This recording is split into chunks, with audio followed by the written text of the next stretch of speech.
What is up, Skyfarers? I hope you're all having a lovely Saturday morning, unless you are a Tennessee fan, because right now you are the bane of my existence. But all of you lovely Grand Blue players in chat and in the bracket, I love you regardless, and we are ready to take you through some Grand Blue Fantasy versus Rising action here at Tampa Never Sleeps. I am Zoma. Across from me is Risky Sweep. Sweep, how are we doing? You know what? From my point of view, let's set the scene here. Like, they got the two commentators that are facing their college football teams against each other today on here. UT's doing pretty good in that battle here. I'm doing pretty good over here in the East, in the volunteer state at the moment. But it's I'm here. The real reason why I'm here is because I'd rather focus on some Grand Blue action happening once again on TNS here, number 55. I'm looking forward to it very, very much. I am too, especially as a distraction from what's going on elsewhere in Knoxville, Tennessee. But just regardless, on a Saturday, I do love spending some time in the skies playing some good old Grand Blue, taking y'all through it. It is, of course, my favorite game right now, and for good reason. It's still exciting. We had a lot of content dropped after EVO. We're still even making our way through it because we had a lot to explore between the changes in characters, in the buffs and the nerfs. Wellness, of course, came out and really set the skies ablaze. And then, of course, a surprise drop with the EX characters. And we've seen some pretty cool stuff with them. But this is like, now that we're getting underway with like UFA, we're getting underway with Just Frame, there's an AWT qualifier down the road. We're starting to now get an understanding of like what the meta is currently. So very interested to see how it's starting to play out at high level. Yeah, and I'm like, you mentioned, like, I see in the chat, like, UFA is happening right now. Shout out to Zero over there doing, like, some commentary for UFA as well, like, on that. And we got other events happening down the line, too. We got SQ happening later in the month here, September 27th through 28th, Durham, North Carolina. You can see that all anime burst, La Burst. I love the Trigger Kill a Kill theme that they're going for on this event so very much here. But you can see all those games all down the line there. We got people like, you know, including Grand Blue versus Rising on there. Guilty Gear Strive has hit its cap limit. I think Rising has a few more in there, but it's quickly filling up there to the whole event cap limit, if I recall correctly on that. So you can, check out those games. You got Kill a Kill If, the restitched version on there. You got current code. You got Uni 2XKO. You got an UMA bracket happening for SQ, like an open bracket for that. So you got an UMA Musume team. Bring that out for that. Get you in the running for that. Just start.gg/SQXL for more information. Yeah, some awesome stuff happening in North Carolina. The Grand Blue scene out there is crazy. I don't know how many of y'all are familiar with it. I remember for CEO, Sharks came up on screen during pools, and a lot of people just kind of didn't really know about him quite yet. But I was just, because, you know, I'm tapped in with a few NC homies. I'm like, dude, this guy is legit. He might make top 8. And they were like, what? You know, and then he makes top 8 with Matera. So unfortunately, took out Vera in the process, but it's fine. It's fine. It's okay. I still think Sharks is a great guy. Goated intro at CEO regardless. But we got beef. I'll settle that with you later. But you'll see what is going down here. First match of the day is going to be Hollow Sparks versus Blue. Oh, you know it's going to be I know it's going to be a good time to begin things with when Blue comes out with the Eustace pick. I love seeing Eustace play in Grand Blue whatsoever. So really looking forward to seeing more of that, like joining the rat race. And of course we got Hollow Sparks here with the Vicala. Interestingly, I think it's Blue that's on the Vicala instead. Hollow Sparks is usually the one on the Nier. I don't believe that I've ever seen Blue on the Nier. I've seen them flirt with the Vicky and having a lot of fun playing them as well. So, but yeah, usually you do see them on the Eustace. So this is a surprise sort of change up here. Very interested to see how Vicala is going to play into Nier. I would imagine that the MO for Blue is going to put the screen pollution into full gear so that Hollow doesn't have enough chance to summon Death out in the form of Ominous Turn. Yeah, we already see a little bit of Ominous Turn. You're having to deal with Death from behind, but already shut down for a little bit, setting up the trap early on for Blue here as we go along here. But the triple attack from Hollow Sparks, get it out of the way, get closer into the corner, but no dice on the 2U from Blue. All right, now this is the scary part here as Vicala. The corner defense up against a Nier, sitting at that far H range. Good stuff, challenging Death, but still going to be thrown into the corner. Getting a little bit more juice on that Death meter with the buff to Nier's love gauge. But now we're going back to the neutral. This is where Blue can start playing the game. Yeah, and this is kind of like actually familiar to with what Blue wants to do with like uses to like trying to fire like far-reaching like on like the arms from a distance there, throwing out like everything as we go on. But Holospark does find the way in there, does get the down on there with the triple attack at the very end. Like a really surprising turn of event. Blue was trying to keep it down, and then Holospark just went all the way in. Yeah, that is tough too, because they had the way out, they had the neutral going, but that ultimate ominous turn is just the absolute jump scare in neutral that Nier can do so well to get in on a character like Vikala, especially when they're throwing out the Ring the Dormouse. Oh, trying to go for that combo right there, but Holospark's already doing a good job up against Vikala. All of these hits add up between these two people. These are two very low health characters in the game, and you gave Nier a bit of a helping hand in that health department, because she runs right into the heart while she's trying to take away yours. Yeah, it's got the, like on her. Oh, you tried to go for the grab. Unfortunately, Holospark's making quick work of that at the end, just grab of their own on that. And I wonder if we're going back, maybe get a Twitch. No, we're rematching right in it. Vikala all the way. You know what? I respect it. Just locking in. If this is a character that you're workshopping, you're starting to believe in a little bit more, absolutely. Just make sure that you can put him through the test, the rigors of a competitive environment. But Holospark's making it a little bit tough. After that forward throw, now getting the momentum, but really good use of that BC, getting the counter hit and getting some knockdown going. Unfortunately, gotta know that ultimate ominous turn is in the wings. Yeah, and now you're playing a little bit of the multi-ball with the stars. Got the knockdown on the 2U, enough to get away from the corner, trying to try it out here, but there's some really good blocking happening from Holosparks in here. Pulls away with death on there, gets the follow-up on it, and now we got another round for Holosparks. Yep, death reversed, and it was a reverse situation there. The pressure started by Vikala, but all we needed was 50 meter and a dream and a couple of inputs in the backward or in the down direction. But it worked out right here. This time we're hitting the 2-1-4 to send them into the corner, getting that ominous turn, baiting out the BC as well. Holo doing a really good job catching the activity on the defensive end, because I understand you do not want to be in that phase as Vicky. No, but here comes the ultimate U-skill DP in there. Get the shutdown. You're back in the corner here. Get the U-skill coming out for Blue. A little bit of push away on there, but the clash in the favor goes. Holosparks goes for the throw, holding it down with the U-skill once again. Trying to send out death with more turns and goes into the misfortune at the very end. Holosparks takes that. Yeah, got the plus frames right there. Blue not quite ready to challenge on the medium misfortune, because that is a devious setup now for Oki. Plus 12 now, I believe, since the changes in the new patch. So Holosparks just seeing, hey, you know what? It's not necessarily a true setup here, but we'll see if we can get you. We'll check you to see if you understood the patch notes. I'm afraid not, my friend. We put you into a very dire situation. Holo gonna use that to get this clean sweep to open us up here. Yeah, was in a very comfortable situation all throughout. Was really kind of calling out a lot of the interaction and scrambles were going the favor of Holosparks in there. Just being able to throw it out with the like either getting death really close to you or just getting in the follow-ups that Blue was not able to retaliate on. We saw a couple of it early on where it seemed like, okay, you got the shutdown on Nier early on, maybe you can take it over here, but that was not to be, unfortunately. Yeah, big thing too, especially with that ultimate ominous turn. Unfortunately for Vikala, a lot of her zoning tools have some pretty significant startup in terms of being able to contest against that skill from Nier, and Holo doing a good job taking advantage of that, knowing that when you're at that full screen space, Blue is 100% trying to send out either a trap or 2-1-4, something, get the cannons out, something, and just saying, you know what, even if you do block, I run behind it and I can get my game plan started. But bonus points if you get the hit, and that pretty much happened every single time.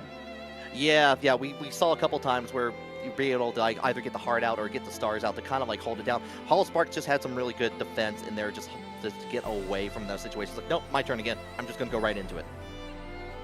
Yeah, it's been pretty interesting to kind of see where Nier is. I know that she got some buffs in the most recent patch, but I know a lot of people were down on her prior to that and still not necessarily having the most positive outlook on the character, but a lot of the hardcore people still repping her, and we've got some more representation right here with Cosmos pulling down the Nier, and then Zound is going to be playing Lancelot, a character that we don't really see too much these days, but yeah. Lennox is happy every time that they come around on stream.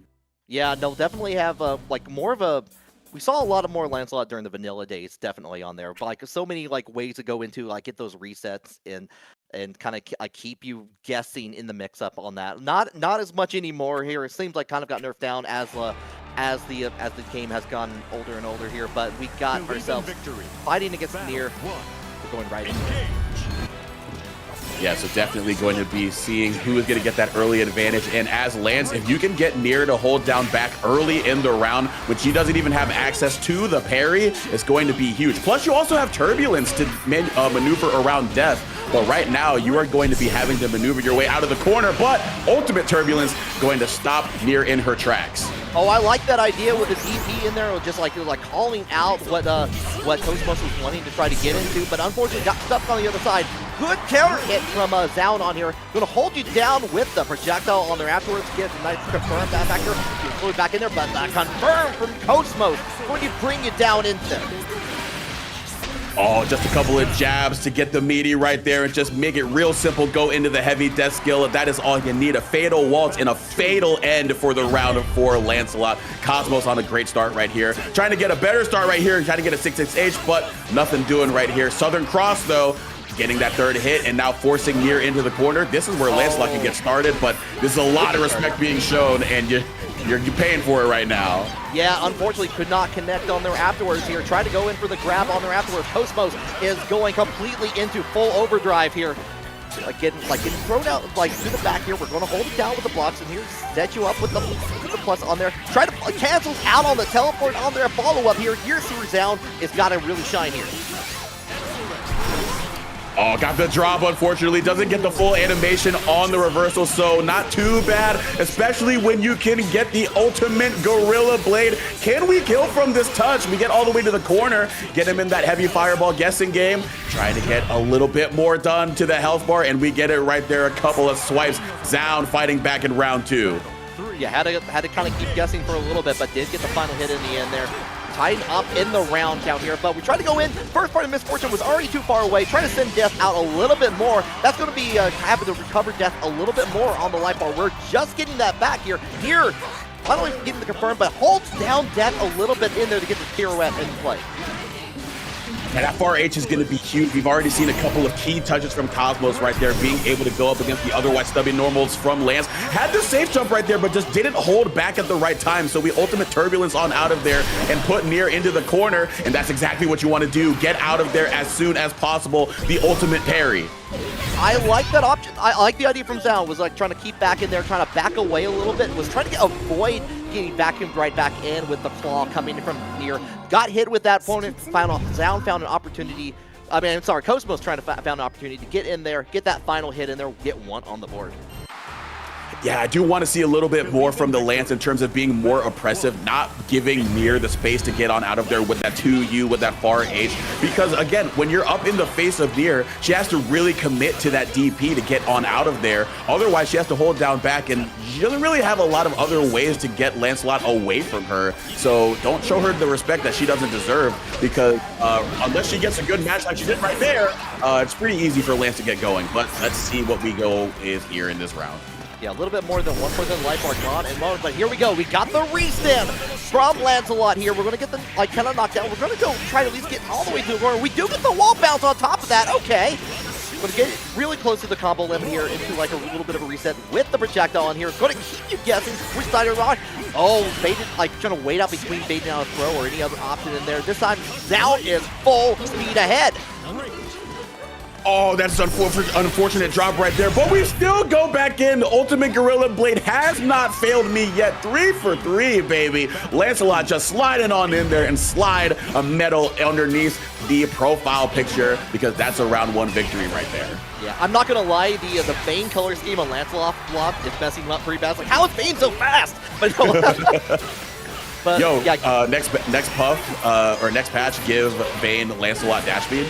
Oh no, that's actually terrifying. That's a horror movie. It is October next month. Maybe we should have that.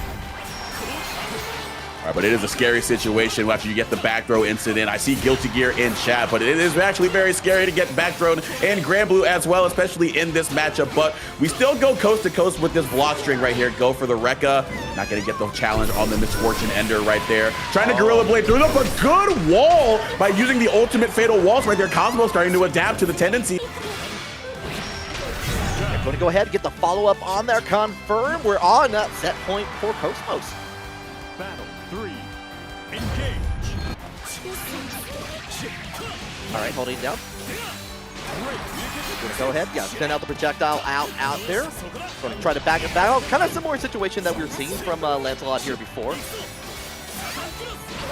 All right, once again, Nier has been challenging on that third hit of Rekka each time. This time we're finally tracking down the backdash. Going to go to 6-6L. Going to convert into a pretty healthy combo, but Turbulence to get on out of there. Got the challenge bash, but didn't really convert off of it. Jumping over the fireball, return to neutral.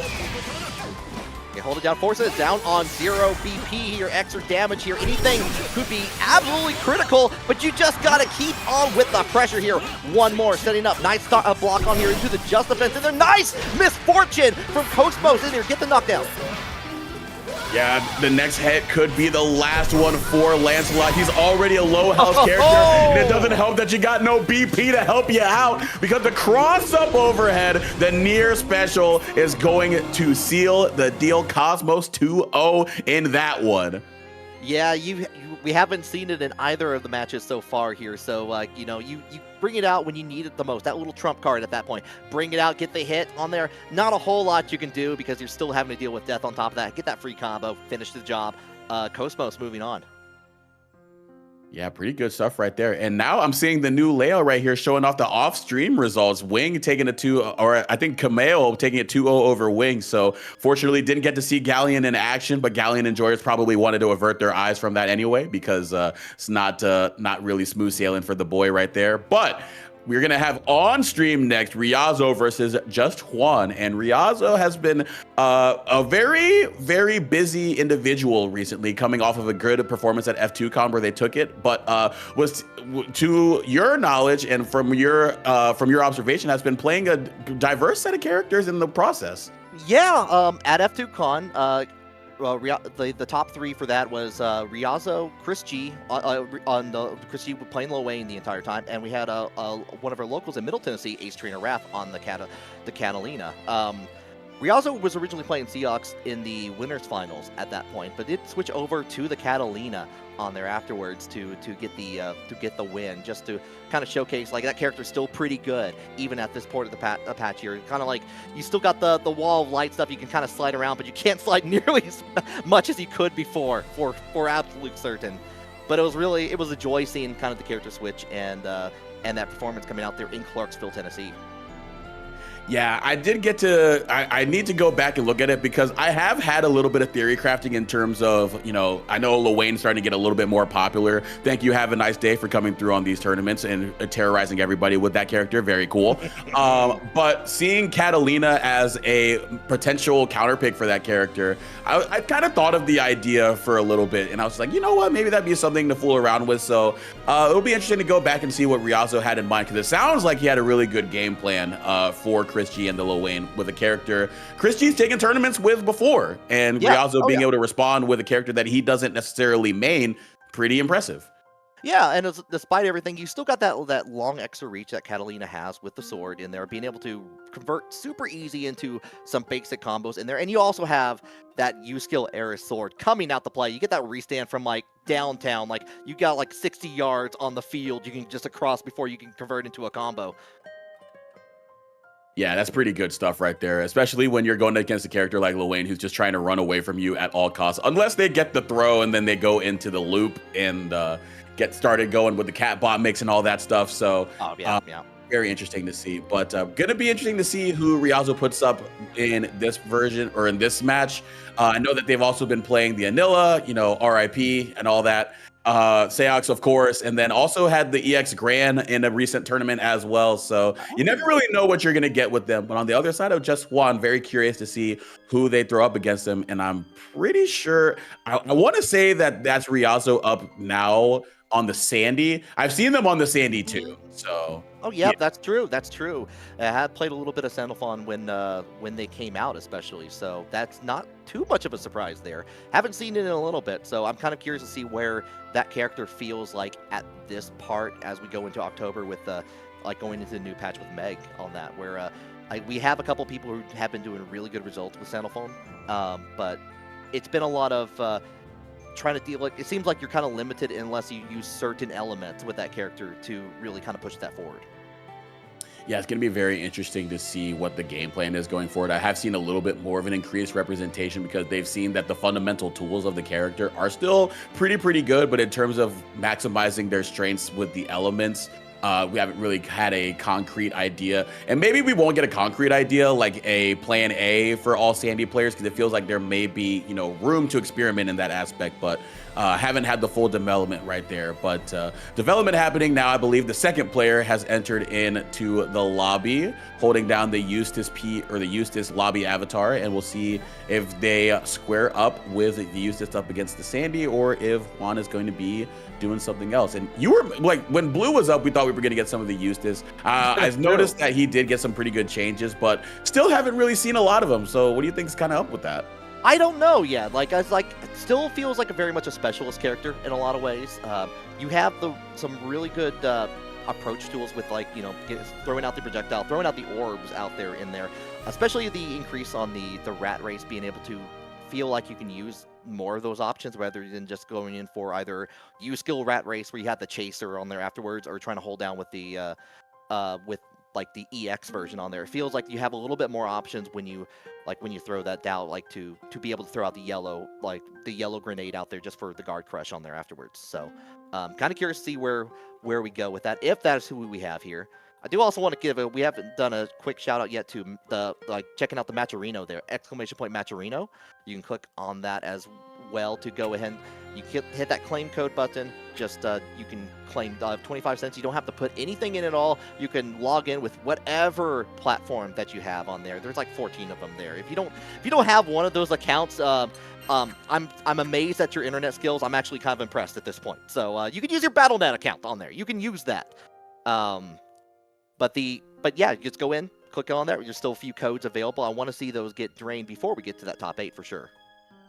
Oh, for sure. And honestly, now that you mentioned that, I didn't even recall how many different ways you could connect into Matcherino, because I do remember the list being very lengthy, and I was like, bro, I gotta figure out where the Twitter is on here, brother. That's all I need. But there were like so many things. I'm pretty sure you could probably hook up a DeviantArt account on there, but we're not deviating from the plan with Eustace, of course, matching the lobby avatar. That is going to be who just won, is throwing up against Riazo on the Sandy. So gonna be very interested to see what the MO is for each of these players. What element is Riazo going to go with up against the Zoner? We're about to find out, Risky.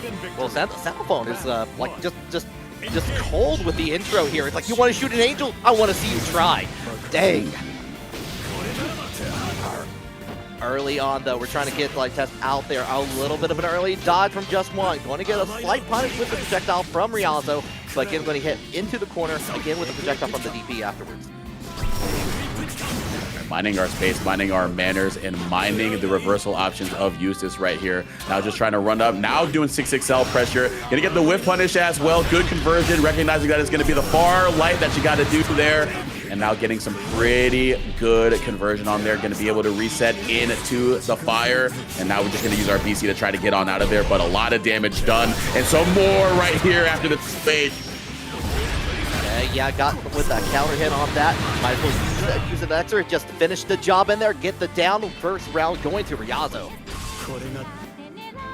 And I was about to say, that 6XL combo didn't do a lot, but a counter hit 2H will do the job right there. And we're about to continue the job right here. And now, interestingly, going into the wind element post-throw, kind of understand it, getting some more movement, quicker fireball, being able to lock down Eustace with a better ability. So, yeah, I like this game plan.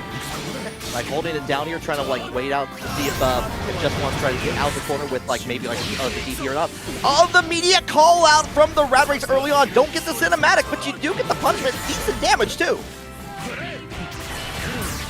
Now finally being able to hold it down here, get the 6XL, go into the Raging Strike, and now we have all of our skills. Let's go into a heavy variety, or we can just bait out the DP, get some pretty good damage there as well. Not gonna opt to go for the SSBA, interestingly enough. Just gonna reset into the ultimate rat race. No punish on the DP, that's so unfortunate because you died for that.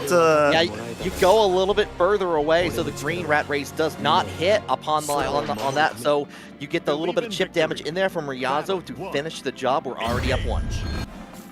Oh, that is so tough. It seemed like Just One had the sequence they needed, but it just didn't work out. I wonder if the SSBA would have been the better option, but I mean, like the rat race was still pretty a good idea there, but we'll see what works out for them this time around.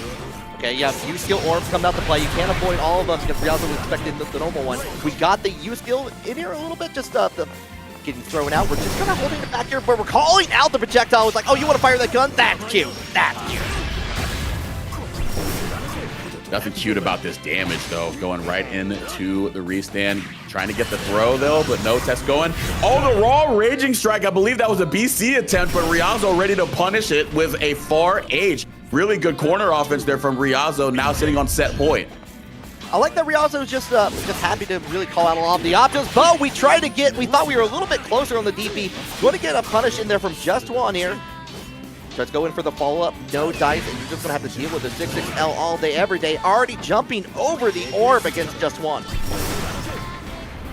Yeah, no breathing room to get these projectiles out right here. Riazo doing a very good job of shutting them down at the pass. But here we go. The DP baits have been the main way that Just One and Eustace have been able to get the damage here. Really going to have to make it count here. But again, we're in the corner. All of our heavy skills are active, so the corner offense here is going to require a call out. And that's what you need. But the trade!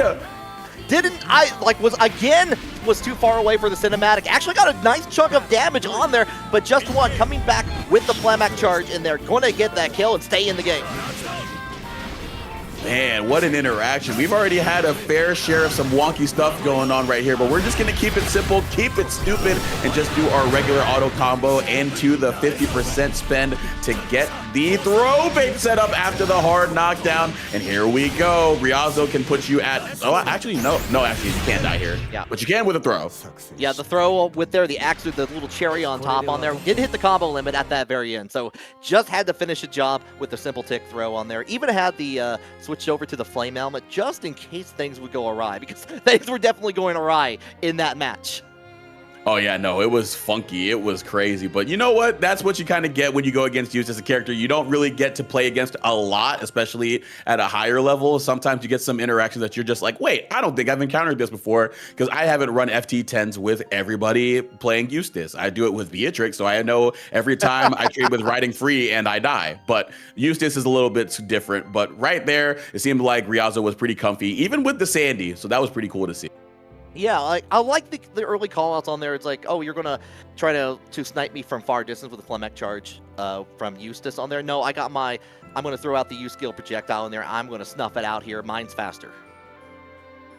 Yeah, really good stuff. Counter zoning, very impressive there. I think that's something that you really need to be able to do against someone like Eustace, who has very capable prowess as a zoning character. Sometimes you think about some characters like a Vicky, who who zone but don't necessarily have a commanding screen presence and a very active way to do it. Eustace doesn't necessarily afford you that luxuries between the Flamac charge and the rat race. So really good stuff by Riazo, at least showing that they were ready with the quick response, even if the interactions didn't play out quite as they had planned. Yeah, I'm kind of curious about that, but this is still the winner's side of it. Like they're going to be moving down to the loser side, be able to kind of proceed further to see where we go. We got a pretty good, strong bracket to have to fight through, but I like to see more Eustace representation for sure as we go down the list. Yeah, I think we are going to be getting on the other side of things, or on the winner side of things, our top 16 qualifier. I believe our first one of the bracket so far between B-Paw and Face Roll will be up to bat as they get into the room. So B-Paw presumably on the ferry. I don't know if they have been using other characters in this patch recently.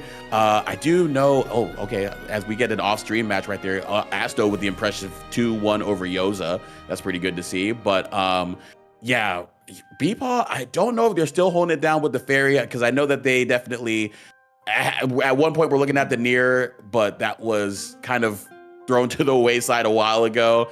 Looked at Matera as well, and that could be a pretty good pick that suits them, but I would imagine that up against the La Diva, we're going to most likely see the ferry, because that's a matchup of all time risky. Yeah, that's like, oh, you know what? Time. I'm just gonna do long distance calling the entire time. I'm just gonna send out my friends. They're gonna respond to the messages here. I don't want you anywhere close to me. Thank you on there. But we're gonna find that out together. We do see the fairy. We do see the diva on here as we go on. I'm excited to see this. I love the card from Beepaw with Ladiva celebrating. It feels like trolling because you're just like, yeah, I know you play this character, and I know that you're about to hate me for the next however long we play the set. And it could be a long time because in this matchup, it's just up to Face Roll to see if they can get any way in, or we're just going to get all of these long whip pokes, all of these GG summons, and make it hell for them to even exist on the screen. Yeah, and you got options to really approach in there, but to get the best options here, you have to really spin that meter in there. You got to get that 50, use the ultimate skill lariat to really call out here. The question is, Beepaw is going to be very familiar with this in this matchup. We already get in there with the U skill, getting vacuumed up in here, follow up into the corner you go. GG, help me out here. See if we get a little bit of a twitch there on the GG summon, but nothing doing. Just going to be very disciplined, and that's kind of what you need to do. Do not give Fairy any damage unless, do not let her just get damage. Let her take it when other ways that aren't stray hits. But yeah, that was a pretty sizable hit right there. So Beepaw already on a commanding life lead. That makes it even harder to try to get the advantage for Face Rolled, who again runs into the ultimate whip spiral, and that's an anti-air that's going to spell disaster for you in round one. Yeah, I really like the use of that as an anti-air in there, just like from the far distance. Gotta actually kind of treated like the Zangief lariat, actually a little bit in that case. Except vacuumed in. Kind of ridiculous. True enough, man. Just me being like, don't you wish your anti-airs were hot like mine? Don't you wish that they weren't a command grab? But here we go. Backdash, getting the whip punish on the 2U. And again, just putting them through the bullet hell. Try to get the air unblockable, but just a little slow on that far H. Not going to quite hit. And Face Roll now going to be able to bait out the ultimate Beppo summon on the DP. And now this is where we can get started as Ladiva. Oh, this is what Face Roll wants here. The bravery counter. Get out of here. I'm going to spin a little bit of that. I like the confirm on the 2M from Face Roll, but doesn't get anything on it afterwards. Here we're going to get the Beepaw, get the knockdown with the DP at the very end here. It's the combo limit. Back where Beepaw feels a little bit familiar. And you know what? No BP after that. Just going to go back into the distance you're comfortable with. We're not getting comfortable with that whip right hanging around our waistline because it was flashing blue, so a lot of damage on the end of that. Oh, what a whip punish on the far H, and the 0 BP is gonna make that count big time. Amazing stuff right there from Face Roll, biding their time, not getting impatient, and just looking for the right touch, rewarded with a round 2 victory. Oh, Beepaw got hit in the whip muscle. Is that what I saw there? Nice job from Face Roll. Going to go again, get the hit. We're going with the EX headbutts in there. Going to get Beepaw into the corner, but we're holding down, trying to find it. Nice little just wait and patience with the DP. Send out GG in there. Just hold down the neutral for me. All right, trying to get some more swings here. See if Beepaw can stick out more of a hurt box on that FH, on that 2M. Something that I can poke at and get that ult lariat. But Beepaw now being very wary of that. You're seeing how much more careful they are in terms of being active. And honestly, for Face Rolled, they can kind of play into this, but Beepaw's still doing a really good job of varying timing, so they're uncomfortable with this approach. Yeah, actually staying outside the range of GG in there, not going to get hit by it, but it is going to avoid biding their time, trying to find the right time to enter in the realm of the Ghost here. Going to get hit, get the toss back right here. We got GG behind, going to force Face Roll to go approach on that, which is actually a very good option for Beepaw. Oh, just run up with the SSBA, but we were too far. I like the idea. I like the gumption, but I don't like the distance, unfortunately. Beepaw being able to avoid disaster right there. But now Ladiva going to be able to get something going here. A little bit more aggression shown around start for Face Rolled. Let's see if their MO switches up here because they got a good ways with it. But Beepaw now just saying you got to think twice about how you're going to play against me. Oh, the Dalsum Classic in there with the drill. Holding it back here. We're just going to try to wait in. Gets the edge of the jump in from Face Roll. You're back in the corner. Hold down against GG one time. Beepaw's just biding their time. Yeah, biding their time, minding the spacing as well, right outside of the range of the lariat. Going to be able to punish that as well. Going to get the 6XL to land and GG to help out. And then that is going to be down on the screen. Down, boy. No more help needed in this round, but I might need you in round 2 to close out this set up against Ladiva. You know, I'm seeing a couple of those subs in the chat also there. Thank you, The Real Kennybo and Paradigm GGM, just getting like spinning the subs on there. Thank you so much for supporting TNS and for this great Grand Blue action. Yeah, a lot of action right there on screen with the whip, because Face World again noticed that they were a lot more aggressive in this game versus game 1, and B-Paul doing a really good job calling it out, and now again with the anti-air U skill and a grounded U skill sending out GG. Not quite out of the way of that lariat, so we got to spin BP, but Face World trying to find any way in possible, but time may be running out for our hero, and the clock has struck 12. It is 12 o'clock. You should be woken up by now. B-Paul moving on in the bracket there. Again, that's like what B-Paul's been known for, like with the Fairy this entire time since Vanilla. Like being able to like kind of hold you down and make you rethink your actions. We saw a lot of that good play in there. We're realizing that Face Roll was not going to be moving in, was trying to wait for those times, wasn't really finding that, and B-Paul's like, you know what, I'm going to throw GG behind you now, and like you can't back up anymore. You got to approach me. It's just you and me now. Let's have a conversation. Let's talk. Yeah, it felt like that conversation was a little bit one-sided right there, because it seemed like there was no room to even utter a word there up against the long-reaching far H, far medium, and 2M from a Fairy, especially as the aggression was starting to take and set in for Face Rolled right there. B-Paul cutting them off at the pass beautifully, and you're seeing that exactly why that matchup is almost got to be on 10 for that one. Got to be on 10. Yeah, gotta love the Face Roll getting that hit on there, showcasing the hurt box that is on the whip there just from that far distance. Was ready for it, but it was just too few of those moments in there, like really trying to take advantage of those times we're trying to send out there. Unfortunately, was not able to make it work beyond that.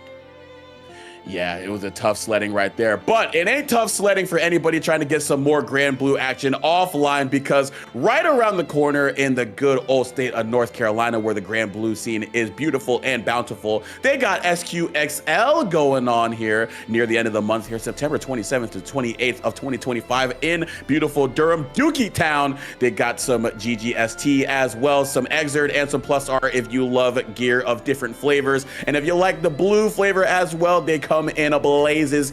We're talking about Central Fiction, BB Tag, the works, and as well, you got Melty Blood, Kill a Kill, If Restitched, Uni 2, and even some 2XKO. So some SQXL action is where you all need to be at the end of September. And if you want to find out some more information, you want to register, you want to get signed up, start.gg/SQXL is where you need to go. Plasma, I see you in chat holding down the good word. Listen to Plasma, everybody. Go and sign up for SQXL. Do not miss out, because it's going to be a blast. Yeah, this is going to be a fantastic event here. I already got my ticket. I'm all prepped to go. I know. I love going to the North Carolina FGC scene. First in flight, first in fight. Love to see it there. So, and being able to like they're doing there's a pre-event happening at Zephyr Arcade nearby as well on that Friday too. So if you're looking for something, you're trying to get in there a little bit early, go check out a cool arcade, and also in the process. Yeah, I unfortunately can't make it out there, so I want you guys to go out there in my stead. I am a tired dad who did not make the pros. I'm living vicariously through all of you being able to attend the event at the end of the month, so do not let me down. Do not make me think about my past misfortune. Please go out there, have a great time, and tell them Zoma and Risky sent you, because I'm sure that they're going to be like, damn, that Vera player sent you? I don't know if I want to be friends with you, but it's okay. They're good people. I love them, and I hope y'all enjoy time out there at SQ. Damn, Zoma looking through back the Grand Blue yearbook, looking at fond memories. It's like, no, Zoma, you got this. You got years ahead here. So we got our next match also coming up to the screen right now. We got Dragalia versus Angel_1 coming up pretty soon. Yeah, everybody knows about Dragalia by now. If you've seen any net play bracket, you know what's good with Drag. And what's good really has been the Narmaya play, but also have been seeing a lot of Vicala rep from them as well. Has been doing pretty well with them, especially when they find matchups that they're just like, yeah, I can definitely expose this player who either may not have matchup familiarity or their character just does not do well against them. Because I remember one match that they had against the Galleon where I was just like, bro, I don't know how Galleon is supposed to exist in this matchup. This seems impossible. Yeah, understandable on that. I do like seeing the more Vicky representation happening. When that character first came out, people were like, it's like, I don't know about this. I don't know. But it seems like got a little bit more to work with here, has a little bit more control with like some of the items they can put in and store and be able to play the game like the little chaos that character can create, really fine tune that into a well-oiled machine.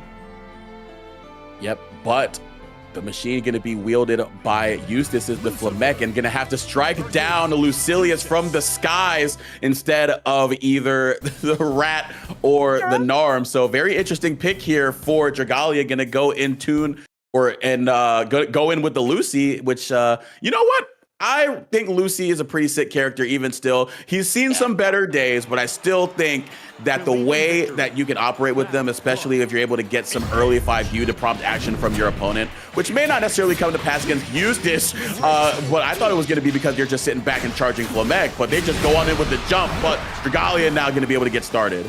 Yeah, so Eustace, Angeal trying to show off a little bit of that bayonet practice on there. Bayonet is a completely different game on that part here, but going in, try to go in with the Abyss attack from Dragalia. No can do here, and Angeal still continue to go in. Oh, Yellow Nade is going to call out the spot dodge right there. Going to force Lucilius into the corner. Spend that BC as well. Get out of dodge of the Iblis, and then the reactionary DP up against the Tessera. Oh, I'm like just not afraid whatsoever. You're like, you can try to come in, bring down that like in there, but we're gonna hold you down with the U-skill Rat Race, keep you plus. Hold down, tries to go in with a 6-6 overhead option on there afterwards, going to go down. Angeal with being a force to be reckoned with in a way that you usually don't see Eustace being played.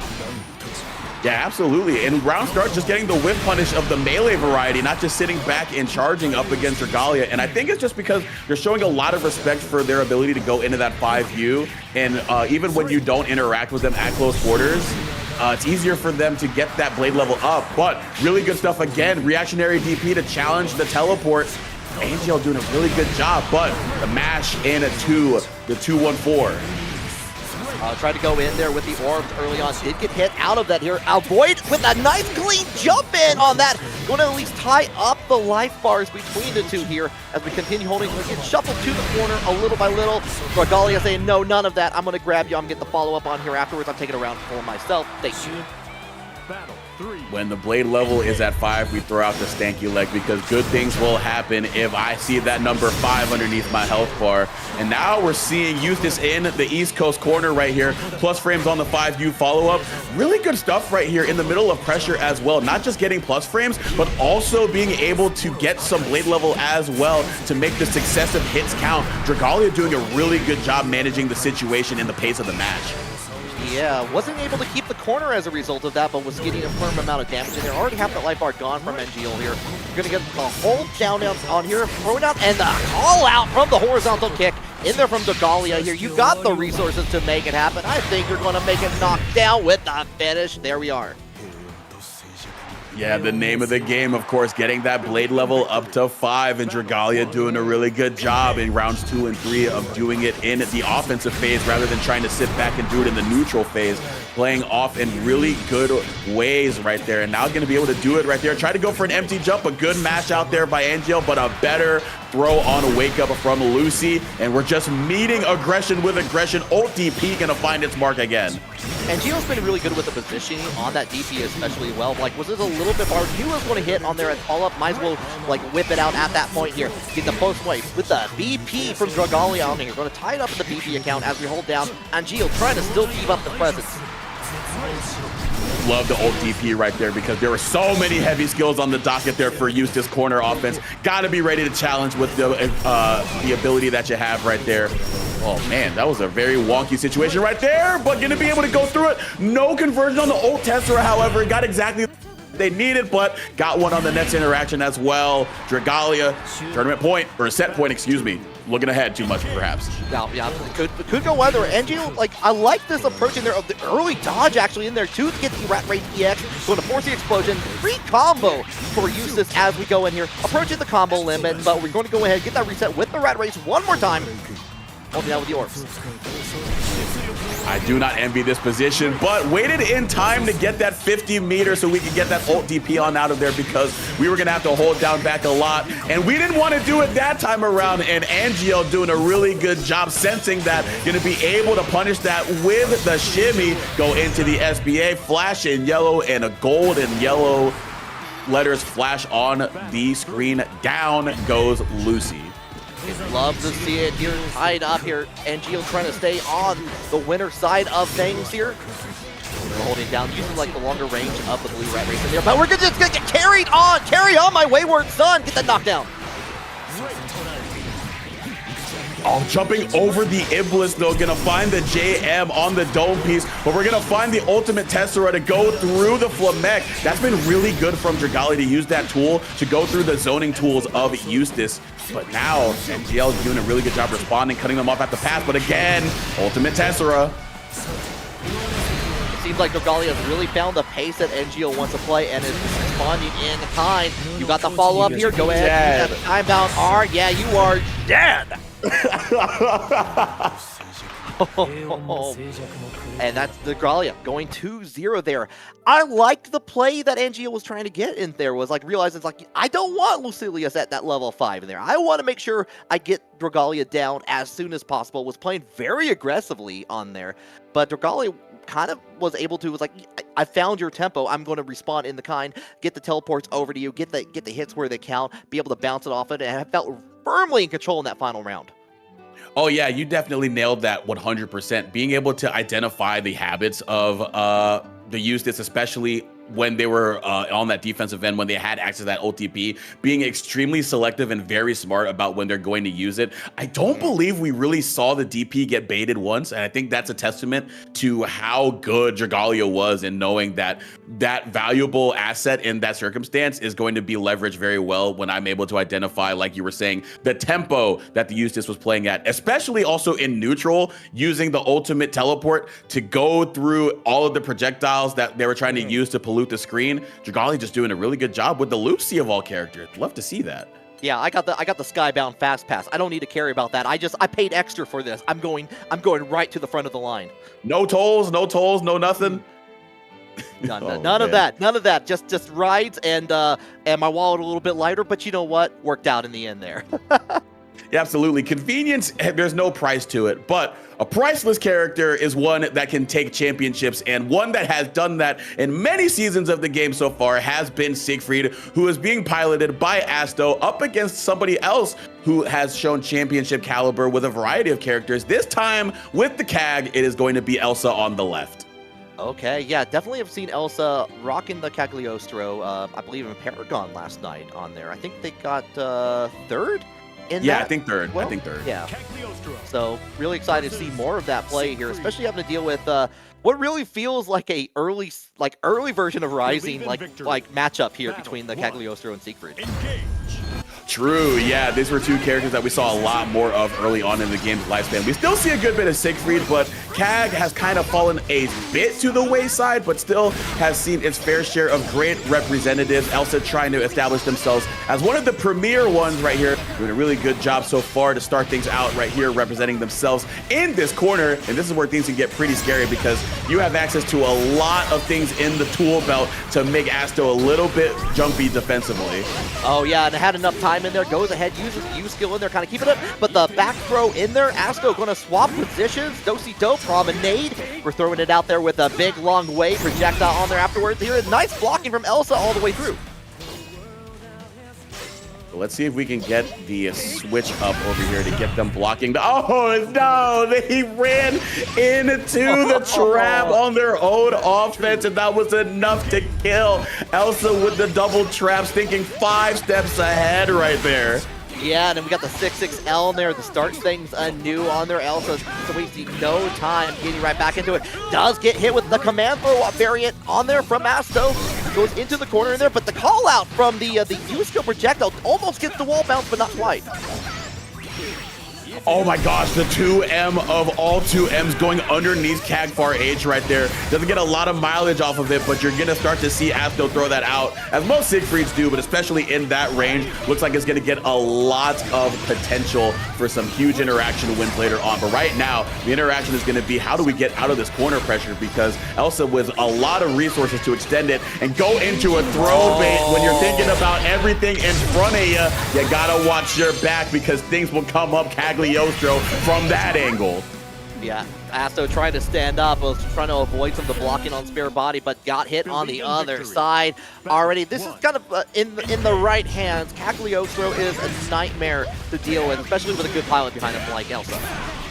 Oh yeah, 100%, especially when you get them in that really tough scenario. And Siegfried, a character that's pretty good defensively and offensively, as we're seeing this holy unloading of damage on the Cagliostro health bar, which is going to be exacerbated now in lethal fashion after that. Perfect. But yeah, even on the defensive end for Siegfried, up against the throw bait potential and a different variety of setups and ways to even keep you held down in the corner, it can be really tough, which is why Asto is being so assertive right now, but Elsa matching that by dashing through the command grab. Yeah, love the forward roll in there to avoid all that. Going to keep you guessing with the throw, like with the trap. Going to go for the throw option, and we got the lows on top of this. This is where Elsa has been really shiny, putting a lot of on the screen here, setting you up on there afterwards in here to kind of keep you guessing here. And this was what was working so well. But we got the timeout call. We got that hit. No cinematic. Okay. Yeah, that is tough. Oh, and even tougher is the DP whiffing as we just meet them on the other side. The backswing not gonna be paid in any mind by Kag. Just effortlessly and very expertly dodging right there. Gonna get the close heavy to kill. Too early on the dodge. Going to get hit with the projectile from Siegfried. Use the Spare Body. Get on the other side here. Also using that big stinky leg in there, the 2M to try to reach on there, but you're stuck in the corner. This time the dodge is successful from Elsa. Oh, the far X punish on the Brave counter attempt. Really good tool there from Kag. And now just biding their time, has the health lead, so they can just say, Asto, I need you to walk into something. And the far M is the poison pill of choice. Run right into my far normal, why don't you? I will convert off of it just as such. Elsa taking that one.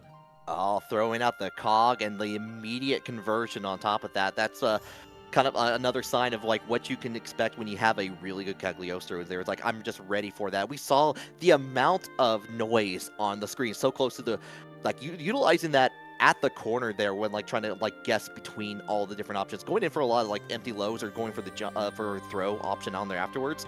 Really good showing from Elsa. Yeah, really good stuff. Again, once they got them into that early positioning, there was only one round where they didn't have that happen, was the Siegfried perfect, where Asto just basically just said, you know what, you die here today. But other than that, once Elsa was able to kind of almost immediately put Siegfried on that back foot, and then either having access to all of those resources so they can set up that ult seal, or just even just spending the heavy cooldown on the heavy seal, or the heavy traps rather, and then just using that to sort of get them to throw bait, or, you know, really just set up anything in that corner offense. It's just really tough for Asto to find a way on out of there, and Elsa doing a really good job to pilot that. And yeah, rewarded thusly, 2-0 in a top 16 set.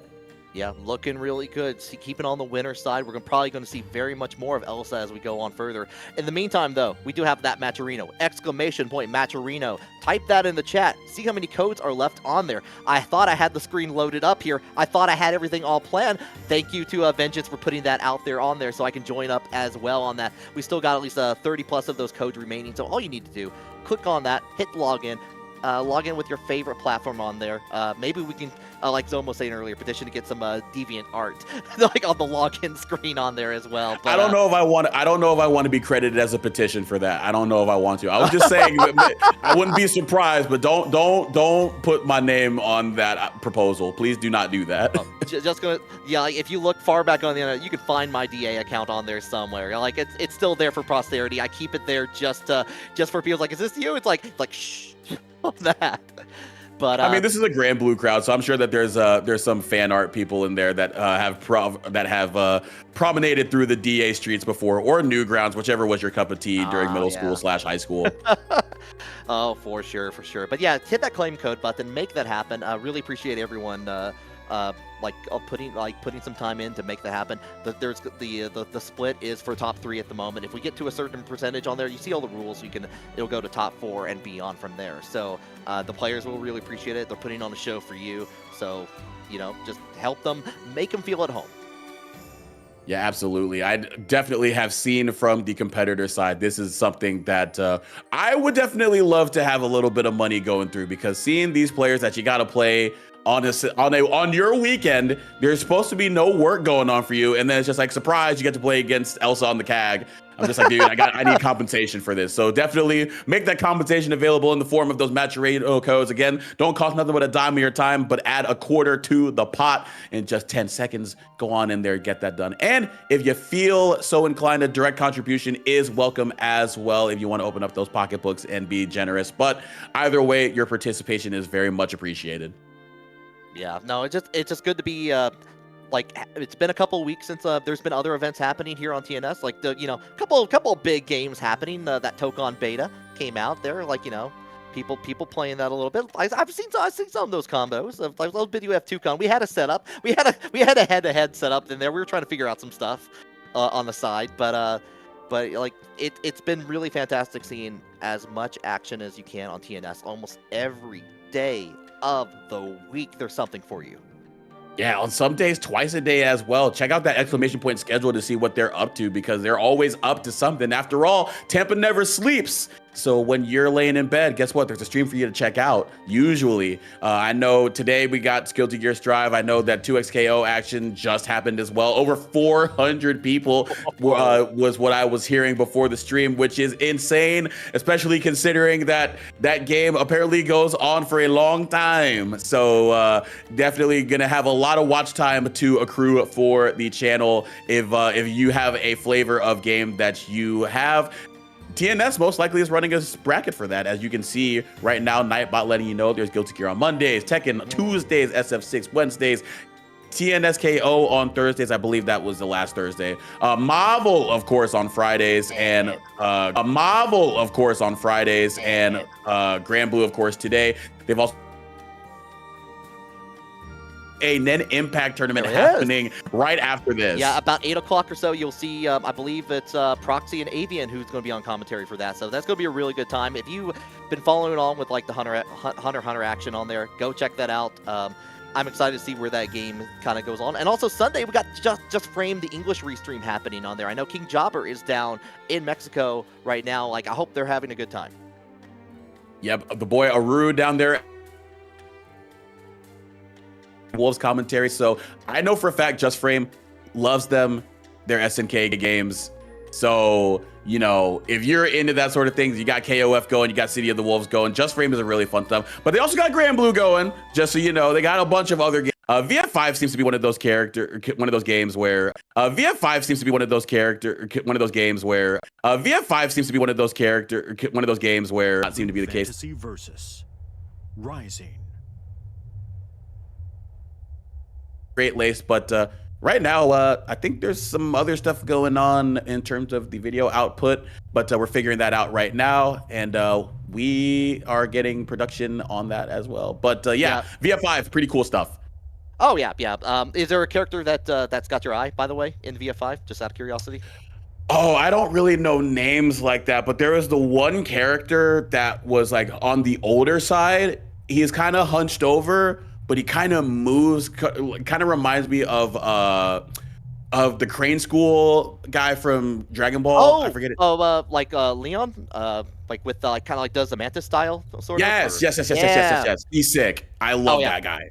Oh yeah, no, he's mean, and especially like kind of tricking you on there. I've been playing a lot of Pi in that game as well, so like trying to deal with that and some of the long reaching distances is it's pretty fun. But looks like we are back online potentially on here. If hopefully you all can hear us out there and have been enjoying here so far with Grand Blue number 55, I believe. Is that where we're at here? Yeah, I believe that was what I heard on the onset of the stream. I think 55 was the number that I did indeed hear. So yeah, that is pretty impressive, all things considering. I do love seeing that we have 55 tournaments for Grand Blue here. a game that I hold very near and dear to my heart here on TNS, because I know sometimes it can be hard for games to have longevity, especially when, you know, I don't know if y'all have seen the fighting game streets recently, but they have had a lot of traffic in them, so there's always something to be do, something shiny, something new dangled in front of us. But Grand Blue standing the test of time so far. Yeah, it's like it feels like I just walked down the streets yesterday. It's like, someone's putting up a 2x KO building on the side on there. I didn't see that there when I was going through town yesterday.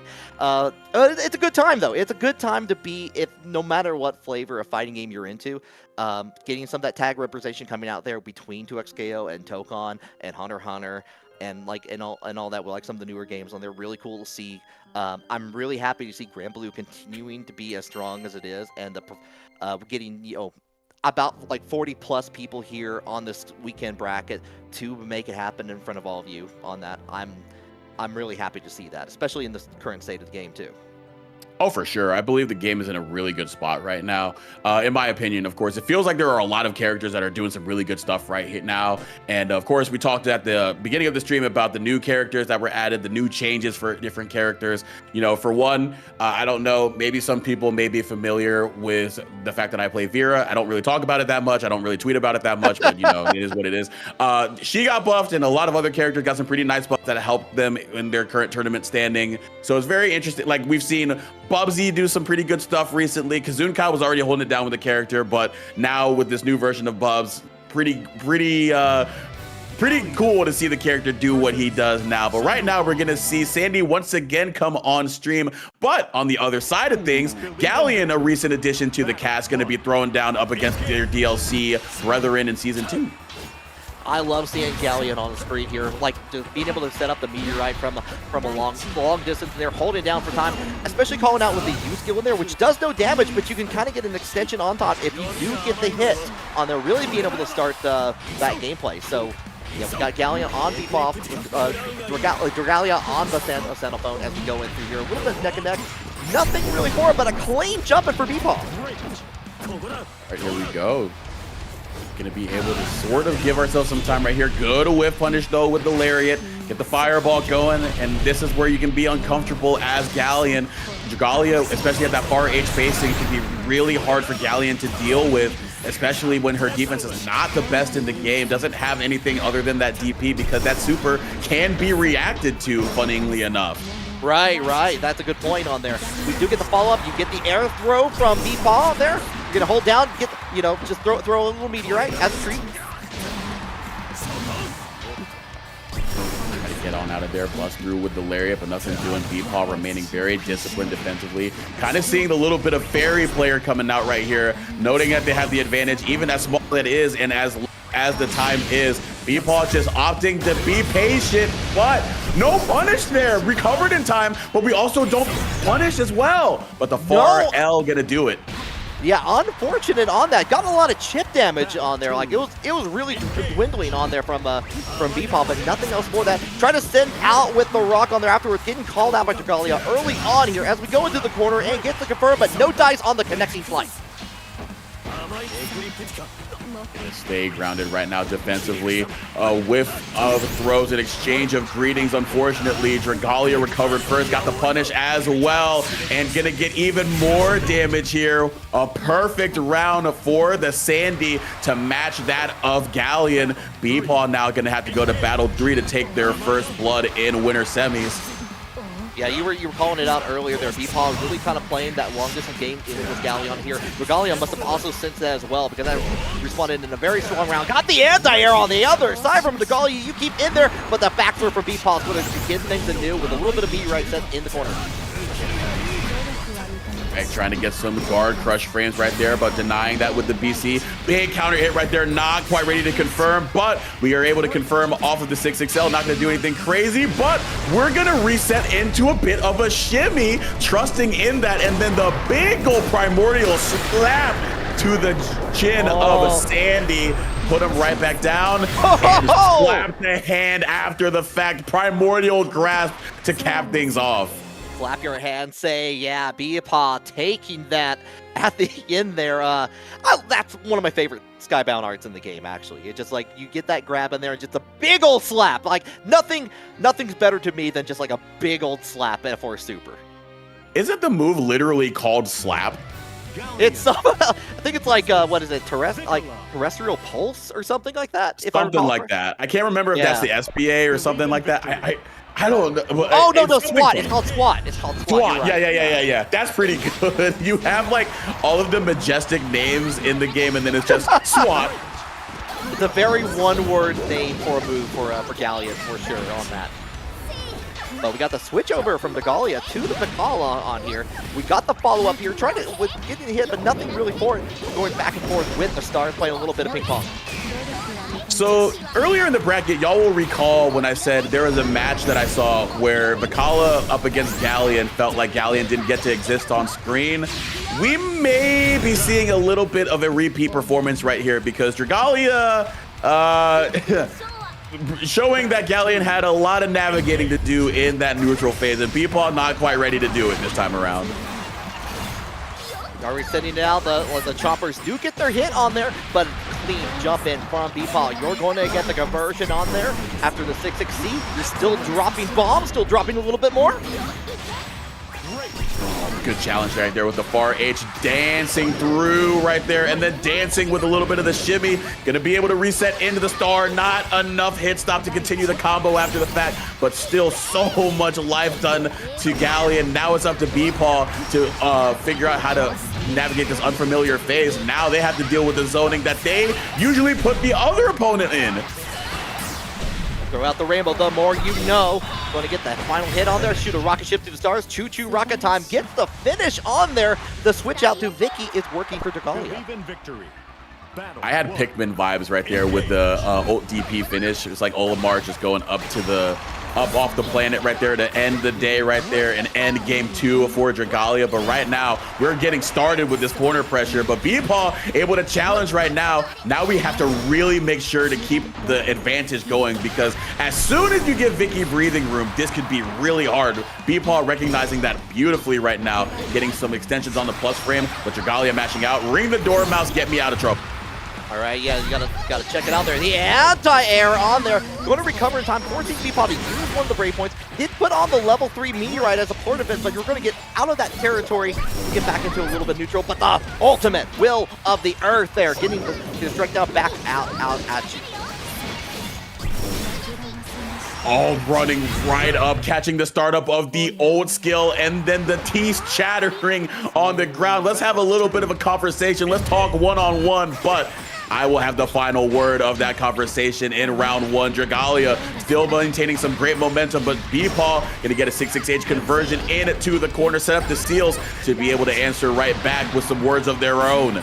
Okay, this is exactly what Beepaw wants in here. Sets up the meteorite one more time in here. Gonna hold it down, try to go for the U skill, gets rocket ship out of the way, just goes right in for it again. And that's really good position for Beepaw. You still have access to the meteorite in the corner. Going to get the confirm, but nothing else. He's holding down from a distance. There we go. Yeah, we talked about how difficult it is for Gallion to navigate in the neutral phase like against Rat over there, but Vicala having a tough time, especially in that corner position, especially against that even on block far heavy. For Vicala to swing into that with anything short of an ultimate DP is a very arduous task for them, because you saw right there Beepaw able to use that phase, use that spacing to be able to close out the game, and now they're going to have a chance to do that again right here, getting the whiff punish, putting them in the corner, getting the seals out as well, and that's what happens when you pay it respect. Primordial Grasp, man. Yeah, bring it down into the earth here, like hold it down, does get the block on there from the Dragalia. Sends out with the ultimate will of the earth yet again here, but we're going to get stuff out of the way. Right there. No counter hit, so the teeth are not going to extend anything. Nice dodge on the ultimate will of the earth. Had the punish slap, but not firm off of it. Nothing but Joe tried to go in there for a raging strike. Doesn't get anything for it here. This is going to be Dragalia turning out into the Skybound Arch. Chose the gold chains out here. Finishing off. Dragalia is going to take that over Beepaw 2-1. Oh, Yeah, 3 out of wasn't 5. even a full parade right there, but we'll get a chance in the next game. Right now, this is a best-of-5 set. We are in top 8 currently. Winner semis, though, is in favor of Dragalia here currently. B-Paul showing some signs of life, but again, welcome to the parade. Everybody is invited. Everyone gets a ticket. Vakala very generous like that. Yeah, it is definitely got corrected on that. 3 out of 5 there. Thank you on that. But yeah, we're going all the way in here. B-Paul going to stick with the Galleon on here. I do agree with that. Just to hold it down, but we're going in, going to try to call out the cannons, but get snuffed out of it with the meteorite. Oh, trying to dash through, but Dragalia just ready for these anti-zoning measures that B-Paul's trying to do. It just feels like B-Paul is just kind of at a loss on how to navigate in that phase right now. And again, very hard to do for Galleon because she's a very slow-moving character. Doesn't really have a lot of neutral jump scares to commandeer that that space as well. So it's up to them to really be aggressive offensively to get them in the advantage that they need up against Vakala. Yeah, no, it's definitely getting a little bit of those extra hits on here, Tom, but it doesn't get the follow-up, but beat the back throw in here, follow the bouncing rat. Hit on there, does get another confirm on here, over half that life bar gone from Dragalia here. But we do get the confirm on there, don't worry about the cannons, we're going to get that restand on top of that, that should be more than enough. Very good stuff right there, being able to cross him up and get that hit on the overhead because the star was in a tow as well as the spike ball right after that. So B-Ball being able to do it at that right time and a really good spacing right there, just being right outside of the throw range for Vakala and being able to get a command grab of our own. B-Ball early advantage here. Backing away from the spike ball, you're still going to get hit. It's Mario Kart terms at this point. Hold it down like shoot up the bike horn. Going to get hit with the U-Skill Meteorite early on. We're just going to go ahead and play a little fireworks show. Oh, nice use of the ultimate meteorite right there, calling out the spike ball summon, but a lot of hits done right here. Still going to be a little bit too plus to be able to get anything after that, though. Chasing the backdash down with the will of the earth, but nice trade right there. Reset back to neutral, but B-Paul this time doesn't have to be too assertive. They have the health lead this go around. I like the use of Will the Earth in there, gets a knockdown, gets pushed up Vakala away from the cannons on here. We're getting right back into the big thing. We go fire away, it goes right into the Skybound. Does this hit? Yes, it does! Oh, that was so crazy seeing who was gonna recover after neutral tool right there, and Vakala right in time using the invincibility of the Dormouse Super, gonna be able to blast Galleon at full screen to get that 3-1 victory. That was some pretty heads up stuff there from Rat Gallia. Yeah, like just like some extra little knowledge in there, knowing like, okay, no, I have the advantage here. I'm gonna go ahead, send out those golden chompers your way here. There's nothing you can do about it. Nah, man, that was just ooh-wee. That was that was pretty wild right there. And it looks like Rat Nation and Chat Nation coming together right there for their beloved Osu and Vakala, doing some really good stuff. Rat Gallia will be moving on to hold it down. Guaranteed podium spot for them, but we will see who will meet them there with Riazo squaring up against Elsa. This is a match that we have seen time and time again, but recently it has been the CAG for Elsa rather than the Nier or the Versusia or the Catalina. So we will see if that will answer whatever Riazo has to throw up against them. And that is somebody else who has a pretty diverse cast of characters to dip into.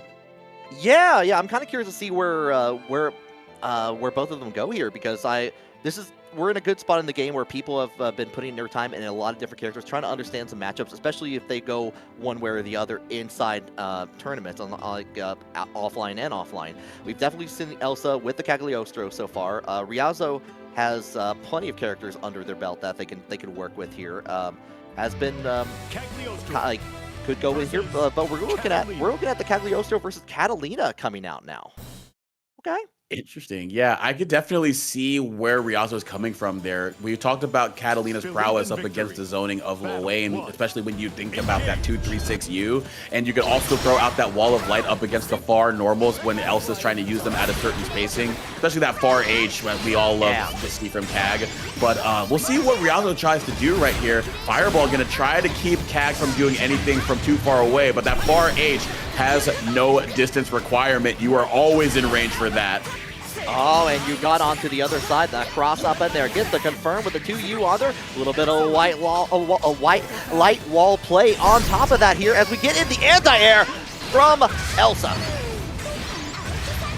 2 seals to boot to extend this combo right here, put them into a bind, but don't necessarily have a ton of stuff to work with. Oh, but using the wall of light up against the otherwise calculated, looks like the mathematician is the one that it comes from the streets in the schooling of Albion. They got some pretty good academic rigor in their curriculum there. Oh yeah, they definitely have been working on that thesis quite a bit, getting to like massive reviews on that.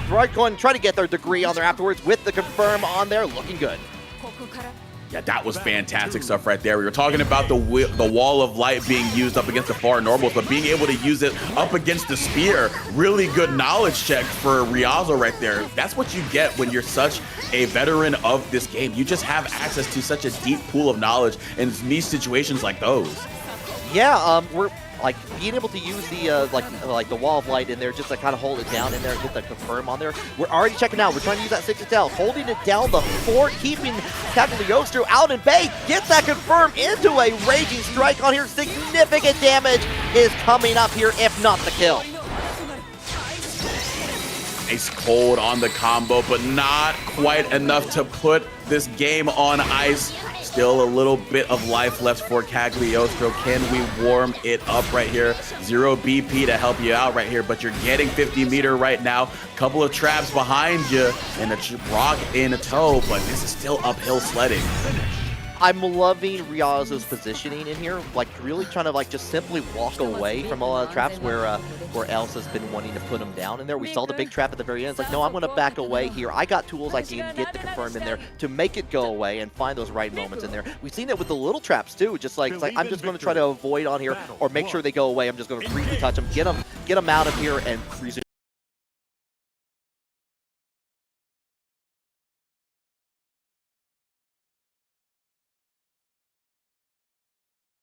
Go. I think we're seeing a little bit more movement now.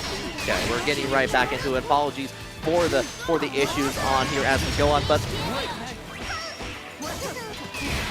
go ahead, using the brave counter on there from Elsa here, tying up the BP count on here, but we got the confirm from the meaty into the ultimate Ares sword in here. This is where Catalina shines, or corner to corner with that.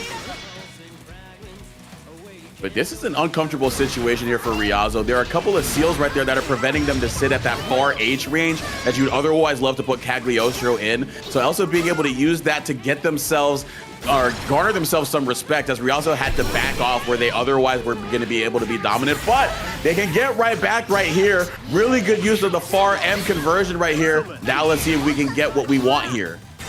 Is there a better value meal combo than getting the like the Ares sword into 6XL and beginning your conversion on there? Long distance wall of light with the U skill version of that. Going in, get the like a little bit of hit. We're going back, and you know what? We're going to send out the enchanted lands one more time. Yeah, beautiful stuff right there. The jump scare right there up against the Cag, who may have been looking for a spear. And you're seeing Riazo doing a really good job between fireballs, between the wall of light and the enchanted lands, throwing out a bevy of options at Catalina's disposal to stop the startup of anything that Elsa's trying to do, especially with those spears and those traps. Yeah, we're already holding it back away, like kind of keeping it. Yeah, I like the use of the BP there. Just get away the trap and get back into the neutral, holding down. Enchanted lands coming back and getting away from the 6XL with a backdash in there from Elsa. Oh my gosh, had the perfect positioning for that extension, and we're gonna be able to combo into the SB. Unfortunately, you're gonna drop right there. Otherwise, perfect execution on the combo right there for Elsa. Not gonna quite work out, and it looks like Fukuhara didn't like that either. Connection was dropped just as that combo was, unfortunately. Oh yeah, that is completely unfortunate. It looked like that was quite a pickup in there, like after the drop there. But we may be having some extra issues that like alongside of it. We'll find out what's going on and get you back into the game. But in the meantime, pretty competitive so far. Oh, for sure, for sure. We saw some really amazing stuff from both players right there, from the setup there from Kag and Elsa that we saw previously, but you know, you never really get tired of seeing it, especially of different flavors. But the responses from Riazo, especially in that game 1, have been really good, both defensively and in neutral. Very, very strong stuff. So we're seeing the Cat counterpick, and we were just like, you know what, maybe they just feel like Cat is the strongest character out of the bunch right now, that they know how to play right now. But it seems like just beyond character strengths, they also know how to play into the matchup very well. Yeah, like being able to kind of keep out of it. One of the things that I mentioned it earlier, with Catalina has a little bit longer normals, being able to use a sword in there just to kind of get the confirm into Enchanted Lands, get that real simple hit, and that really shuts down a lot of what Cagliostro wants to try to do. Like, you set up the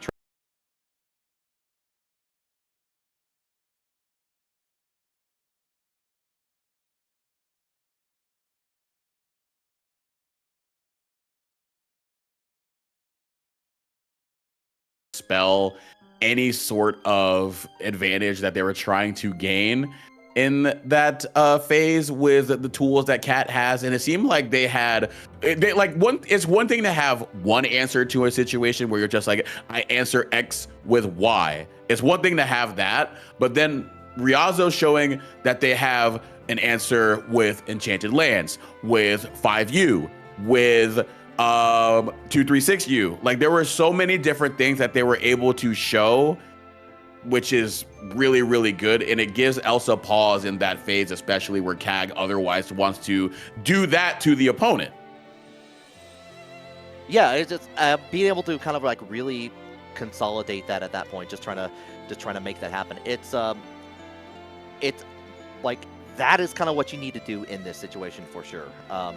We're still trying to get everything all situated here, by the way. We're just trying to we're trying to figure out what is going on with the stream. Thank you all for your patience as we go in here. So got plenty of time, plenty of matches here. We're going into potentially top 8 losers, I think, after this, potentially. That's what it looks like coming up next on there.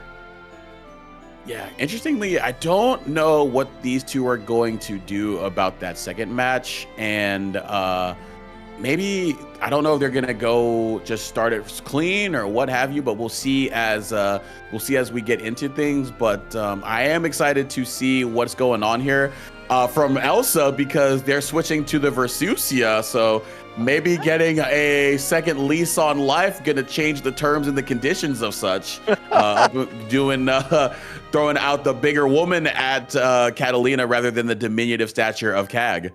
Yeah, you're talking about jump scares. Nothing is more terrifying to me than the run up from Versusia. Like that slow to fast on there, it's like she's coming your way, making some damage happen. Ooh. Yeah, dude, they nerfed that too. The recovery after the dash, and it's still scary because I'm just like, dude, they could just 6-6 me right now for throwing out far M, and I could explode. Yeah, so it does look like Riazo's going to be up 2 as a result of that. Elsa with the changeover to Versusia here. Riazo is in a really good position to continue down the line out of this afterwards, but we got Elsa with the confirm, just runs up, gets the throw on there, enough time to set up the stock off there afterwards, but you still got to deal with the sword, the ultimate skill from Riazo.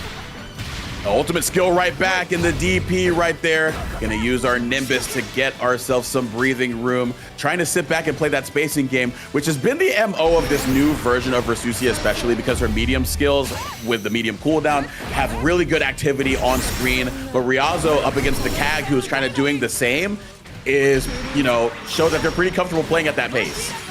Yeah, wasn't able to get anything else off of there afterwards from Elsa because they didn't have the stock to do the follow-up on there. Now has the corner and the stock, and is just going to back up, wait for the jump and to come down. It gets the knock down for the round on Elsa's side. Yo, the anti-air far H, I thought that was Cat's job, but Versusia sticking out the tail and swatting them back down to earth. That's crazy work. All right, holding on in down here. And there's that jump there coming right back at it. Even gets the far away, cannot get punished by Enchanted Lands with that strength of it. Throwing out the niches right here, but still got punished. 236U waiting for your recovery. And now we're trying to put them into the corner. Riazo once again is showing a lot of respect to their opponent. Elsa trying to use that to get on out of there, but the forward throw going to find us mark. Not that time though, the empty jump throw not going to work out. DP or 60 on minus frames, and we try to get a BC as a result. Oh yeah, calling it out with the Frozen Blade early on here. Still have access into it. Ultimate Enchanted Lands goes into the corner, but we're still holding down against the column in here. The confirm from Elsa, though. Going to get enough in there, but we're going to go right back at you. Get that knockdown on top of that here. You can at least get into the corner. We're just going to go in, get that restand one more time. It looks good the first time. We might be able to kill from this. I think we are, yeah! Man, that's crazy. Got the 50 meter at the exact right time. Just got on the last hit of that second auto combo. So the 236U extension afforded right there. Round start Enchanted Lands to go through the pillar from Versusia. Oh, the Enchanted Lands very much charged up right there. Elsa trying to jump. Yeah, you don't see the charged up version as often. Oh no! Go ahead, gonna get the follow-up. You're in the combo limit. This time, throw bait one more time, and the perfect on there to finish things off for Riazo 3-0. That cat counter pick looks so clean, fresh off of the F2 con victory with that character. Riazo looking like this is just, you know, this he's showing that this might be the play. This might be the play. Looking pretty good there. Just really, like we saw that earlier with the Cagliostro, it was really kind of calling out the position at that point. Even with Versusia, even with the approach tools that Versusia has in there, was able to it's like, no, I'm going to be able to throw you out from a long distance. I'm going to get that 6 scale afterwards. I'm going to get the restand. I'm going to make sure I get all the damage I can in a short amount of time, because that's what I want right now. Yeah, it just felt like every phase was perfectly in command of Catalina and Riazo, and you kind of saw it at the end too. It felt like Elsa was just kind of running out of options, running out of ideas on what to throw at them, because I did mention at the beginning of the game 3 that they were trying to play a pace that they were doing similarly with CAG, and you don't necessarily have as much freedom with Versusia as you do with CAG, because CAG, of course, has the maneuverability. You have to account for teleport. She has a variety of different ways that she's trying to pollute the screen, whereas I think you kind of understand that you're either looking for that heavy pillar cooldown or a niche is going to come out, and Riazo identified that pretty darn well. And at that point, Elsa was just going to be like, I have to do a very rapid change of pace. But at that point, Riazo just didn't give him a chance. No, not at all. Definitely, like, being able to just playing really solid the entire time in there. Unfortunately, we did have that little bit of a drop in the match, so we couldn't get the finish on there. It did look like Riazo was able to instantly get the pickup on there. It looked like was in a really good position to finish that off, but we weren't able to see that just because of those shenanigans in there as well. But we did get to see the final match on there. Riazo taking that with the 3-0, moving on into the next phase of winner side there. Yeah, good stuff right there. So going to go down into the loser side of things. It's going to be Camille versus Angiel. We saw Angiel with the Canadian Eustace wielding the flower bouquet and doing it pretty effectively for the most part up against Dragalia on the Lucilius. But Dragalia is a tough task for anybody. So Angiel unfortunately fell to the Fallen Angel, but we did see the prowess with the Eustace, especially in the more aggressive side of things, which sometimes you do see that as a flavor or a play style that Eustace is used for many different Eustace players. I think Inspector sort of dips into that pool, but I think Angiel is probably on the further towards that side of the spectrum than most other players are. And you think aggressive and you're just like brainless. No, it seemed like there was a lot of attention behind the movement that Angiel was doing in that match. Yeah, there was definitely some cognizant in there to realize, and like, I see where you're trying to move in here. I know exactly where my DP is going to reach in here, and I'm trying to really kind of play it out to where try to find those buttons early on here to make sure that I can get the knockdown to begin my game plan in there. So there was definitely insight into that aggression that was really helping Angiel in here. I want to see more of that either, because like you said, we don't see that flavor of Eustace very often, and I kind of like it. I want to see more of that. I want to see more of that here. Yeah, gonna be very interesting, because I believe Camille is either gonna be on the Versusia or the Lucilius, one of the two. I don't know. Maybe chat knows that there's another character that they've been throwing out recently, but I think those are the two that I've seen them on the most recently. Not entirely sure. Risky, do you have any intel that you've seen them on recently? Off the top of my head, I'm not sure. I'm going to also be dependent on chat on this as well. But we know time. We're going to learn all together for sure on on that. What I do know is that I'm going to be enjoying what we see here. Just as a quick update on it, the match did complete between between Riazo and like there, but it just got played out. The spectator couldn't catch up in time, so we did get to see that match did get to complete out, so they were able to at least finish the job there. Yeah, that's good to see that they were able to finish that out too. Because again, we were wondering how that was going to play out at the end of stuff, or at the end of the round, where they're going to be like, you know, do we run it back? Do we go into similar meter conditions or what have you? But it's good to know that they were at least able to play it out. And honestly, I didn't know that we were progressing to game 3, so I got Elsa. I thought Elsa at first free get out of jail free card, and just like, yes, I have 2 games on the Versusia, let's freaking go. But no, they just had the 1. So it'll be interesting though, because Elsa will be able to go into losers and, you know, flip between the CAG and the Versusia, both of which pretty strong. But we'll see what they finish out the night with. Yeah, no, I said it before, I'm going to say it again. The amount, like where we're at in the game, people have been experimenting with a majority of a lot of different characters, especially with the online brackets. Like there's so many ways to get that experience in and see how that character feels to you, especially to be able to try again. Like, okay, like it's not working out here. Let me try something different. Let me like play it out. We're seeing more people playing with Vicky in bracket today, even alone, like more so than we have in the past, and trying that out. I love to see it. Yeah, for sure. I do remember Curry Cup at one point had 4 Vicalas. It was either 3 or 4 Vicalas in like top 3 and top 4. And I thought that was like the funniest thing. Because I know my friend Biscuit was in that tournament and they got top 8, 5th. So they were going to have to go through like 4 different versions of... and they ran into Dragalia first, and they played Narm at the end. So they were like, okay, they lost to Narm. But then it was just all Vicala. But no Vicala on the screen right now. It's going to be Camille on the Abel versus the Eustace from Angiel. Okay, this is going to be a little bit interesting as we go along here. Haven't seen like the Avatar Belial. I haven't seen this pick in a while, but you know, you got that glass cannon, you got the extra damage on here. You can really like make, if you like seeing double-digit combo numbers, Avatar Belial is for you. Funny enough, the character was indeed changed. The pack follow-ups now function a little bit differently, so their combo routing changed a lot more. But in a way, I believe it creates a little bit more consistency because you're not dumping out as much health on your routes to get more average damage on each interaction. Because now you're able to go into something like this SDA route, still a lot of damage, but look at how much health that you lost. Not as much as you would usually see from an Abel route.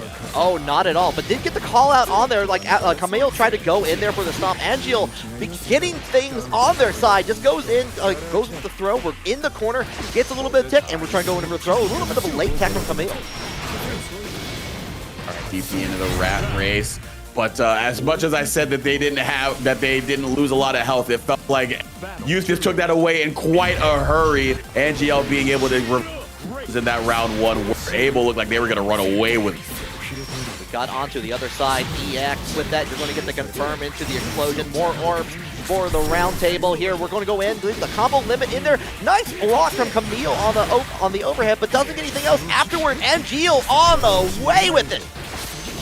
Final touch potentially here. Break on the throw, but you're still minus because of the rat race, and we're keeping you in the corner. Camille not able to challenge their way on out of there, so it just took 3 quick swipes of the knife, and Angiel takes round 2 to get game 1 in their column. Okay, but you know what? We're not stopping there. We're going to go ahead, get right back into it. Very similar to what we were seeing in the first match here. Camille getting a little bit of damage here, but we're trying to get away from some of the short buttons, the light buttons in there from Angiel. Using all of our meter to continue our corner pressure right there, but we're doing that defensively as well. Good stuff right there from Angiel, being able to bust on out of there. And now this is the tough part. The rat race coming out right here, just gonna run up and catch them mashing the 2 against the grenade in the back. That is another stronger round for Canada's own Eustace. All right, the Canadian Eustace, so they're always gets their person on here. We're already thrown out with the EX rat race and a nice avoidance in there from Camille. I'm gonna go ahead, get the little follow-up, show that shoulder out here. Get the follow-up into the corner. A little bit of that, the Devil Gen tactics happening out here now with the confirm from Camille. Big damage. Oh, the deadliest of knowledge checks up there as the laser from that stance is air unblockable, and you get the follow-up after the fact to get a full combo, and Kamel able to kill off of that. Oh, that's brutal. Brutal here. Tied up in rounds here. We're trying to hold it down. Going in for the 6-6 low option in there from Angeal. On out of there, get to the other side. Try to get a little bit of a frame trap going here, walking back into that far H. Nothing doing. Some discipline there defensively. But now we're just jostling for this position right here. Eureka not going to be able to go through the U fireballs from Eustace. Okay, a little bit of delay on that, realizing the danger of being in the corner with the green rat race to either keep you plus or get the damage to begin a combo in there from Angeal. We're going to go right back in here, gets the block on there, but we're using a lot of brave points in a short amount of time to tie things up. Both players are going to take way more damage, 20% more to be exact. Oh, passive knowledge check right there. Most people see the blue flash and dodge. Angeal does it in DP. Really good stuff right there. Not falling for the 2-3-6 jump scare. Good stuff right there. Kamel now sitting on just a little bit of life, but now they fear Chip, but they just get hit regular. Just putting down the fireballs on the ground. 2-0 for Angeal. Okay, we're going back to the room though. Are we thinking things through? Are we taking a little bit of a break? Are we going to change some characters up? What's the plan here? Soares. Yeah, all right. Bring. You know what? If we can't fly, we can't use lasers. Let's just bring a big punch to the situation. The Macho Ultimatum. Amazing stuff right there. And look, I've seen Soares get a little bit more play. I remember at the launch of the game, Soares was considered to be pretty strong and then really died off. But it feels like I've seen a lot of people dip into him for like a counter pick. Pretty easy character to kind of swap into and get your mind right for. And execution, not necessarily too hard. So we'll see how it goes here. All right, and you get to really play that up-close and personal game in here, really kind of suffocate where Eustace wants to be, and sure enough, we're seeing that right now. Already having the life bar going. Go ahead and use that Skybound Art on top of things here. And right back in there, actually, like, calls out with the armor. On the other hand, we still get it, and that was a quick round for Kamel. You still get the dump out damage, but not at the risk of your own health. Really good stuff right there. And the armored 6-6H dash attack gonna keep Angeal respectful. And now we're gonna keep up this corner offense. Look at this counter pick really paying off in bunches right now. Interesting, I actually got the buff on that, but you're still stuck with the rat race. You got the confirm right here, but Angeal's like, you know what, right back at you. I'm going to use my U-skill DP, get out of the situation, force Kamel to use a BP to get back into neutral. Oh, baby. Yeah, you tried to deny me my chance to take advantage of my advantage in the frame department, but I sniffed that out. DP bait right there. Kamel, quick game 3 victory with the Soares. And that's kind of what you want here. Like, you are down still 2 matches here. You got to make it quick if you want to keep that stamina up and get into it. Like, this is on the loser side, so whoever loses this is going to have to watch the rest of it on TampaNeverSleeps. Yeah, but you got to be wide awake with these 2-1-4 Ms. Angeal not called out like against most other quick advancing moves that keep you plus. And Kamel doing a really good job taking advantage of that, pushing them all the way to the corner. But this is the corner that they themselves find their way in after the BC. And now Angeal's going to probably try to keep it going right here. Rat Race conversion. And that is going to be a killer one. Down. Yeah, Zoma, like, Angeal was just like, you know what, I own this corner. I sponsor this corner. There's a road sign here where I pick up litter for this corner. It's all mine. Not the sponsor. That's crazy. All right, we're holding it out. Now using the B point early on here. This is going to be set point for Angeal here. Kamel does not have anything to say about it at this point, but looks like we're saying a lot with those fists. We're saying a lot with the boot as well. How dare you try to charge up in my face? And now you're going to be put in your place if I can get a good read on a piece. That's exactly what we get. A lot of heavy skills, too, to be able to extend our pressure. But, oh, never mind. We were able to get reverse fortunes, being able to dodge that jump scare with the ultimate jet punch.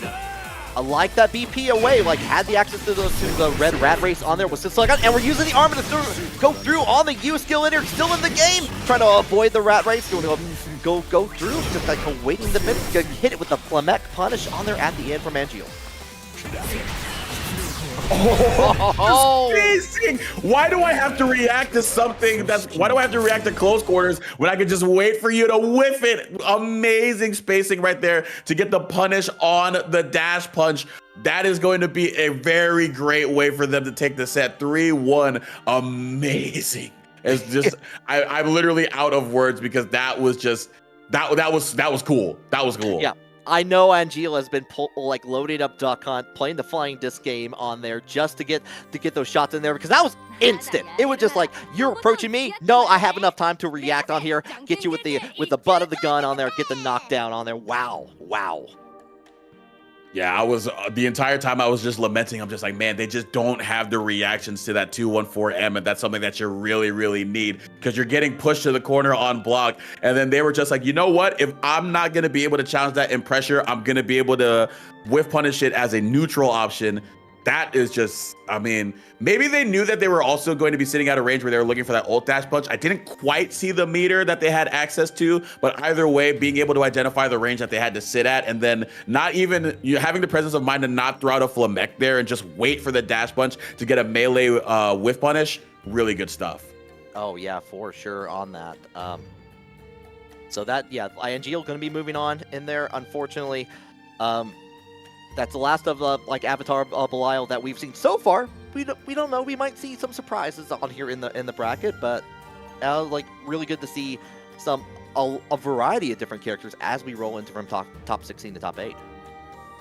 Yeah, and actually in this top 8, we're going to get a rematch of a match that we saw in pools earlier between Beepaw and Face Rolled. And hopefully for Face Rolled, they get a little bit more of an idea of how to approach Fairy in this matchup. And I say that as somebody who understands that it's Sisyphus rolling the boulder up the hill, and that hill has a lot of hitboxes for you to run into.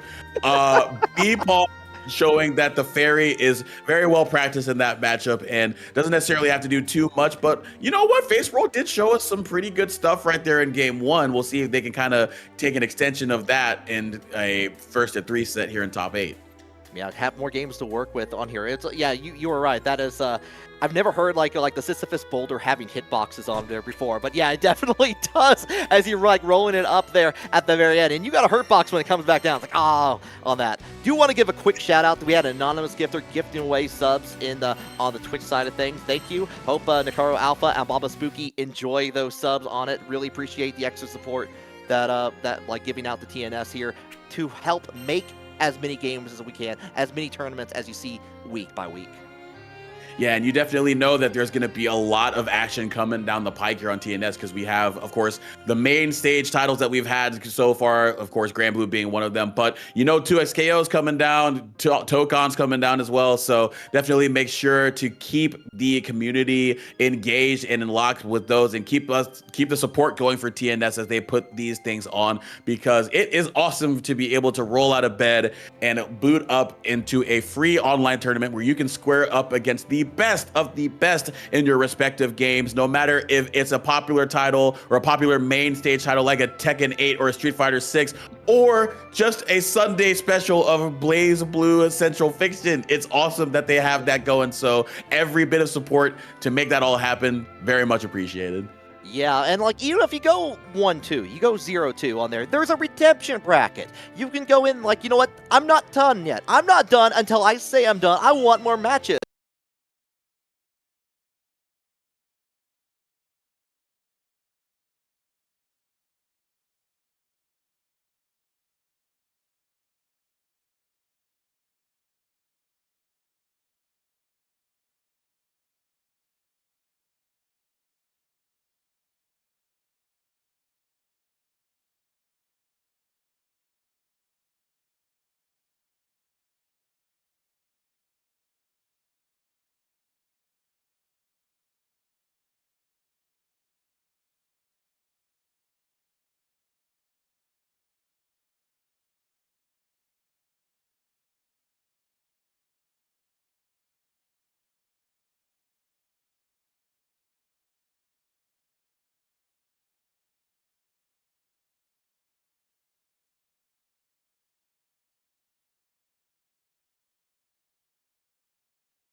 I'm blanking out. Asto was playing Siegfried. Was that correct?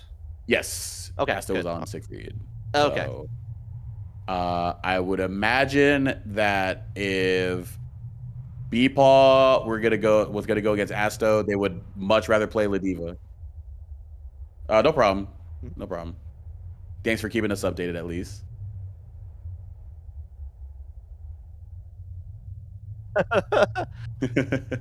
Nope. Yeah. All right.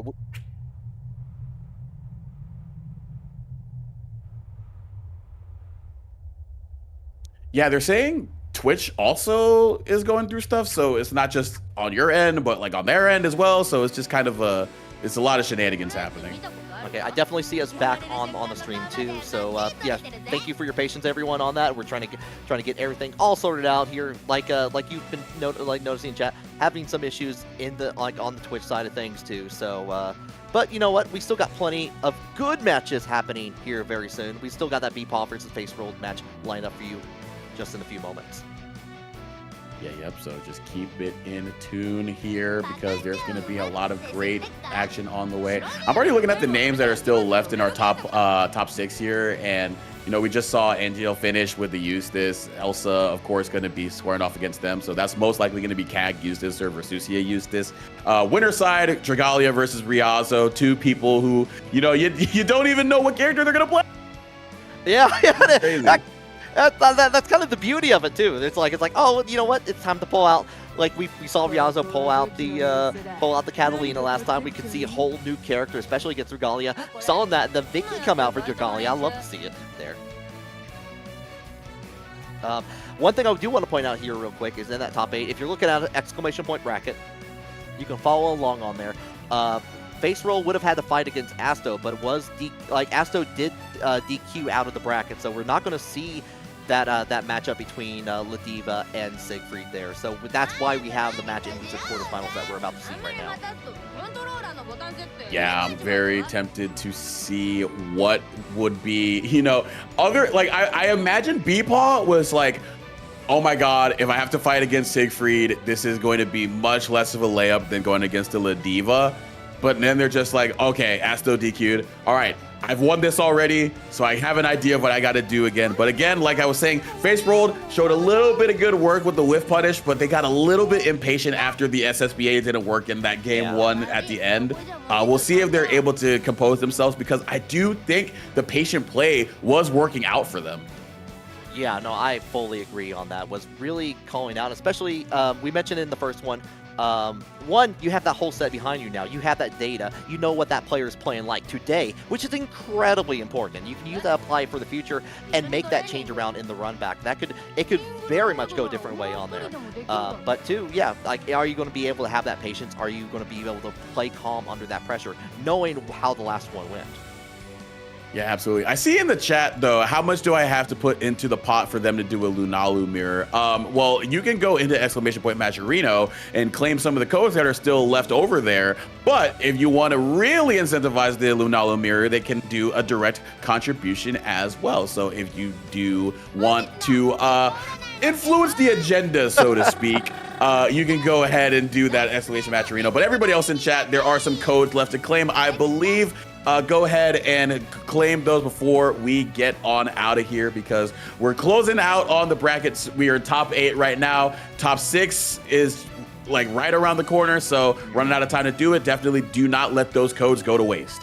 Yeah, no, we are just above half of those codes already claimed on here, so there's plenty on there. I see how many are you in the chat. We got at least 250 on the Twitch side of things on getting everything all sorted. So I know some of you have not clicked on that yet, have not done the work on there. I know you may be on your couch. You may be enjoying a fine Saturday afternoon wherever you are, enjoying the time on there. But you know what? I know your phone's near you. I know you're checking Twitter. I know you're checking Blue Sky. I know you can go to another link on there. There's a third place you can go to. That's Matcherino. Click on that. Click the claim code. The players will thank you. Yeah, absolutely. We can see it through the VPN. We know that you are near a device, and we know that device is capable of accessing the Matcherino. So please go ahead and go on in there. Again, nothing but a dime of your time, but it really does mean a lot. It all adds up at the end of the day. But all things considered, I do love the participation that we've seen from chat. Like you were saying, we are over 200 strong on the YouTube side of things. I believe that we have a pretty sizable thing, or a sizable size of crowd. Sizable size, Jesus.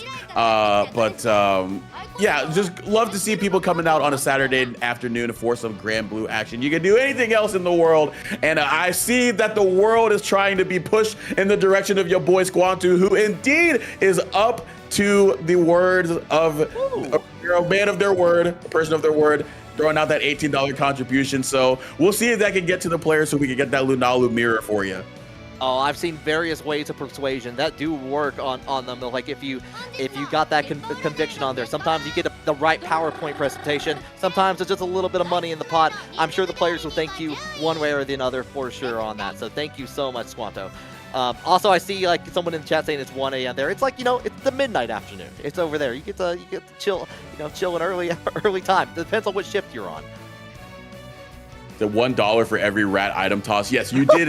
you indeed did not count, because it was. I feel like 18 is a little bit of an underestimate of that. But you know what? I'm not gonna hold your feet to the fire for that. I do appreciate you regardless. But yeah, it will be very funny to see if you know what would be awesome. We get the Lunalu mirror and Dragalia still gets Vakala.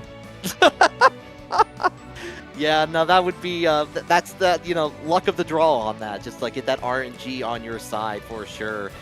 Yeah, no, I definitely saw enough stars to open up like one of the Bowser bosses in Mario 64 in there from Vakala. So I have a feeling we'll see many more if we see more of Vicky play come out. Bro, if I could hit the backwards long jump to be able to get out of the Vicky neutral, that'd be so sick. I would like going up the stairs? The Wahoo. I imagine just like the secret tech to the Vera Vakala matchup is just hitting the Wahoo and just being able to go just like backwards long jump over the Dormouse beam, and then it punishes her on the other side. That'd be pretty sick. Oh man, if you made a fighting game character that played like how Mario 64 speedrunners play that game, we would all be in trouble. We would all be in trouble. No one would. It would be like half press A's to oblivion for all of us. Oh no, that character exists. It's called Melee Fox. Oh, okay, fair. Good point. I see people play that character, and I'm just like, dude, how do you not have carpal tunnel syndrome? That's the point. We do. That's the neat part. We do. And like the point doesn't necessarily go all the way because it's just the same way. It's just it's just like it was just ow. Hey, but those wrists won a let's make big moves. So there you go. That it did. Trying to get the last little bit of it all kind of squared away here. You do see the Matcherino going here. I see. We saw Squanto with the extra $18 on that. Thank you very much. See a few more codes. We got 15 of those codes remaining. This is a really good time to go ahead. Lucas in the chat. Shout out to Lucas. I missed seeing you at the F2 Con last week, but I'm glad you're doing well out there. Yep, appreciate you, Lucas, and your 2 a.m. DM saying, "Hey, Zoba, do you want to do Grand Blue?" Appreciate you nonetheless, though. You're the GOAT. Everybody at TNS, honestly, has been a joy to work with ever since I got the first okay to get on here. Everybody that I talked to was just like, yeah, the production staff really run a really good ship around here, and they're really nice people. And like I believed it, but then like being able to experience it firsthand, we're working with Gaijin today. Super awesome person to work with, especially like you see all the stuff going on with this stream, and they're still holding it down. Lucas is the backup as well. That's just, I mean, you can't really say enough about these guys. They really do a great job, and they're awesome people. So appreciate y'all at TNS for being y'all. Yeah, no, for real. I mean, to be able to do this and have like the team that they have to make this happen every day, that's no small feat. It's a conglomeration of people working, running brackets, running production, doing the commentary part like we're doing right now, trying to talk to you, and you all in chat also putting in your TNS space bucks or whatever to get those predictions going. The machine, we're all part of that machine to make it happen. Mm-hmm. It all works when all the little cogs mesh together. Yeah. So basically, we are going to be going away to a bit of a break so we can get some more production stuff worked out. But stay tuned because we have some awesome Grand Blue action on the way. So it'll be just a jiffy, and we're going to have more than enough action to reward your patience. So see y'all on the other side.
All right, we are back. We got everything squared away, which only means it's time for more violence. Virtual violence.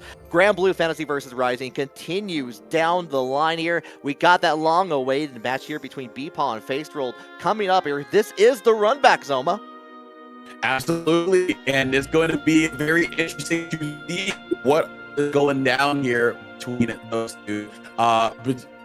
The Fairy versus the Ladiva. Again, the matchup not the best for Ladiva. I think we got to see that the first time around, but I think that we will see if Facerolled can leverage the patient game plan that we saw work a little bit in that game one, but kind of abandoned it in game two, which understandably so, a little bit of frustration crept in. But let's see if they're able to stick to the plan and stick to a winning plan at that. Yeah, we'll find out together on that for sure. But definitely, we know Facerolled has that ability to play patience on there, waiting for those prime opportunities to really try to pick off Fairy if Beepaw goes down the Fairy route, which I would not be surprised in the least on that, if that is the case. We did see Beepaw earlier with the Galleon pick on there, like, you know, has that always, like, in their back pocket. But, you know, definitely the Fairy was extremely strong. That was a 2-0 that we saw in the previous pool match. Yeah, also, you don't have your winner's life to gamble on, so I would imagine that was more of the incentive for them to be like, you know what, let's have a little bit of fun, let's see if the Galleon can do some work. Not this time, it's serious business, and that's what we are about to get into here. The Fairy versus the Ladiva. We're going to show down with a bit of rematch in these pools. Now in the first to three environment, and the losers at semifinal, or losers quarters. Yeah, already letting a little bit of the info rock, but not too long. We got some battles to happen here as it is Beepaw going to take the first hit. All right, now GG holding it down right here, and we are going to push them into the corner here. We're getting a lot more aggressive this time around, just going to get the early health lead as quickly as possible. And in this matchup, it matters a lot because that means that you got to take a lot more chances as you see the quick couple of lariats right here. You got 75 seconds left on the clock. We will see how patient they are, but this is the first time we have seen the Orb of Confusion come out right here. Gonna get the overhead as well. So now here we go, just throwing out the far lights, throwing out these far normals, daring FaceRoll to do anything right here. BC, after we got the bravery point back onto the super. Oh, the punish right there, or the counter hit right there with the 2U, and then gonna be able to bait out the brave counter, and now get the ultimate lariat combo. Close heavy, Jewel Resort Screwdriver, gets for game. And we armored through with the newly minted DP from Ladiva, challenging the ultimate DP from Fairy. What a comeback by FaceRoll right there. All right, quick sweep to the legs right there. That 2U buffed menace right there. Now Beepaw trying to sit back and pester them with these far normals, but FaceRoll doing a really good job of sitting at spaces and throwing out different methods of approach. Even as there it is, they get the big boot, the whip punish as well, counter it as well. Here we go, FaceRoll. And the reset on top of things. Big damage here. Don't have enough to do Skybound Art, but you know what? We got the grab. Get down there. Call the referee for a pin count. I believe somebody in chat said you are never out of it if you are playing a grappler, and my goodness, were those rings rung true right there. Or I was about to say Gabagool because of the freaking in-game name, but FaceRoll Gabagool in chat popping off for their clone. FaceRoll doing a really good job right there, exercising the patience. Even when they were down, they knew they weren't out. They one good hit, and they got a couple right there. They added up, and they're forcing the Galleon to come out right there because it feels like Beepaw is looking at that Ladiva and going, they kind of know my every move, and we move through the will of the earth. We roll through that. We are rolling on here. We're already back in the corner. This is exactly what FaceRoll would want in the situation here, as we're seeing. Was ready for it from a moment's notice. DC get away from the guard crush after the ult lariat, please, because things are starting to add up. But we're gonna get some damage to add up in our own right here. Quick sage confirm, set out the seal. Now let's play a little bit of that spacing game. It does get hit on there, gets the bounce on top of it. This is where Beepaw wants to be. Goes ahead, ultimate will of the earth. Enough time to set up the level 1 meteorite and gets a full. We're going primordial grasp style. Not enough level on the seals, though, to get a combo extension after the fact. That could have honestly killed if they were able to get that routing, but just not quite leveled up right there to get it. But it's okay. Beepaw reclaiming the health lead. Now FaceRoll once again having to get an advantage, and they wander right into a whiff punish. Oh, no, guys, too far away on that. I thought, like, FaceRoll thought they had, like, something for that there. We're going to get a stand down on that. The final hit from Beepaw going to take a round for themselves. Starting to get a little bit of a sense of moments and interactions that prompt the impatience, rather, of FaceRoll when they're otherwise willing to hold down back and play the full 99 seconds. It's definitely when those lariats and those big risks that they have to play in neutral don't pan out, they get a little bit more antsy, and Beepaw has been really good at taking advantage of that. A lot of medium range all trying to go in for the primordial grasp. FaceRoll was already jumping over it, going to get prime opportunity to get that life bar and take the corner for themselves on the left-hand side. Oh, back throw incident though. The stylish animation right there, and the stylish BC bait right there. Gonna get an extension and gonna be able to link into the will of the earth, and we will a game into our column, matching the count of FaceRolls. We are now going into game 3 with one apiece. Oh, Galleon is a lady of few words, but those were like showcasing the physicality on that. Keep it to that mid-range a little bit, just a little outside the range of a lot of the Ladiva's normals. Just like getting on that. We're already ducking over the lariat, was already keeping on there, going to see the side switch, nothing for the grab from FaceRoll.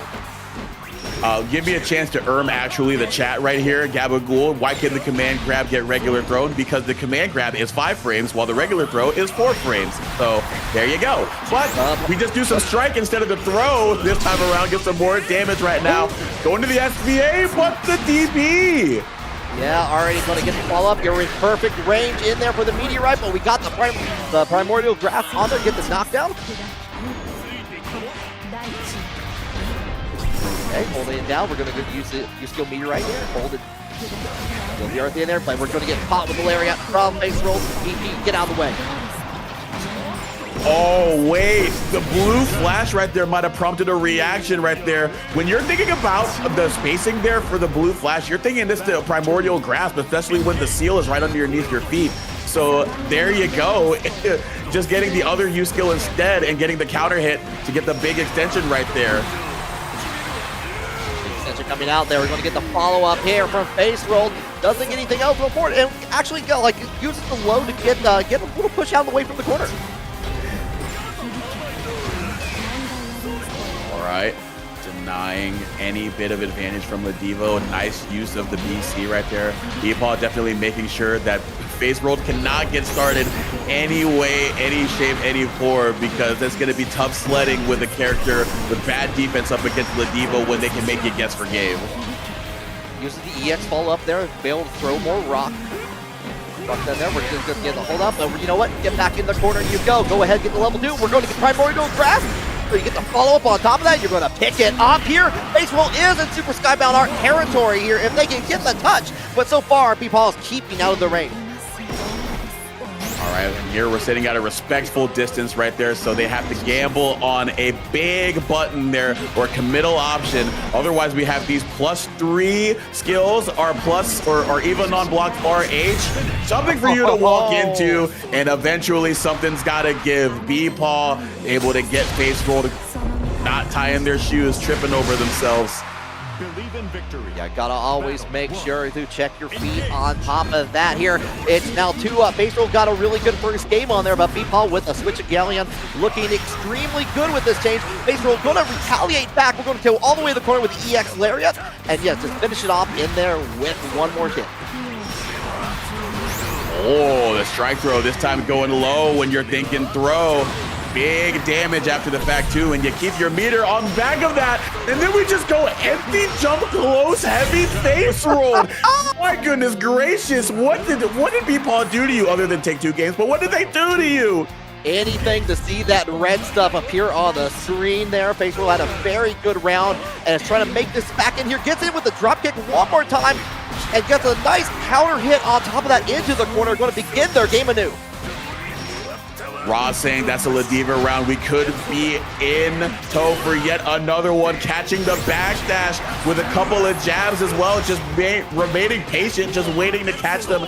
Trying to get out of a grab, but you can't get out of this one unless you get it for the throw animation. And that is a swift kick right to the jaw. Face rolled swiftly, getting the game 5 in order. And just like that, in a moment's notice here, we're in that game 5 here, holding it down with a level 1 meteorite early on here, having to use a just defend on there just to get away a little bit, but we're not getting much. Nice call out with the 2M from Beepaw though. All right, very careful in this neutral phase. Good clash recognition on both parties. Throw break from both of them. Set out that seal, but this time face roll gonna use that opportunity to advance with the 6-6L. Even though you don't get a lot of scaling on the other end, got a lot of damage there, but now you find yourself in the corner. This is a tough spot. Yeah, the plus in there, holding it down. Use skill, primordial black grasp. We're gonna get the knockdown here. I like that, like the BP came out and like Beepaw was just ready to go with it for the meteorite, but unfortunately the sides have now switched here. Face roll's gonna get a lot of damage from this. I don't know what happened. The link there from Beepaw not working out right there, so it created a scramble. Yeah, you can react to that. Unfortunately, You're not gonna catch them guessing. And yeah, that's tough. That's tough for Beepaw. Just the slightest mistake ended up being their downfall right there in round 1. But let's see if they can reverse fortune. Face roll smells the blood in the water here. Already getting the approach in there with the 6-8 headbutt. Cancels out of it early on here. Now having to force down to get up, get pushed away from B-Paul Galleon's normals with the U skill. Trying to pester them into a mistake there by throwing out those hitboxes with those really good far normals and a raw raging strike in return for B-Paul. So it giveth and it taketh away if you're Ladiva and face rolled. Now you are finding yourself on the other end of that misfortunate circumstance, and now we get the extension off of the primordial grasp. Is that enough? No, she lives. Oh, but set up the meteorite in here, going to give B-Paul and face roll a chance to get in with the drop kick, turn things around. That's a significant chunk of life taken away. Oh, the mash of a lifetime. Would you mash for $1 million? We do get us to a final round of this game of 5. Oh yeah, we're going to go ahead, get it. Doesn't get the follow-up, unfortunately, on that. Just gets a little bit of positioning into the primordial grasp.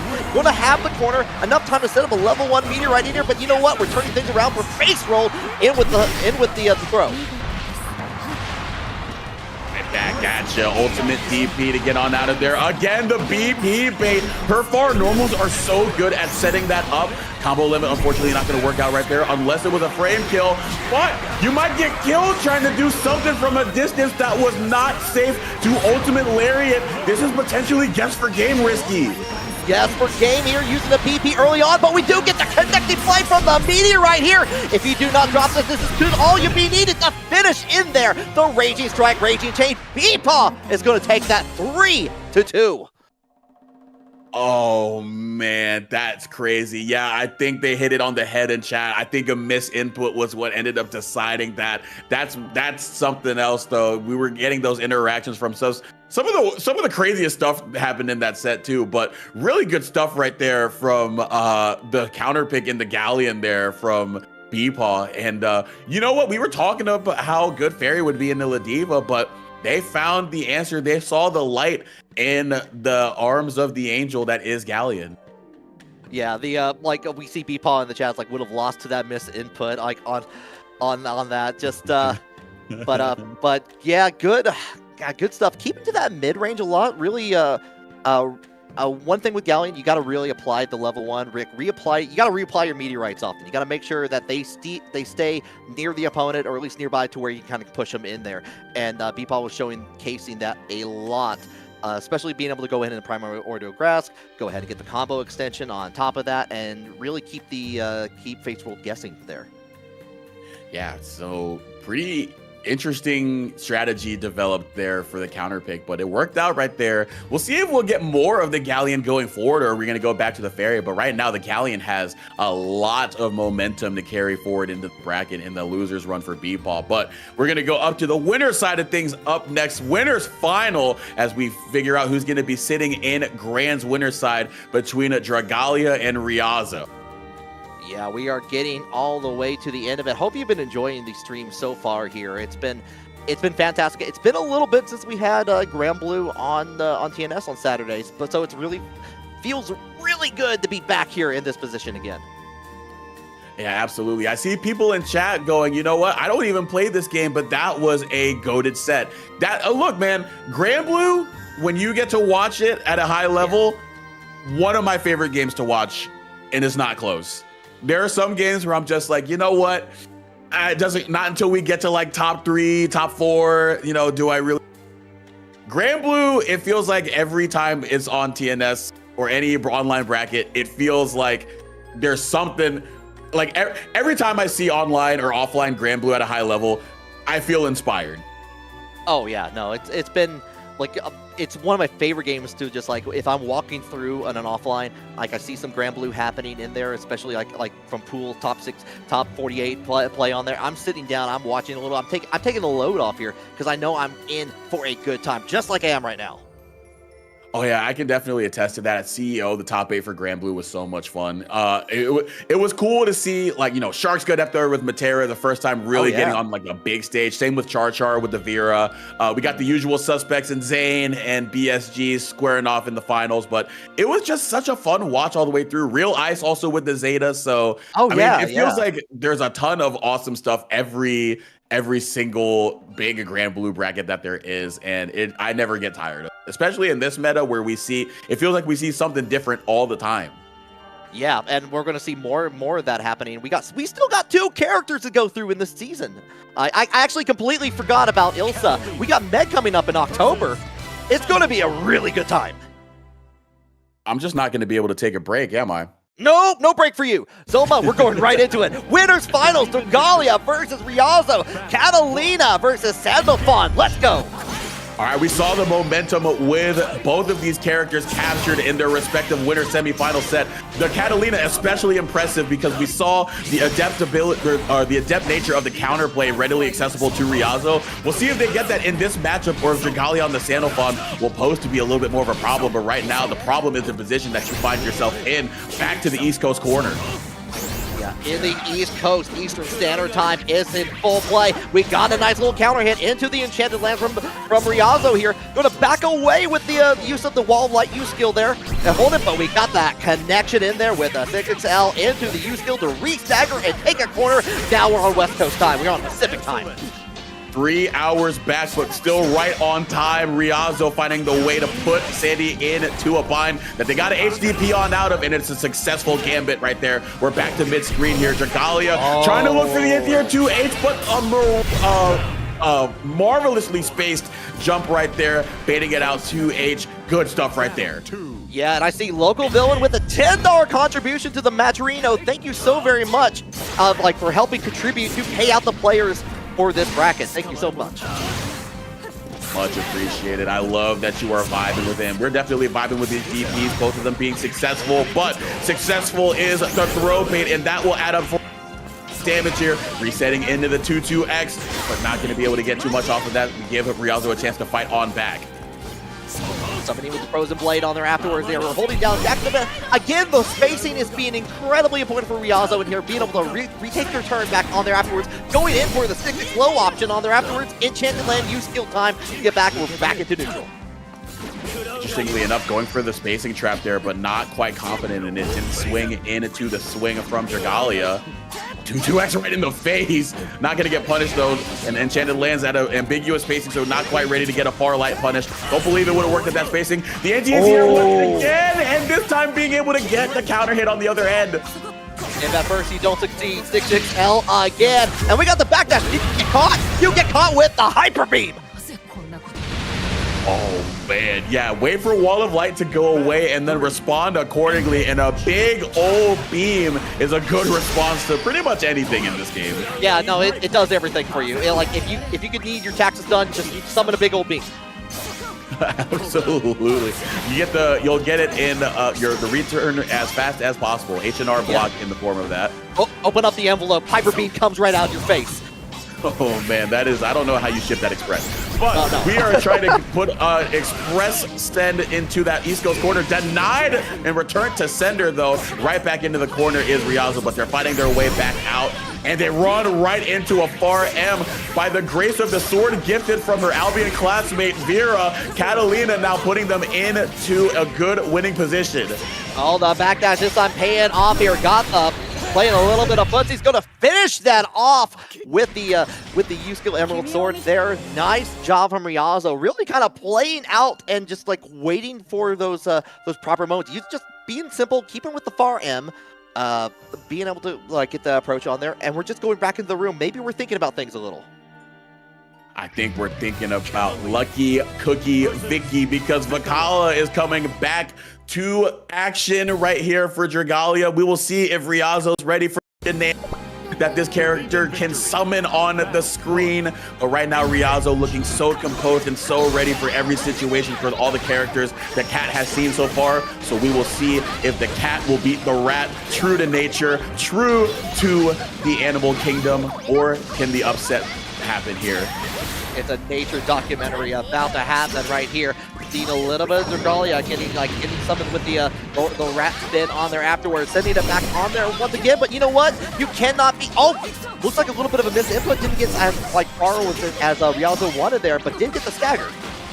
Yeah, I believe they wanted 6-6H right there, or 6-6 something, but it didn't really work out. But either way, still being able to put Dragalia into the corner, trying to get the 2-3-6U, but the startup is getting called out, unfortunately for them. 2-3-6U on the other end to try to get some space for free, but Dragalia gonna whiff right here. Riazo still going to be patient, even though there's a lot of chances for Vicala to get started here. Seeing Dragalia go in for that anti-air, getting a lot for it. Just, but this time, the confirm with the low, sitting it out there, but this time going to get the punish on there, having Riazo use a lot of that meter from the U skill. Trying to walk back, bait something with that far H. Dragalia remaining poised defensively, not biting on anything Riazo trying to set up spacing-wise. If the Enchanted lands this time around too, not going to be able to kill, but potential guess for game if you land the right hit. Oh, 15 seconds there. Oh, we are back spacing on there until we got the far M confirmed to play their game, spinning that meter as we've seen time and time again with the restagger. Riazo takes that round after a very long first round between after the character change. Right before the traveling trap, the far M is able to make contact with Vicala. Oh, trying to use the wall of light up against the trap, but it didn't really work out that time around. Maybe just didn't really get the timing right, but it's okay. Riazo still being able to get on out of there and challenge the gap in between the item summon. Oh, baby. Power of Emerald Sword there, my favorite Rhapsody of Fire album indeed here. We're going into the corner, we're going to get that wall bounce on top of things, building up that Skybound art meter again. You don't even need to use it, you just got the Raging Strike on there afterwards, and Riazo is now up to.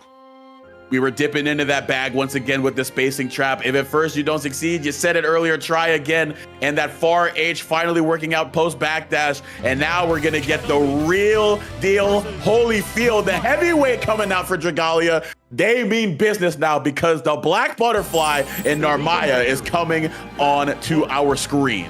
Dragalia really brought out the KOF team to play some Grand Blue. Okay, I see team of 3 putting out with the anchor character out here with Dragalia.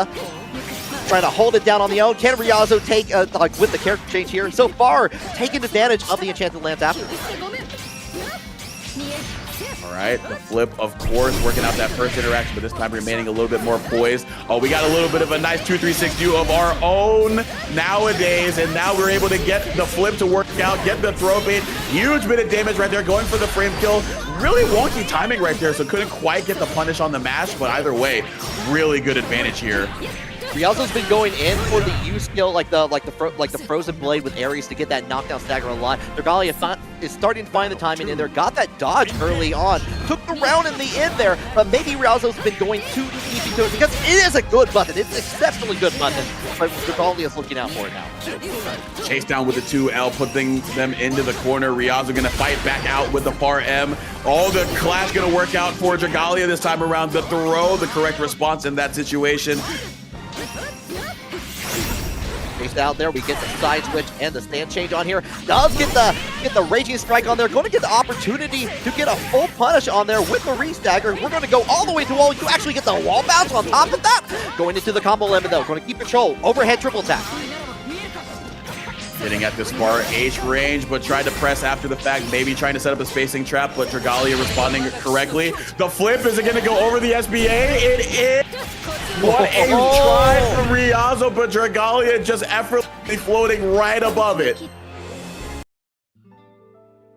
And such it is here as we go in. Dragalia getting their first match on the board here in winners finals here. We're going right back into the room. We may be considering a change, and I see a Grand coming out here. Is that correct? It is. Yeah, it's EX Grand, baby. I think you're right. I think that this is actually a KOF match, guys. I think that's exactly what we got. We got some Gex on the screen here. Okay. We'll know it's a KOF match if it goes to game 5 because KOF matches they're never short. No, you're right. We are waiting. All the other games are waiting to finish the top 8 for sure on that. Alrighty, but we're not finished in this corner right here because we're fighting our way out of here. The interesting thing about Riazo though is that they're spending it on the armor break to extend their plus frames. They did the light version because it has extended cooldown as opposed to other skills normally. So trying to get the plus frames as easily as they can. So gonna have to really be cognizant of that cooldown. But Dragalia already having to fight back because Rand making these hits count. Yeah, and we got Murph coming in, rating with a party of 69. Nice! Welcome to the show. You're here in Winners Finals, and Riazzo using the EX Tims, like the Grand EX on there to take a round back to try to finish it out here for the set point. Yeah, I'm starting to see you really loving this aggression here from Riazzo, and that's what this character commands. You need to get that big hit, and you need to get it here early. Big opportunity right there with the 5H. Not quite ready for it, though. Denied at the pass once again. The Setsuna going to keep Grand into the corner. Oh, another flip for you, though. We love that flipping stuff, changing out into his stance, but we try to go in for another change, getting called out by the U of Grand EX, like the change out from normal up Grand.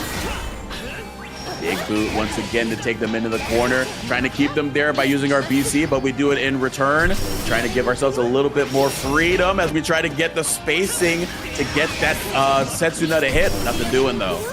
A little bit scary, like was just a little bit too far away for that 2M to hit on Riazzo. Dragalia going to take that round pretty convincingly. We still had over half the life bar to their name here, and now we're still on set point for Riazzo. Does get in with a 6 scale, but nothing else up.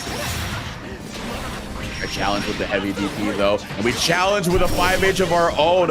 Very, very gutsy call there for Riazzo, but got rewarded, but not by much. Oh, no, there's no way. There's no way. The ult on the other end, man. Oh, we are doing flippy stuff for everybody here. It's a luchador match happening right now. We're going in with the follow-up. We're going all the way into the corner. Dragalia, yeah, you are unfortunately going to be done and done for this winter finals here with the Skybound art from Riazzo, taking that 3-1.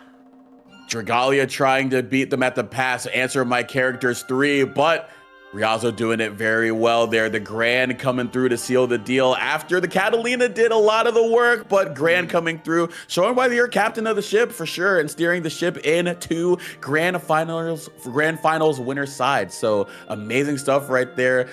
You just never know with Riazzo and Dragalia are gonna come on screen, and both of them just, seemed ready for each other, but Riazzo just a smidge more this time around. Yeah, definitely love seeing, haven't seen a whole lot of the EX characters come out to play since the initial first week on that, so love to see Grand EX coming out there just to play. We were talking about it before the stream happened. We like how it kind of feels like they're like almost like Street Fighter 4 Omega versions in a lot of ways. You got like access to different moves, like how they play, a little bit of different style. So it's like a little bit of an extra knowledge check for the other opponent as well.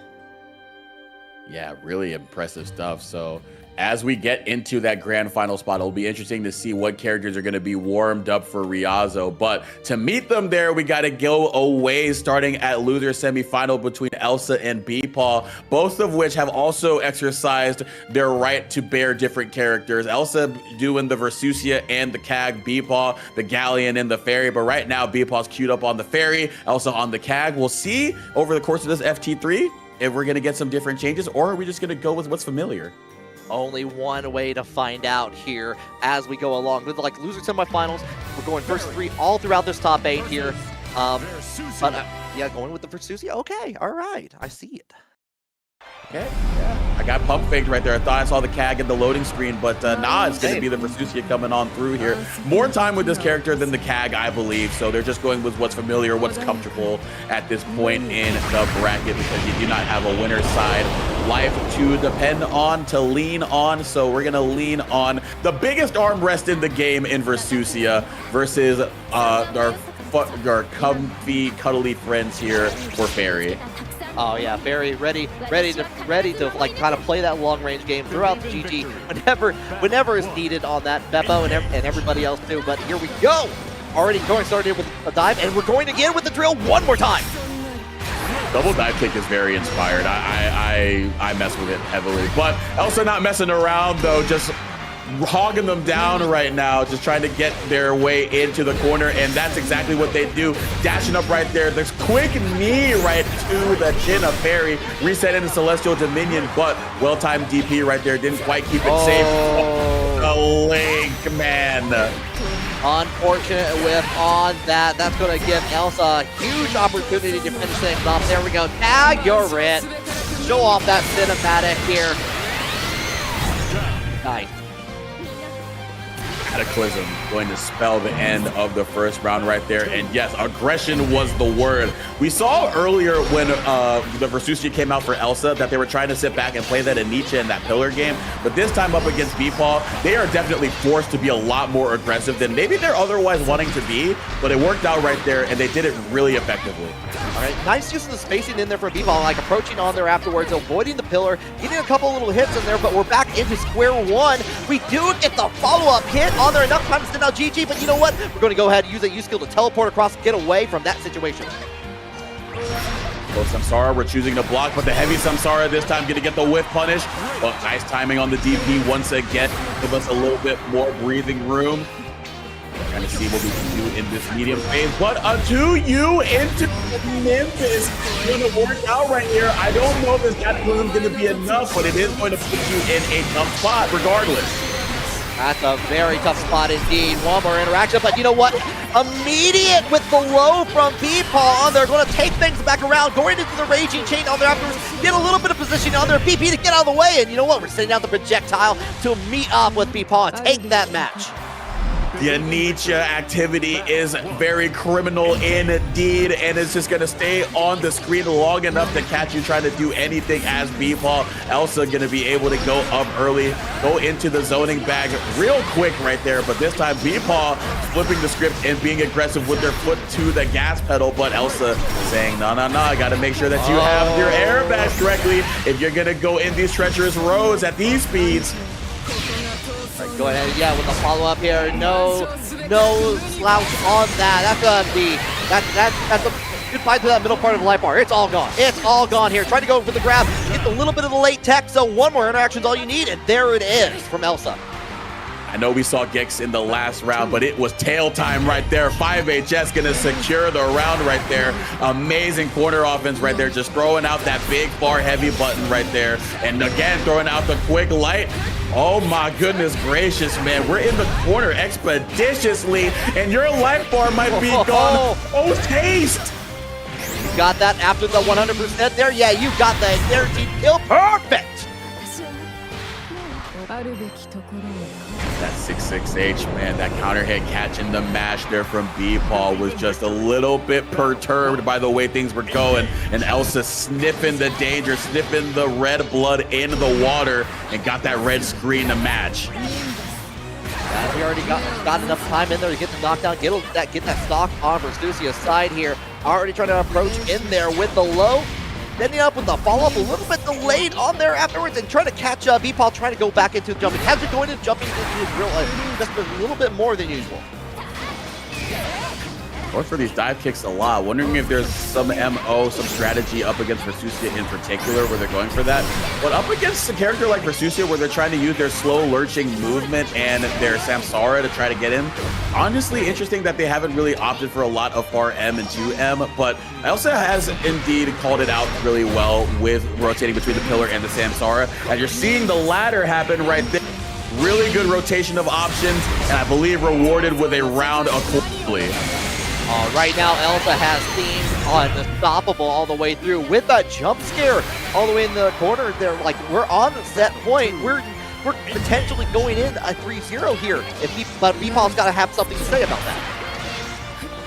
Good roll through on the pillar, getting the punish as well, ducking underneath the Anicha. We're playing a little bit of our bullet hell while imposing our own, but still, Elsa trying to prevent Barry from catching any momentum right now, but Beepaw doing a really good job of making a game of it at least. Holding down here, we got the throw on there, going to get a little bit of extension. You're near the corner here. Now you're in the corner, having to deal with it.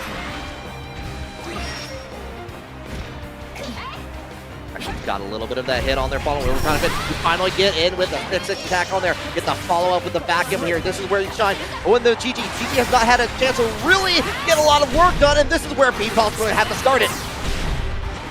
We are dumping our diamonds, but our next hit could be a tough one. But that will be the one that GG will enable for Fairy rather than for Versusia. The throw into the extra damage on the summon. You got a friend in me. Yes, indeed. All right, sending it out there. Going to push a little bit away. Keep it plus with the GG on there afterwards here.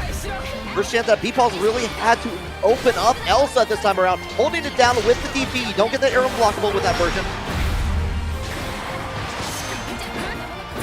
On the throw after we busted out with the Samsara up against the GG summon. So very good challenge on the special skill from Barry, but equally good poke right there to stop anything that Versucci was trying to do to start any advantage in that neutral phase.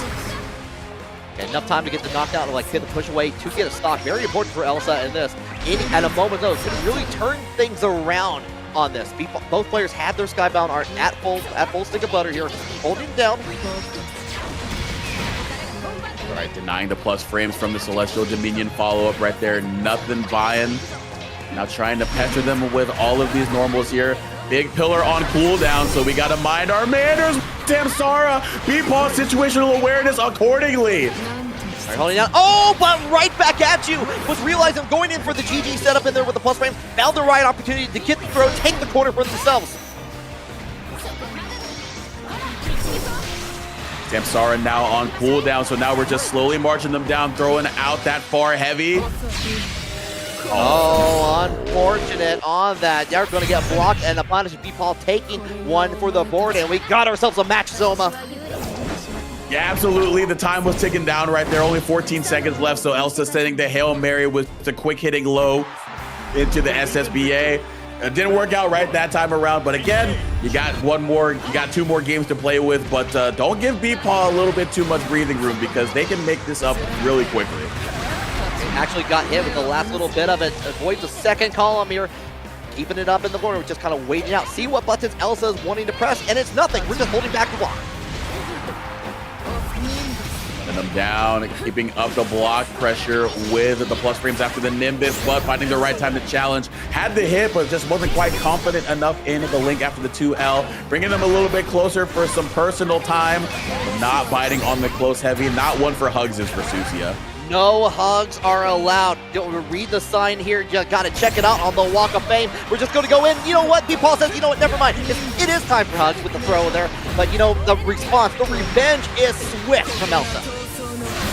Close contact right there is going to be in the form of a strike and going to be a big combo after all of it as well. Going to go into the safe jump post Cataclysm, break on the throw, but that does indeed put you at a situation where the next throw will kill. So B-Paw going to have to be pretty careful. No Anicha on the board for Elsa. Oh, but a pillar is. Yeah. Tag your it on there. I like that Elsa's been really trying to call out, like, starting out the beginning of the dash animation. They're really trying to, like, see what B-Paw is trying to do there. We're really trying to play with those interactions, see what can happen. Good to know right there what can happen after this counter hit. BC as well had the whip on the Raging Strike, but not much after that. But gonna get it right here. Go into the ult pillar. Combo limit though, plus frames after the 6-6H. Unique skill advantage for her on that front. Keep them into the corner with the Nimbus. 5U, this is a very scary game to play, but Genspest able to reach from across the screen. Yeah, using the BP immediately, doesn't want to be in the GG situation. I completely understand, but you know what? We're going to get the knockdown, get back into it anyway, forcing you back into the corner. The throw going to work out right there. Close, heavy going to hit right there. Maybe looking for a throw. Caught you reaching, and now we're teaching. Very instructional orb on the way for you. Learn you bit of something as we get into an extended lesson here, potentially going to a game 5. And that is, yeah, like, you know, the game came with an instruction, but fortunate on that. Going to get with the clash in there. Elsa wins that, close up with the Samsara, and we're going to keep you in the corner. Got the Anicha rolling through, perfect with the 2U. I have loved seeing the post skill roll through and then going into that 2U to catch anything that Elsa is trying to do after that with the activity of the Anicha on the screen. Good responses there from B-Paw. What's your response to the orb though, Elsa? Oh, that could have been very bad. Got the hit on there, but you know what? We got those fuzzy, the F-Shiki coming in for B-Paw.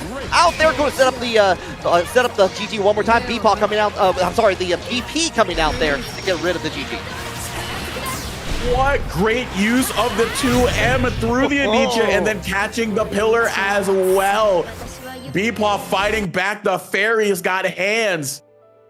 Yeah, the fair, like not just for holding the whip, throwing it out there, throwing like everything but the kitchen sink on top of that. We got ourselves, we're using all the parts of the match, Zoma. We're using every little bit.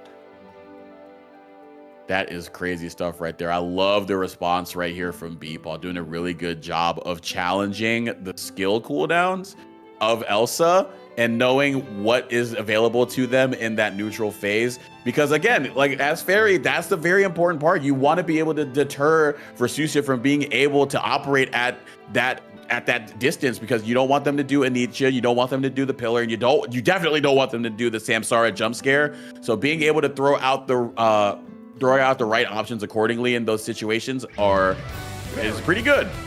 Oh yeah, pretty good indeed. Here we are though, game 5. Thank you for your patience on that. Probably letting the ad run at the very end so we can all enjoy this together as we see B-Paw still on the Fairy and Elsa still on the Versusia.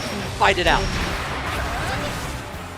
Alrighty, putting out the GG though up against the Celestial Dominion enabled Versusia as we get into game 5. What will be the winning strategy here? Right now we're getting an early health lead up against Versusia, prompting all of these panic options defensively, not wanting to be in the corner with a GG down below.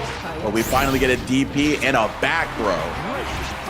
Holding it down, looks like trying to go for an empty option after the jump in, but only thing you're going to face is the whip of B-Paw. You're still going to get bounced on the ball afterwards, and GG is still out to play. It's a full infestation of Ghost. Man, I don't even know if Ultimate Nimbus would have gotten them out of dodge right there either, because B-Paw was floating away at a range where I'm not sure the angle would have worked out. So B-Paw just honestly 3 steps ahead with that entire sequence as we get into potentially set point here. Love to see it on here. Big counter and on there after the U skill. Gonna back him in and still gonna keep it going. Gonna go waiting for a prime opportunity for GG afterwards. There you are. Under the collar and hot under the feet of Versusia, GG, but Elsa not biting on it, being a lot more composed, because the big interactions would have been when Elsa was just trying to get away from it all. Don't let Fairy get the damage, make her take it. Oh, unfortunate there. Like, gets the block just in time here. Elsa trying to find those moments in there, but gets hit with the EXDP from B-Paw. Overhead, trying to get another one to steal the deal, but not quite ready. 2L just right out of... Oh no, the JL, the kill. They were banking on the overhead, having just enough damage, and that coincidentally led Elsa back into the game with the punish on the other end. All those 2 BPs, any interactions dangerous on here. You got it. You're going in full install here. We're trying for that chip. Samsara gets a hit on there. Big damage here. This is enough. You know they're trying to close the game, because I don't believe that I've seen the install for the French bread normals. Oh man, that's tough. Trying to find any way to close that round out. Elsa being able to reverse the fortune and reverse the position, and now Fairy finding themselves in the corner. This is going to be a very tough pill for B-Paw to swallow. Yeah, already going in. Get in with the dive drill on there afterwards. Show the BP back in the corner. You go here. Trying to hold it down there. We're already caught. Does get hit at it, and we're blocking all the columns that coming the way of B-Paw. For that dive kick, and then looking for a mash there. The close H not going to find the spark. Elsa now minding their manners defensively, not necessarily being as fidgety on that mash button or on the throw button or the 5L. Elsa had enough time to activate the stock on there. Already used it on there, but we're holding back. 50 seconds on the clock here. Anyone's game. 2 BP on the side here, trying to see where you're going to go. Goes in. Nice tech on that, but we're getting caught with the low back in the corner for Elsa. Now just sitting at that far H range, begging Elsa to do something that will confirm into a kill, just trying to get them to be... They're really trying to bait each other into an option.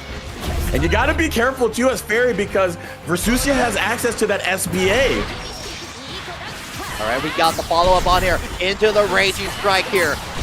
Using all of that here. You have enough for like a U skill on there afterwards. You got to believe at this point, otherwise you're going to get a lot of hits. There you go. You got the confirm, and B-Paw is going to be moving on in the losing side of the bracket. They trusted in the BP Dormammu. I've come to bargain, and the bargain paying off after P-spin, putting them into that hard knockdown situation to enable the 50-50 for game.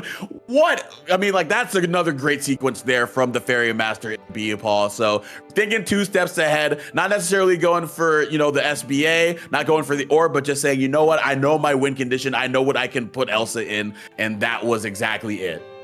Oh, man, that was my favorite set of the night so far. Really going the full distance on there. I'm sad that I can't just see that again on another run back on there. Unfortunately, that is on the loser side. Elsa is going to be out of the bracket at this point, but what a set on there. Like really kind of like playing back and forth and showcasing that high-level play. Yeah, unbelievable. Going the distance, absolutely. When Elsa had it, 2-0. B-Paul, I was wondering if we would get the Galleon. I would wonder, but they had the plan, and it paid off. Really good stuff. But we'll see if they're able to keep that momentum going. 3 straight off of a game of 5 set in loser's loser semi. Then you got to go up against Dragalia in losers finals, and then potentially go to grand finals. Ooh, that hot seat's hot. Oh, it's burning. It is a fire hazard indeed. This is the run back, too, from winter semifinals here. So Dragalia took that 3-1 over B-Paw that we saw in there, but we're going right back, keeping the fairy pick on there. Dragalia, no chances on another pick. We're going right into the Narmaya. Yeah, the best on the best right now. And then calling out Dragalia, trying to get on out of there, going to be able to get the 2-3-6. Put the GG on the floor, keep them respectful. And again, the Gens Pest really working out right there. Going to convert into a Raging Strike. Is this going to be enough? Nah, combo limit, but it's just for game. Guessing for game, but we got ourselves a big life lead on top of that. B-Paw looking fine at that point here. Battle 2, 1 round in, loser finals, let's go.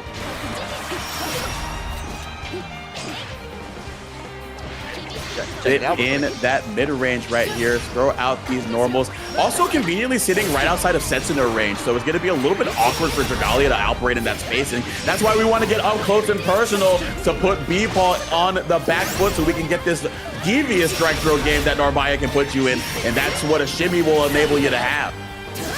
And indeed, we're going to go ahead and get that confirmed into the Skybound Heart. Definitely going to get the round on top of that. 1-for-1 here between these two. You know, the amount of times that Dragalia participates in these brackets, I never get tired of the Narmaya SBA animation. That's got to be like one of the prettiest ones in the game.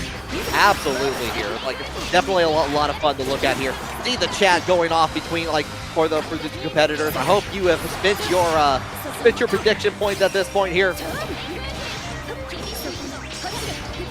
I believe they have a 100K prediction on B-Paw here up against Dragalia. Only 8 on Dragalia so far. We're going to see if Dragalia can flip the odds right here, though. Get the payout for that one shatter. It's going to be ginormous if they can get the land, but right now we're landing in the form of a hard knockdown. But on the other end, the UDP. Oh, they really called that out. Had enough time to get the punish on there, was ready for it. Having to use the U-skill DP to get out, switch it on the other end. DP, get out of here.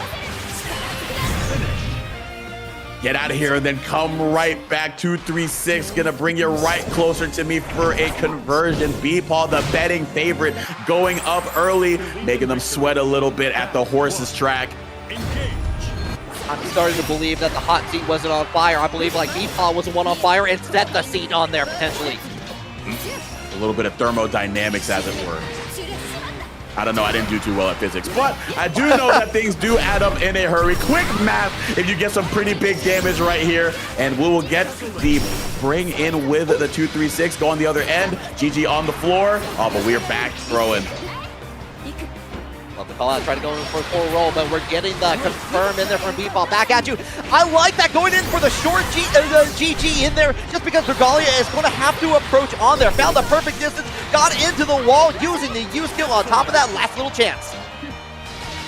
Jailing them with the far light, keeping them pestered in the normal range, and then immediately responding. The response to the flip from Narmaya has been beautiful by people. And I guess when you're going into a bracket, you know you're going to fight against Dragalia, you know you're going to run into Yoza, you know you're going to form into Fidgeties, you know you got to be ready for the flip, man. You got to be ready for the flip. Yeah, absolutely. Definitely, whenever you time and time again, a lot of Narmaya's play in a lot of these brackets, that you gotta have that knowledge in check, just in the back of your brain. B-Paw showcasing that right now. Really making the most out of it. This is pretty good stuff right here for B-Paw. Dragalia looking like they're kind of lost for options and gonna be a little bit more devoid of options in the face of the orb. Oh my god. Okay. That was a Galaxy Ray move. If B-Paw whiffed that on purpose so that Narm would try to punish it and then get hit for punishing it. but if that was the case, that is hysterical. There's a whole universe in that brain, and we're just experiencing a small part of it from Beepal. Get the tech on the throw on there. Dragalia back in that Super Skybound Art territory. Could make a big damage happen at a moment's notice here, but you're going to get hit with the whip. Diva whip it. Man, that is, if I'm Dragalia and I got hit by that orb there, I got to go back to the room for a second. I'm down 2-0. The way that it happened, I'm just like, brother, like what? Like, come on, man, dude. Oh man. I need to know from Beepal. I need to know if that was the plan on that or if it was just happy accident. Either way, what a play. Absolutely. There's a saying in this business that says we take those, and we're trying to take it all the way to grand finals so we can meet up with Riazo. But Dragalia definitely does want that rematch so they can play a little bit of KOF, cycle between the characters. But right now, the Narm is going to have to be the one that makes it all the way because they cannot change. A little bit of the Indiana Jones swing on there. We do get the confirm. Enough time to set up the GG. Actually gets hit on the approach. Unfortunate for Dragalia, but BP taking full advantage of it. Oh, the parry gonna activate right there as well. No punish on the other end. BP bait as well. Not gonna get the full punish on it, but you are devoiding Narmaya of resources. Didn't even need it to be the 20% after the fact because just a 236H is gonna be enough to get the job done. And Beepal looking to advance off of this set point. Beepal is trying to get in there as soon as possible at the grand finals. Gets the whip punish on there from the slice from Dragalia. We're going back in there. We get the 6-6 hit in there from Dragalia into the corner, trying to bait it out. Goes in for the low. Good opportunity. On the other end, a little bit too high on the jump, so the throw bait not gonna matter. What? How dare you dash through me with the transient? This one is a close H waiting for you on the other end. Look at, okay, this is insane. This is insane. Oh, that unfortunate whipped on the throw in here. Dragalia is able to reticulate those spines, realign with the raging chain on there afterwards. It's going to take a round for themselves. Still in the game. Buy it back. The scramble has not been kind to you, so we keep it stable with the raging strike. Beepal still at step to it, but Dragalia just need to see one go in. But right now, playing a little bit of Kevin Garnett at the rim, holding up a big hand that's denying them any points potentially.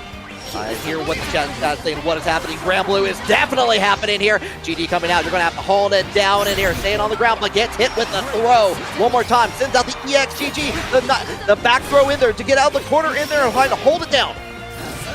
One BP for Fairy. I thought we were going to see the orb, but Dragalia denying it. This is going to be a lot of damage adding up. We go into the SBA. No more diamonds in the pocket. The jump scare damage going to be enough. Dragalia on the board. Just like that here. Dragalia still in this game here. Changing out. Does get in with the flippy stuff on there afterwards.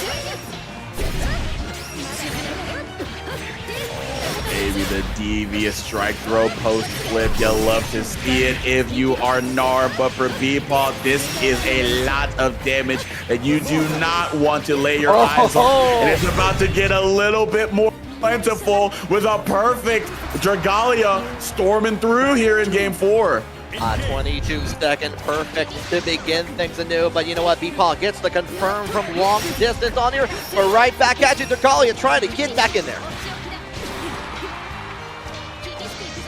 Right.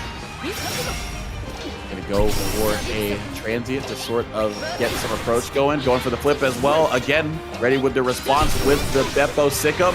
And right out of range again on the Setsuna rather, gonna be able to punish that accordingly, and it sets up a really good spot here for Beepal.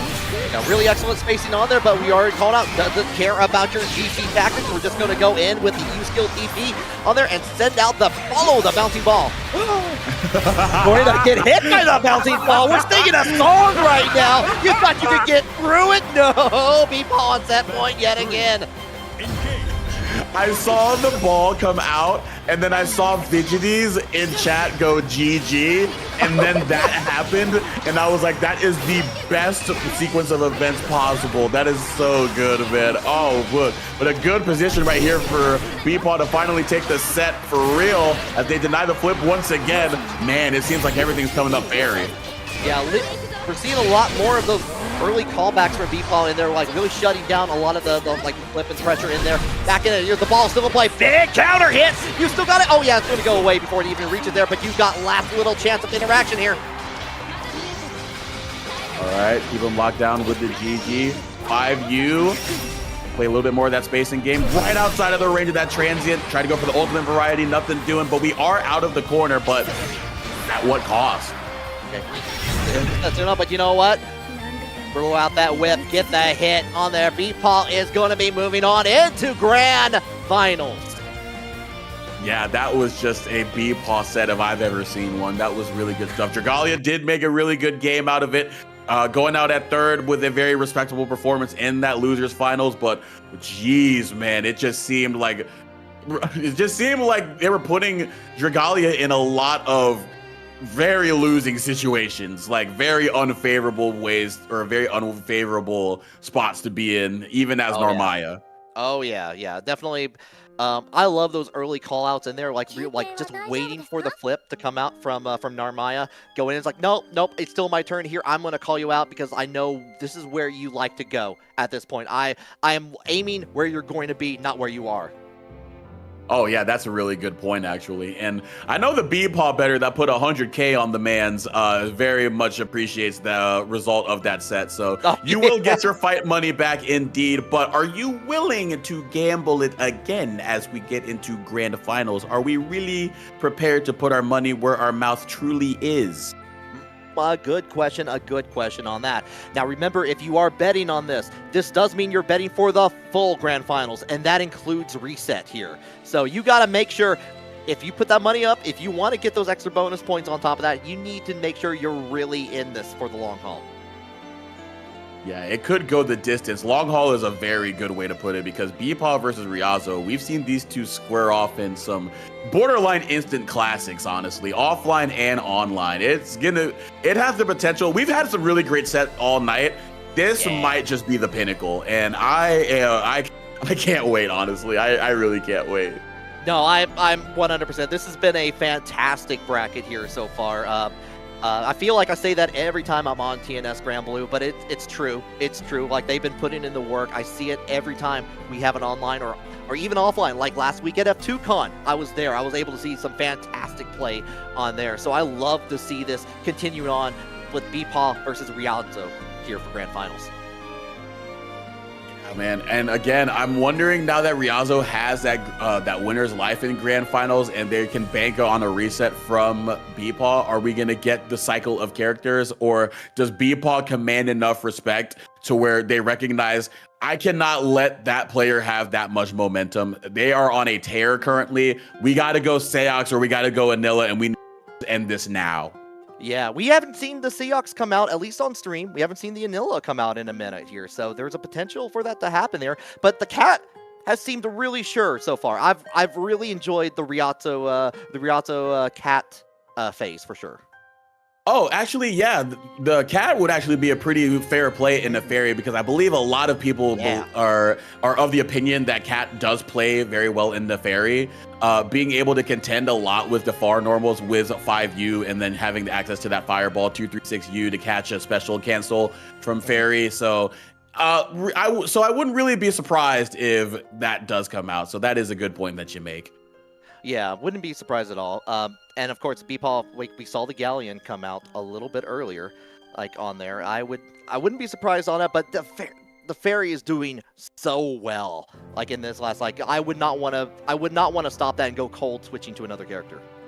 No, I mean, when you think of Fairy, you think of B-Paw. Raz is also in chat too, so shouts out to them. But when you think of B-Paw, you think of Fairy. So the Galleon's been doing work, but if we're at grand finals, this is you can't afford to mess around, man. You can't afford it. No. Also, big shout out to everyone in the chat joining us here. We got at least 500 across both Twitch and YouTube all the way through, and I have seen that we used all those matcherino codes, so thank you so very much on it, including the people that have also put extra monetary donations in there for our top 3 players. So I'm sure they thank you. We thank you from TNS as well.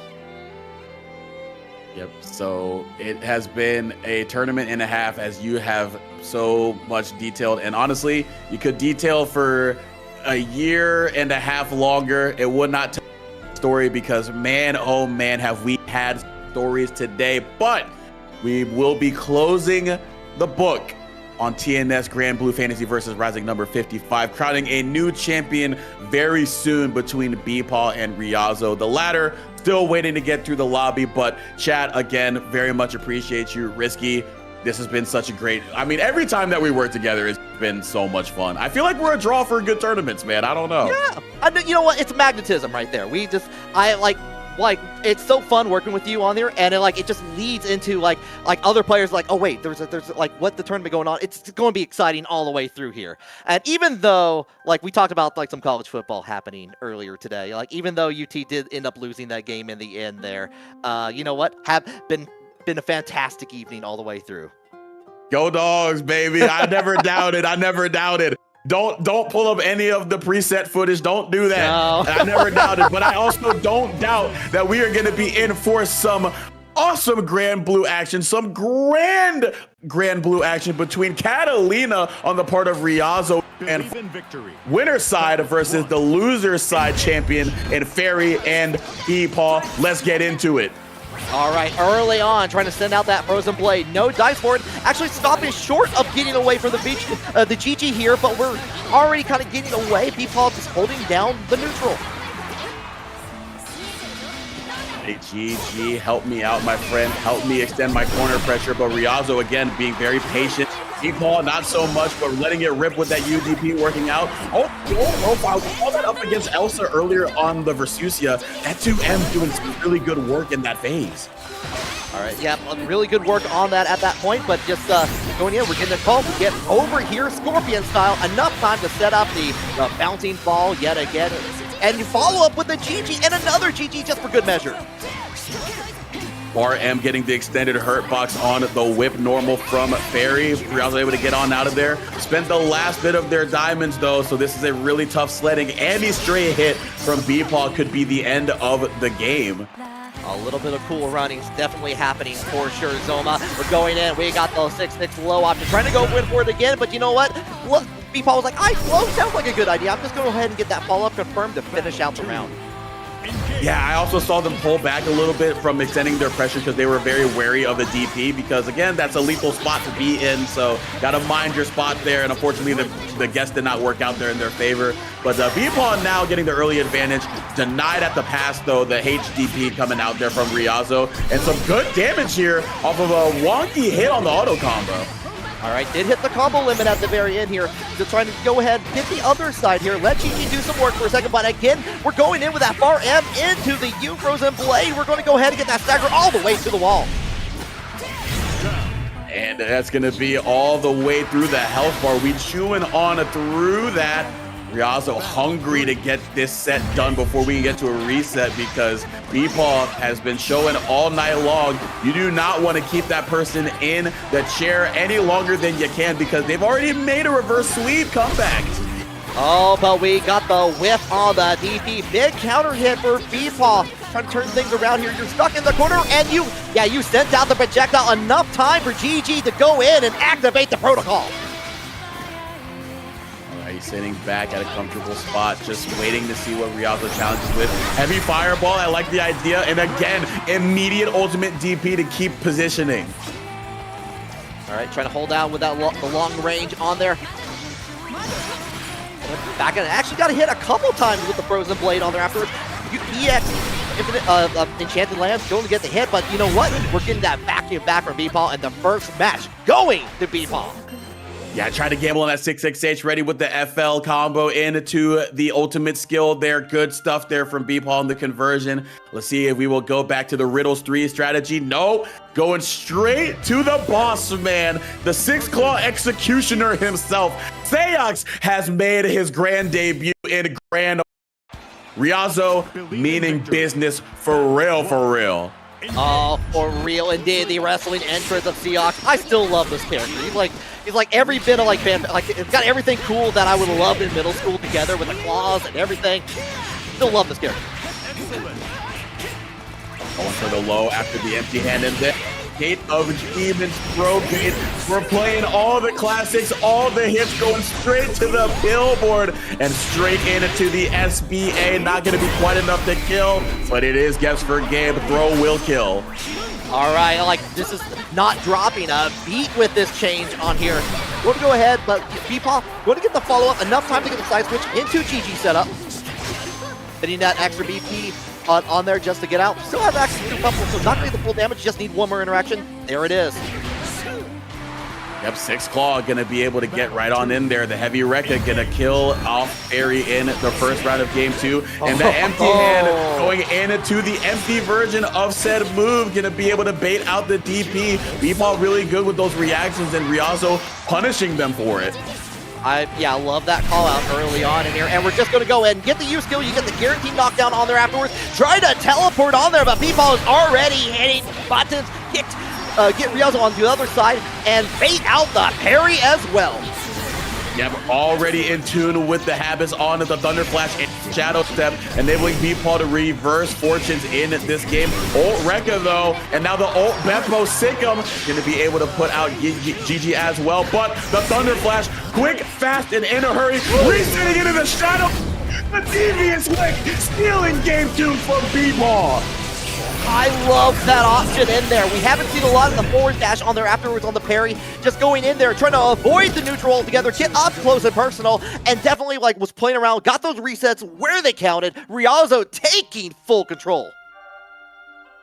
Man, that is just a sneaky 5U right there to catch them on the other side. You know, you see stuff like that with some other characters when they reset into a command grab. Ryazo using it for that reset because they knew that next hit wasn't going to kill because they weren't close enough to the corner. Oh man, that's some really good stuff right there. But now we're getting the Galleon from Beepaw. Man, okay, this is gonna be interesting. Been kind of dual maining both of these characters throughout the entirety of the bracket here. No. Try to use the U skill on that to get on there, but you can still parry it even though it doesn't cause any damage here. Ryazo had none of it. Yeah, I was wondering what the Thunder Flash interaction would be with the 5U and a bunch of the other skills that Galleon has to sort of play that neutral game and command respect in order to get the seals out. But I don't know, man. Ryazo and that Thunder Flash is going to be really hard for Beepaw to be able to get them to sit still and not hit that 6-2-3 button, man. Try to go in for the reset on there on the other side. We do get it hit a little too high to get the follow-up on there, unfortunately. And I love that call from Beepaw, just going in for the Rose air throw. What's crazy too is Beepaw has to be at a spacing to where it can cover both the empty and the actual empty hand. So Beepaw doing a really good job of just moving close enough to where they can cover both of those options. Because right there, they tried to go for the full thing, still be able to sit outside of the range so they didn't hard commit and was able to go into the ultimate will of the earth. So Beepaw with the spacing, very intelligent. Yeah, no, both players have been doing a really good job of trying to call out their buttons. This time Beepaw got the upper hand on the other side, but we got Ryazo trying to test out here. They're using the BP early on to get away from the pressure. Testing the gangsta, knowing the Thunder Flash after the Rekka was coming out, going into the charge 5U, getting a lot of damage after the fact too. But right now, Ryazo still gonna hold down that G-Thang because we are still having the health lead here, but it's gonna go away right here. Ultimate Primordial Grasp, big seal on the back of it too. Clap your hands to the beat, get back in the meteorite. Play a little bit of Pilot Wings, got the follow-up. You don't even need that follow-up with the meteorite, you just get the slap. All right, interestingly, the Galleon counter pick working out momentarily, getting the set advantage here, 2-1 against Ryazo. I was a little bit worried after the early Thunder Flash up against the 5U. Would Beepaw be ready to play that game? But Ryazo not quite ready for what Beepaw had after that layer, but Ryazo just going to put them into the blender here early after we get early advantage once again. Yeah, on that protein shake workout mix on there on top of that here, Ryazo trying to keep this in the game. Beepaw working on that potential reset here. We got that confirmed here from Ryazo into the EX. Gonna get that wall bounce on top of that. We're getting close to that combo limit here. Gets the reset, and Beepaw has having none of it. 668 the side switch as well, gonna link into the SBA. Really good stuff right there. Gonna get the big old swat, and against a low health character like Steox, that is going to really hurt Ryazo. Oh, try to go in for the primordial grasp on here. Riazo was already in the air. Gets to confirm into the raging strike. That's all you need to take the round back. Man, oh man, thought they had them locked down, but Riazo willing to gamble on a jump back up against that primordial grasp. And once again, holding down the Thunder Flash, resetting into plus frames as well, and the throw bait. These resets from Riazo have been amazing. Get the follow-up on here. Tried and true, going in for the reset talk on there. Get the tick throw. Hold again. Let's do it again. Second verse, same as first. Maybe third. No, we're getting a side switch in there from B-Paul, turning things around. That's crazy. Trying to call out that throw bait, but it didn't necessarily pan out into a game when Riazo able to respond in kind, and we're still locking in with the Galleon. So this is potentially the last game of the tournament, and they're betting it all on Galleon to do the job.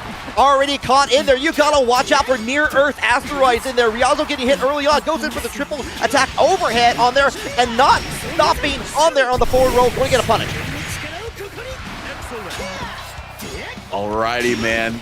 Putting Galleon into the corner. This is exactly what you need as Riazo. Make them hold that down back, make them uncomfortable. They have access to the DP, but are they willing to gamble on it? Maybe they should have found a time, because right now they still got opened up, and this is going to be a lot of damage coming through the door after a knock. All right, Cats, get out of here. Get the follow-up. Level 1 Meteorite. Going to try to get in on their approach. No dice. Got caught in the air, and now we're on set point. Tournament point for Riazo. Man, oh man, the conversion right there after the stray hit from the Gate of Demons. Gonna open the doors to a tournament win potentially.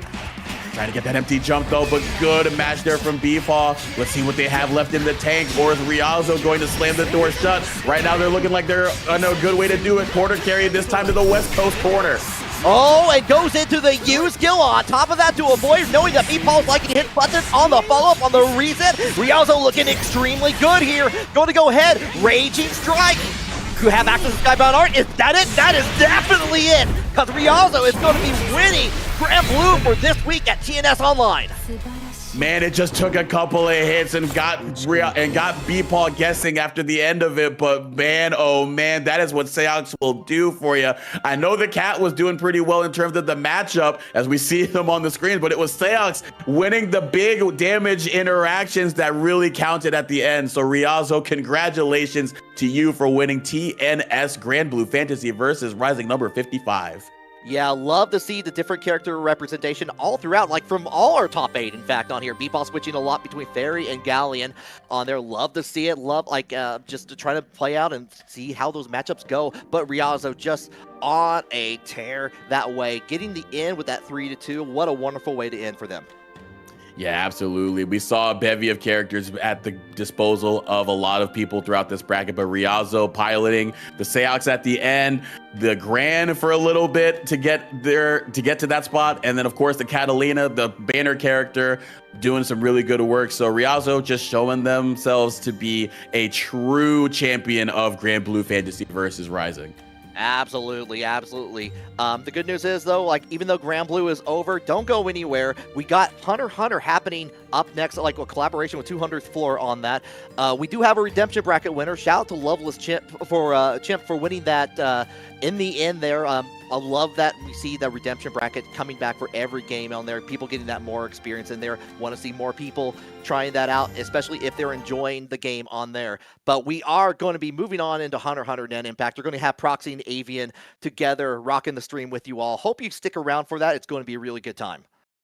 Yep. Get ready to pass your Hunter exam, folks, because we are going to take you to school. Well, not us, because Risky and Zoma, we're going to sign off for Grand Blue. But like you were saying, Avian, Proxy, you're in good hands with them. So stay tuned, because there's going to be a lot of fishy action on board in Hunter x Hunter Net Impact. So don't go nowhere.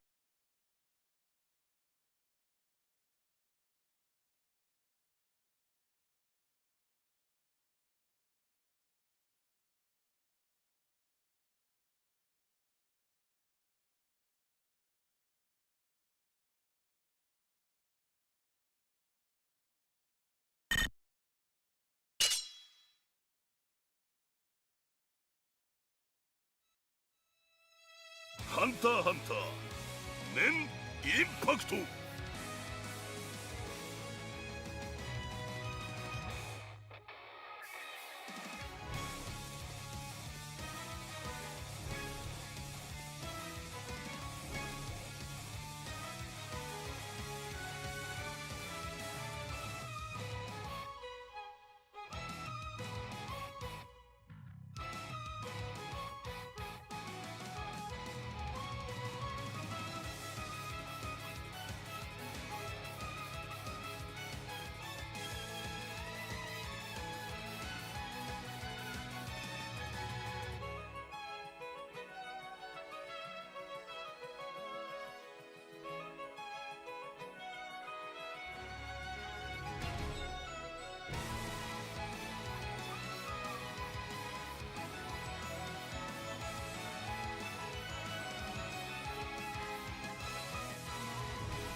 ハンターハンター電インパクト。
Hello, everyone, and welcome back to Tampa Never Sleeps, and welcome back to the 200th floor. My name is Proxy, Avian on the other side. We are about to get into the first instance of this tournament series here for Hunter x Hunter Nen Impact. Avian, my boy, I know you've been busy. It's good to see you. I'm so glad you're getting off of this, man. Yep. Had to come out of the event organization cage. And we're commentating some tag games, Proxy. I mean, it has been a wonderful weekend for tag games. We've seen tournaments all out the wazoo for 2XKO. Now we're here in the other neck of the woods running some Nen Impact. And not only running some Nen Impact, leading some people to the promised land of about 2 bands. Like, my goodness. Absolutely. It's going to be the top 12 competitors who are going to be able to ascend to that 251st floor to be able to get into the later stage, like you said, for that massive prize pool. 2 G's on the line. As you can see, there's qualifiers coming up. You can see the schedule straight there right next to me. It's going to be throughout the times of these next 2 months, with October 19th being the actual finals, the Battle Olympia. So a lot of cool stuff to come through for that. And again, with the point structure and how that is, I believe top 8 will be getting points, and the top 12 most consistent players will be making it into that grand finale in mid-October. Yep. It's like we got plenty of points here for all the top 8. I mean, listen, I want to be in that grand finals, and so do our competitors here today. You see some killers here, Proxy. Like, I see Joey D, see Dylan, see Sundula, bunch of peeps already over here trying to get some early stage points here in this bracket. I see. Listen, we're netting it up, boys. I see y'all. a couple other familiar faces too for some other games. You know, obviously Kid Legend. If you've been watching Marvel, you'll be familiar. That is like a 12, 13-year-old goat when it comes to Marvel 3. Very excited to get to see how far they go, as well as Rabbi also did really, really well this week. Not this weekend, one weekend before at F2Con, actually winning that tournament over Escalante, Lariat God, Iconic. Very, very stacked bracket there. So another player to look out for. Wow, was that in Nen Impact or was that in Marvel? I was in Tennessee for Nen Impact. It was very, very strong tournament here. So that was, yeah, high level competitors, bro. Oh baby. I mean, as much as I have been playing the game recently, well, I shouldn't say recently, I mean this last patch got on pressing buttons, but you know, as recently as we could say, I haven't really been keeping up with the competitive landscape as much ever since EVO, with the tournament that went on over there to get flown out to EVO France. So I'm super excited to, you know, not only explore some of the new things that have been added to the game, but also on top of that, get a look into what the competitive scene is looking like for Nen Impact and what type of crazy stuff they're about to pull out in these sets. For sure. It feels like a lot of the adjustments are pretty healthy so far. A little bit of damage touched here and there for certain characters. Indoor Fish, which is currently one of the most powerful strategies in the game, having a little bit of a reduction on the amount of hits that it has. Overall, I do like that while they are kind of touching some of the things that need to go, I feel like they're still leaving it wide open, still leaving the power level incredibly high, and not really kind of ripping identities away from characters too much. So it feels like getting away from this patch, every character still feels very much the same, and I think you're going to see a lot of similar team comps here. It's just maybe a little less damage across the spread, right? Oh yeah, I mean that is. I was, you see, you gotta argue with some people, but I would say it's definitely for the better. But some people, you know, who really want to see a lot of those explosive plays, a lot of those TODs, would say it's for the worst. But yeah, as someone mentioned in chat there, you still got Bisky, which is one of the things that I directly talked to you about before the stream even started. I was like, wow, I see all of these different types of damage nerfs. I see all of these like adjustments, and Bisky still gets to do that. That's a little nuts. Now listen, if Bisky has more than 1 meter and is already transformed at the start of the hit, you die. Actually, no matter what. we'll see if we get there. We're actually going to get straight into it here. It's going to be Isisera facing off against Clout. And Isisera is actually going to be bringing the Razor, something you don't get to see very often. Not a popular character from what I've seen from the competitive scene, but definitely kind of a menace if you have the sauce with it. Oh yeah, this is my pride and joy. Love this dude to death, even from the anime. Now here in the game as well. Definitely not as much of a popular choice, as you said, because of the fact that with the amount of hitting power that some of these characters have, he just doesn't have it. Like, I mean, even look at Morel on the other side. Yeah, Morel, definitely the character that received the most nerfs here, but as you can see from the combo routing here, didn't really change much for the big man. Still similar routing, still similar damage. Being able to set up here with the Leorio assist, and should be able to take the kill here with the homies. You know what, Proxy? I think this character is gonna be just fine. I think he's gonna be okay. Able to get the first kill there on Cloud. Gotta see what the incoming is gonna be. And then stances right on out the way, but they're gonna get thrown right back into the corner. Oh, and Leorio, unfortunately, not quite swinging as big of a stick here. Full screen normals for Isisera, able to get the swing and take the actual clean connection. Maybe not enough to kill here. But again, with Crollo on the backside, potential for resets, but a crucial drop. Didn't have enough in the tank in regards to the meter to pick the kill there. Gotta see what this Leorio is gonna be up to. And this potentially could be the killing blow, depending on what Cloud wants to spend on it. Oh no, pops the overgear and whiffs. That is a huge loss here. So if Isisera can just live this out, is taking a ton of chip though. Does manage to go for the dive kick for a little bit of aggression. Oh. Crollo not gonna survive, but it's looking like morale shit is overgear is completely off the table. Only quick gear now to the name of Cloud. And while that quick gear can be helpful, if you're on defense, it's not going to help you too much. One quick gear spent right away as Isisera continues to win off the trade. Look at the life bar. Yeah, is this the reduced damage? Like, is this what's going on here? This is the patch, right? Center with the charge though, is going to go for the install, continuing to keep the pressure up. All of this to burn out all of the overgear, and now the follow through. But it looks like kill armors on through it. This will 100% be enough. You got a meter. You got Ubergen damage. Go for a couple loops. Gonna take you off the ground and take you right into the next round there. Quout able to go ahead and take the first game. He just screams at you. What a normal. Talking to him. Oh, a beautiful start there. Way to bounce back. Isisera didn't get to show us too much of the zoning here, but with a happy birthday, both characters in the mix. You hate to see it, but the drop saves the day and a quick Hellbreaker. Uh-oh. Not trying to get a Morel in of his own. Sure does right there. Confirms onto the other corner. Isisera wants to try to be the aggressor this time.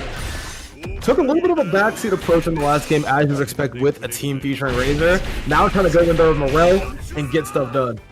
I think this though. I think she has a good idea of what to do in this situation, specifically just because I feel like while Razor does have some of that zoning tendency, right? I feel like it's just a means to an end. You can get some weird plus 25 for no reason type situations with this character, especially with the layout of assist that she's running. Yeah, it's like, I mean, you got the Crollo assist. Obviously, you have Morel's assist in the back. It's like, even though, you know, kind of being touted as a point character, still a really solid hilarious there to go along with that Razor offense. Over here trying to say, dang! What? Oh, Doc's here. Yeah, it's gonna sound like Morel's super dead. We are committed to the bit right now. There's so much meter spent here. Isisera finally is able to restabilize a little bit. I was gonna say, trying to push this lead into a W, and that's looking like it's gonna be the case. A spike and a kill in both senses of the word, Proxy. It's all tied up. Kind of bars, I respect that. Kind of bars, okay. Straight with the jump in, had the lariat, summons the big homie and finds the low. That was actually sick routing to keep the assist in there. The height regulation was so awesome.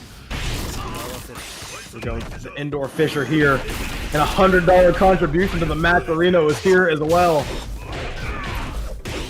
Jesus, bro. Thank you so much. Summer Soldier, my goat. Appreciate you, homie. Trying to get more of this Leorio held back. And Isisera's gonna deny, and she's gonna get the kill there quick here. Gonna tack on a little bit of extra damage going into this Ubergen Super. Again, full screen connection here. Overgear already ran out. Isisera sticking things to the wall. 2 meters in a dream. No use of the fish yet. It's just going to keep cashing out the damage. I was gonna say, like, can't quite get the kill. Have to get one more touch here. And it's looking like the only one gonna get touched is Isisera herself. Quout could be staging the comeback here. Ubergen, the comeback king, gets denied though by the extended pressure from Isisera on this Crollo. Goes up 2-1.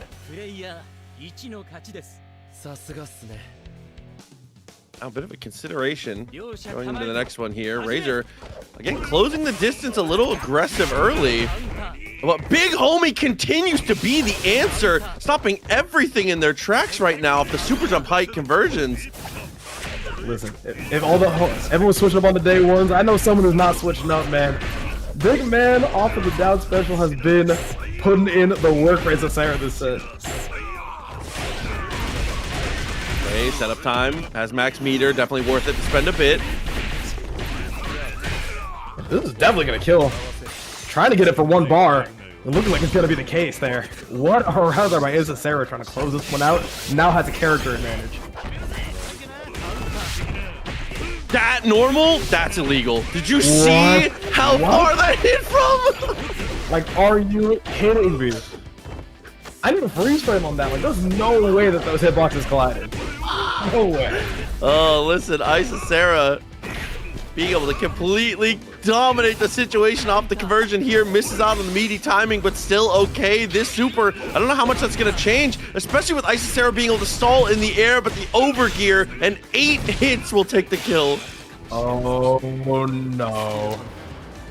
Pulls out the counter level 3, but it's not gonna matter. Just waste the bar. I was an overgear. Slide's no good. Right back into the install proxy. What are we about to do on this offense? Oh no, the quick gear to extend it and pick up the kill. What a decision by Quout. Are you serious? Sarah with a Nen stance to try and buy some room, but taking that extra bit of damage. This is the type of character where you can't afford to take those little, where what would normally be small chunks from other characters is pieces of your life bar. 2x4s of the green stick coming off, bro. You can't deal with that. Oh my god, that was a crazy sequence. And I mean, we're used to seeing explosive offense come out from Uvigan, but some of these sequences still never cease to amaze me. Spin, gets some damage, gets that extra little extension, misses out on the combo. Helmbreaker for your troubles here. Sarah, listen. Long-time Marvel player, we already know. Down and heavy, that's all we need. We got anti. We got down heavies, we're good. And straight surplus, are you kidding me? Oh, it had so much time on the dash up there after the quick gear. Beautiful sequence. How do we end it, though, is going to be the question now. Not going to look for the active tag. Just going to keep extending. There it is. More spikes. Offensive MVP Razor comes out, kills the second character. Gets a little homie out. Not going to do too much, though. Blocks the overgear, but this chip is disgusting. Pressure the net stance. I know it hurts. I was going to say keep blocking 2 hits for 80%. My god, that was a Nen stance too. We saw the indicator come out on Issa's side. Just didn't matter. Oh, but there's the press after the overgear. Plenty of meters should be the kill. Sarah, can you close out the set? If you drop, you're in danger. Oh, I'm not gonna drop though. Really easy ender right into the level 3. And that is gonna be the set for Sarah. Knew this was gonna kill. I would have had my hand extended if we were at the IRL setups. I'd be like, listen, you and I both know this kills. Who are we fooling right now? Like, nothing. Honestly, truly, I feel like that's like one of the ultimate aura moves in games is you buffer the super and you're just like, yeah. Oh my god, I remember very distinct moment of that exact thing happening. Like, not only in a match on tournament, but to make top 8 at CEO for MMCR, like, he hit super. I've never seen a headset come off so fast in my entire life. It was disgusting. I was like, if I was his opponent in that case, I'm like, can you at least like pretend like I got a chance? You don't gotta extend the hand immediately. Like, come on. I would say too quick. You need to settle down. Exactly. Oh man, that is gonna move us to the next portion of our pools here. It's gonna be Abic facing off against Dan Kravitz. So that's gonna be, is that Dan C from Twitter, the homie? I believe it is. We'll have to see Hell yeah. how he's about to be running it here in the Net Impact though. I'm interested to see what team comps come to the table here, because obviously things did switch up a little bit with the patch, but again, I think most of the top tier shells are still pretty much intact. You can still run a lot of the looping guard crush situations if you're trying to go for one of those like very heavy snap teams. You can still do a lot of the TODs if you're playing one of those just incoming mix up in a dream type of situations. A lot of stuff to still potentially be seen as far as team comps go.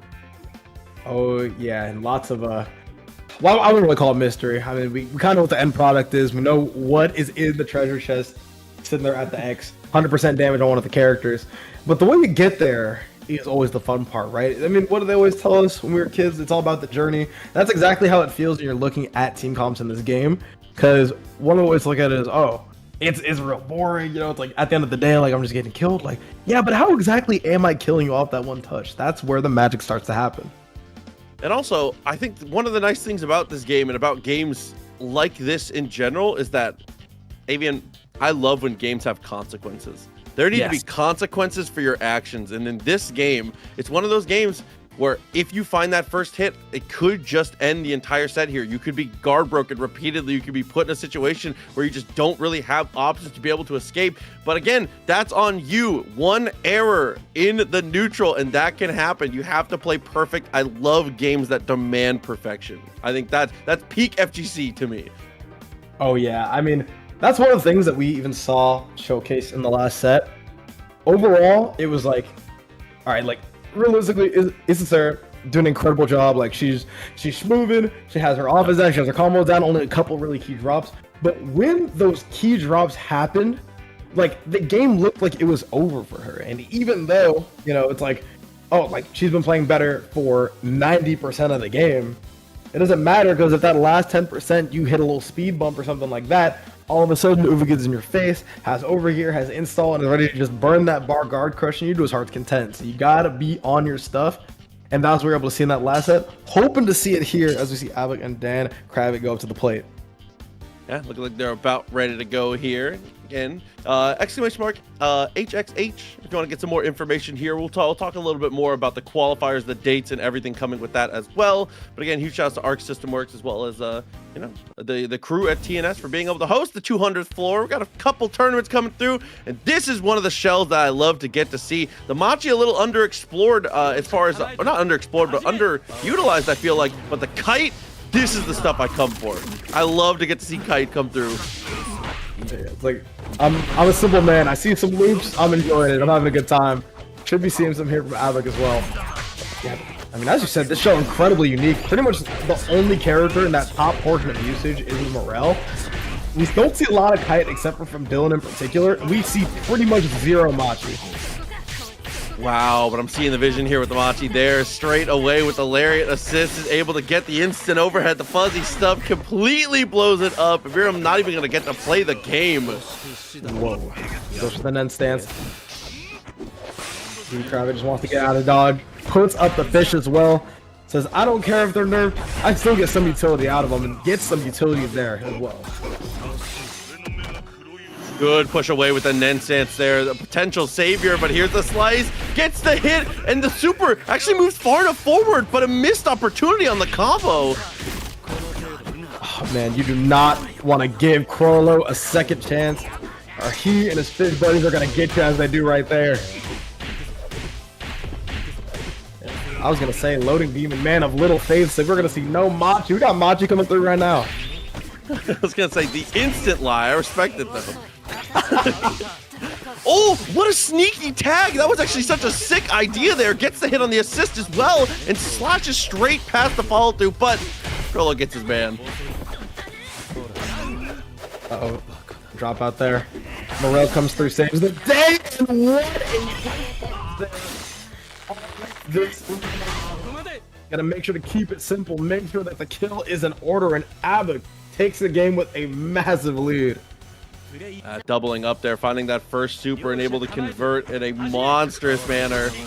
And out with the shot. It's gonna get cut up by the fish, and of course, we had the assist coming through. This is one of the strongest duos in the game, being able to close the distance that quickly with the fish is already there. You're gonna see that active tag. Oh, just blink and you miss it, dude. Yeah, I love that. Tagging him metal and getting the teleport out. And make sure that you have to guess. Am I going to stay far away, stay back here with the Crollo? Am I going to get right up in that face and do some damage? Kravitz, taking the latter option, and so far damage is being dealt 100%. Probably that's another dead character with just a scratch on that Leoria. The slides on past once again. The quick little Vajra looping everything through. Definitely more than enough damage here. Overgear, plenty of meter. Drops the combo though, but Vachi unfortunately loses out to the overhead. Did I see someone walk and then impact? Even worse, did I see someone sit still and then impact? Like, I mean, listen, that's some sweaty gameplay, bro. I feel like you boot up this game, press some buttons, but sometimes you gotta get the negatives to go with their positives. I mean, Dan Kravitz showed it off there. Okay, we'll take that game. Wow, that was such a sick bait there. Triples up on the staggers and ends up finding the throw. Quick little reset after the drop. Okay, well, managed things well. 3 meters already in the pocket. Yep. Machi dive kick. Gets you right out of the way. Oh, here comes Kite. Gonna get the extension there with the super. No move. Tried to go for a reset. Gonna get hit out of it by Dan Kravitz. Oh, the overgear to avoid the fish. Tries to call the assist and looks for the active tag, but a great tag from Dan C. How did he get out of there? Oh, happy birthday there with the fist. of fury. Not gonna do too much though to the Morel. Gets one last hit on the way out though. Ooh, nice little cancel on the dive kick there. Able to change her jump arc. And so effective! The guns into the tag! That's so sick from full screen! Nah, that is disgusting. The quick tag to make sure that your block is all switched up. And now we've got Abik in the driver's seat. This is for sure. Look at the chunk. You didn't even get to the loops, Proxy. Gone in, dive kick connects, one character left over here. Opportunity potentially, pops the overgear immediately, straight indoors. Oh my god, the happy birthday though makes it all even up. Only a slight health advantage here for Abik now, but overgear is gonna be the pleasure of Dan's. Now only one more hit to kill. We can say that on either side.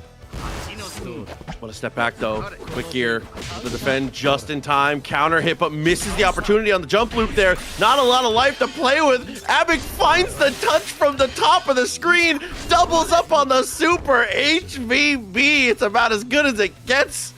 Abik, what a confirm. Oh my god, Abik able to burn all of the meter necessary. Ends up getting the kill as well. Really excited to see what Dan is going to do to try to dab.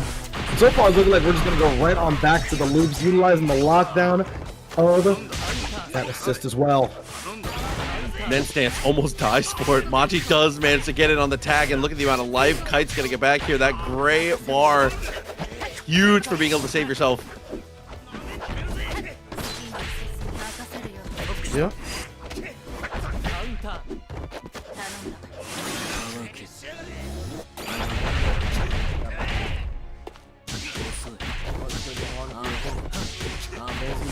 Going right on back to the loop.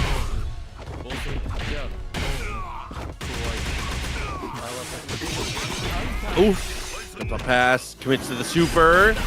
Opportunity now as we're stuck on the wall. Here's the DHC. What? All the didn't quite work. Hey. Loops are here. Are sure gonna kill. No meter needed. Oh no, it absolutely, with the overgear still on, it runs out, but it's not gonna matter. We had just enough sliced in half, but no pickup, doesn't matter. No. Gets the tag and gets the punish. What a play there from Abik to pick it up. Able to take the set 3-1. Gonna be advancing. Love that there. I believe only needs one more for the top 8 qualifier as well. Gonna be some first people to get some of those points. And slicing into that top 8, super important. Gotta get those points on the board for yourself here. With only 4 weeks of qualifiers here to get into the finale, consistency is going to be key. So even if you're getting in 7th and only getting the 1, it's going to be so important just to be able to build that foundation if you want to try and get a part of that massive prize pool at the end, that 2K in late October. Yep, but every journey begins with a single step. Got to get there first, and you have to go through pillars to get there in the first place. I mean, top 8 qualifiers haven't happened just yet. I'm already looking there at what we have to look forward to. I see Dylan and Isasera should be a good time. I see Abik and Kid Legend. Like, I mean, come on, we haven't even gotten to the actual top 8 portion of the bracket, and the match is already looking insane. Absolutely, a lot of cool stuff to come through for this one here, especially again. I'll say it. I'll be the one to say it. Seeing people come from the Marvel community and being able to be pretty dominant in this game definitely makes me feel pretty good. You know, some people coming from some other places too, but you know, listen, Dylan, Isasera, Kid Legend, a lot of people that I get to see every single Friday. I'll just say that. I love it. A lot of the Marvel heads coming through. They need just a little bit more degeneracy in the week. I respect it. A little bit more. Let me ask, is this game released or is this a beta test? Beta's done. This game is in full release currently. Definitely make sure you check it out if you haven't already. Hunter x Hunter Net Impact. Still getting support, still receiving some DLC characters as well as patches. We're actually coming, again, like we were talking about before, fresh off a very recent balance patch on this tournament. basically within the week is when they patched this game. Like, Yep. it's like, listen, you are wondering if this game is fully released, if it's getting support.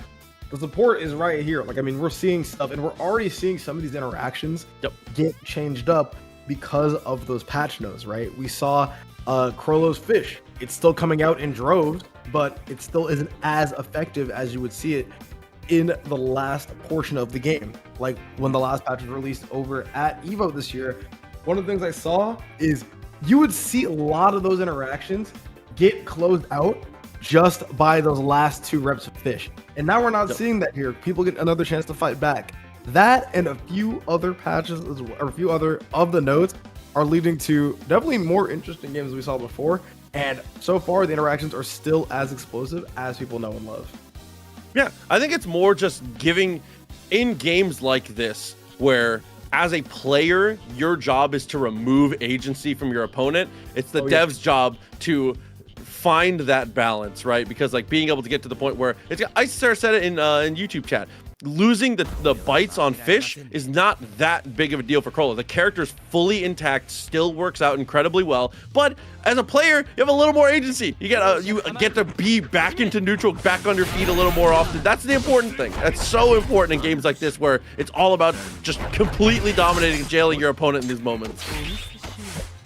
Speaking of the beta, though, we got a beta team right here. Kurapika, got the Leorio, got the Hisoka as well. Dang, so far, the Kurapika put in the work. Probably the most underutilized character. A lot of people were not very high on him from the game's release. And like I said before, a player that has done very, very well, proven themselves offline as well.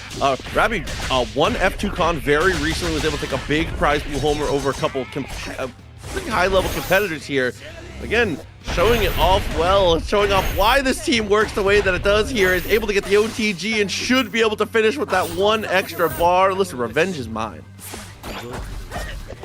Yep, all Phantom Troop members got to get out of here. So far, none left on the opposing team. Makes this honestly a scarier matchup for Sundula than meets the eye, just because of the fact that those Scarlet Eyes are always going to be activated.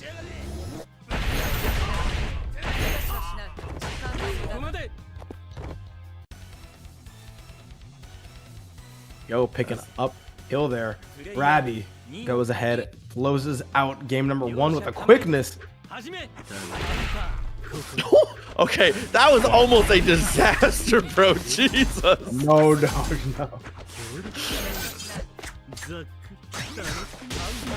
Oh, I'm sorry. I trolled. Iconic won that. I'm 100% trolling. Jesus, guys, I'm sorry. Our brain is mixed right now. All good though.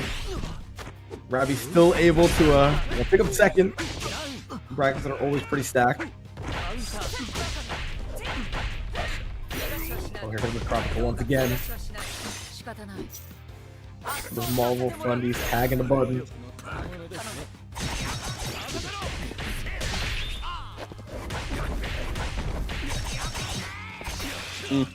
Fall through after the overgear, and absolutely definitely going to be enough. Still has that 1 bar to follow as well. Being able to get the OTG to himself after this, how ridiculous, man.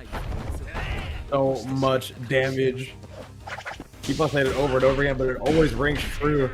Now a full character lead on Sundula with no signs of stopping Proxy. This last character is looking real rough for Sundula.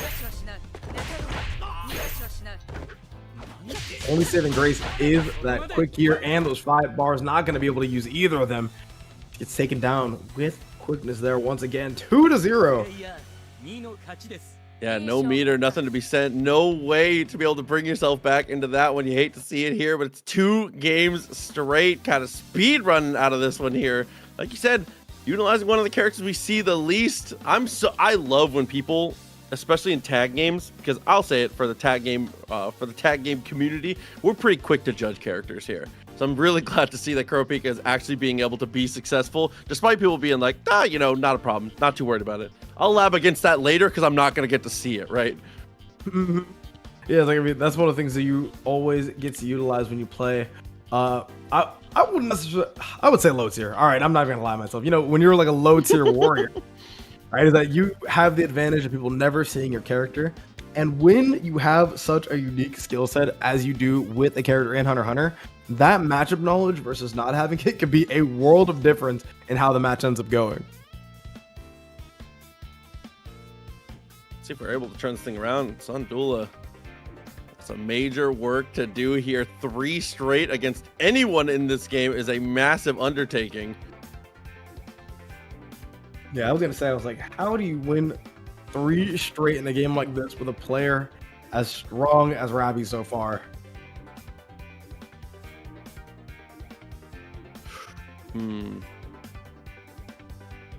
I'm thinking,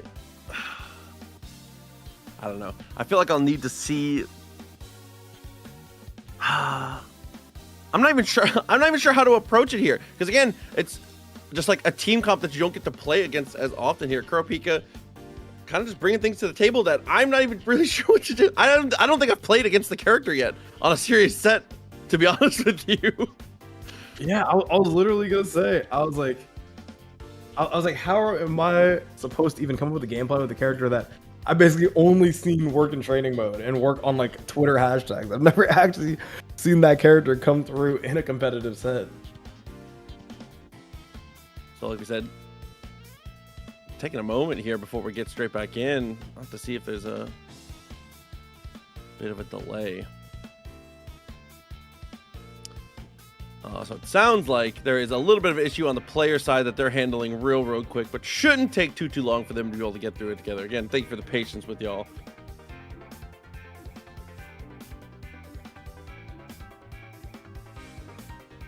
So far though, Proxy, how has your weekend been, man? Honestly, it's been pretty good. No complaints. Wonderful weather we're having. gotta go touch some grass. Gotta go to the river. I'll never complain when I get to go outside a little bit. That's what I'm saying. Every second that I haven't been outside, though, I've been in the basement. I've been labbing. Too many games. Too many versus games, man. This is my... Oh, my God. This is like the perfect era of fighting games for me. I was born in the perfect time. Oh, yeah. I was going to say, I feel like this is a great problem to have where you're like, oh, no. I have too many games to lab. I have too much steak in the fridge. Like, my dog is too cute. These are such horrible problems to have. Right? Like, steak in the fridge. Like, my God. The Commentators playing in TNS right now. I play Brahmin Blitzcrank. Oh man, most of the days. Clean connection here though. Gets the pull in. Quick little Nen stance cancel. It should be enough to kill off of this. It's never really a question when you see the big man, the tank top warrior. Yeah. So much damage. Doesn't even have to spend any bar in the install either. Gonna armor through whatever you wanted to do. Love that though, City Hunter. Saying the OTGs in the game, minded battle for the grid. I definitely agree. Like, OTG in this game is just a state of mind. Like, your combo never stop. It's crazy. Clean pickup, clean finish. Leorio definitely more than capable. Empty jump low, but the overgear is dealt with. Timing on the normals is just perfection, and everything gets handled well. Sandula, if there was ever a way to make the comeback, this is it. Oh man, like, if I'm being honest, this is probably not gonna kill. Oh, especially if you drop it, that's definitely not gonna kill either. Quick gear. Go for quick gear mid, very interesting choice, but it's looking like it's gonna work out. Happens second time, gets the connection here. Overgear running out, but that's okay. We still have the level 3. Even with the level 1 pickup, though, I'm actually not sure if this is enough. Still probably gonna need one more touch. The punches up in the air, the jump lights. Oh, now we got the fish coming out here as well. Not gonna quite be able to do it. Look at that. Now you gotta spend 1 bar instead of 2. Proxy, those nerfs actually making a difference here. Actually, kind of true, Loki. Yeah, it's like, whoa. Movement at the round start, though. Quick on the dive. Very fortunate for Sandula that only 1 character gets connected on there. That could have been the end of the round. Could have been the end of your winner's bracket life. Not quite, though. Ravi says, all right, you got your 1. We're getting back into the game. I gotta remember what my buttons do. And all of a sudden, Ravi just looking absolutely unstoppable. Oh, except for that drop.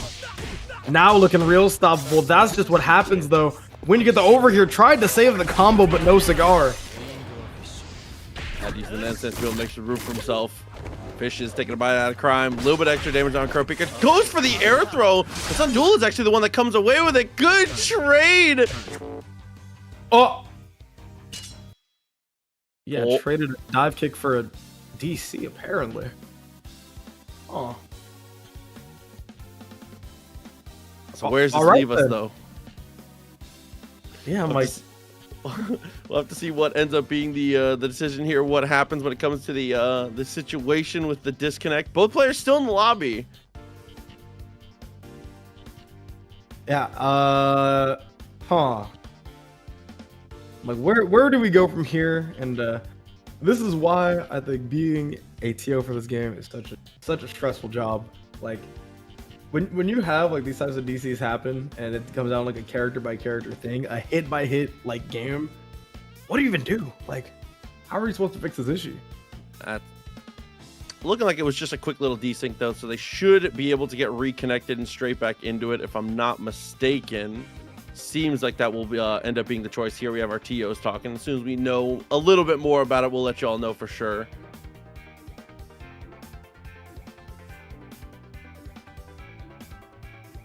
I see Duelist typing, and Lord Duelist always knows the answer. Duelist the Oracle, they call him. So it looks like they're going to try and replay the game. Seems to be the decision here. A lot of the times when it comes to these games, you try to recreate game state if you can, but we were definitely in a position where that was a hectic game state to recreate. So it seems like both players are agreeing to be able to just go ahead and replay the game. Yeah, I love that. It's like, all right, so what I'm going to do is I'm going to jump. When I'm midway through my jump, I'm going to call a sit, then you tag, and like Lucas is just watching. I was like, all right, like, let me see. And all right, and now we got the game going now.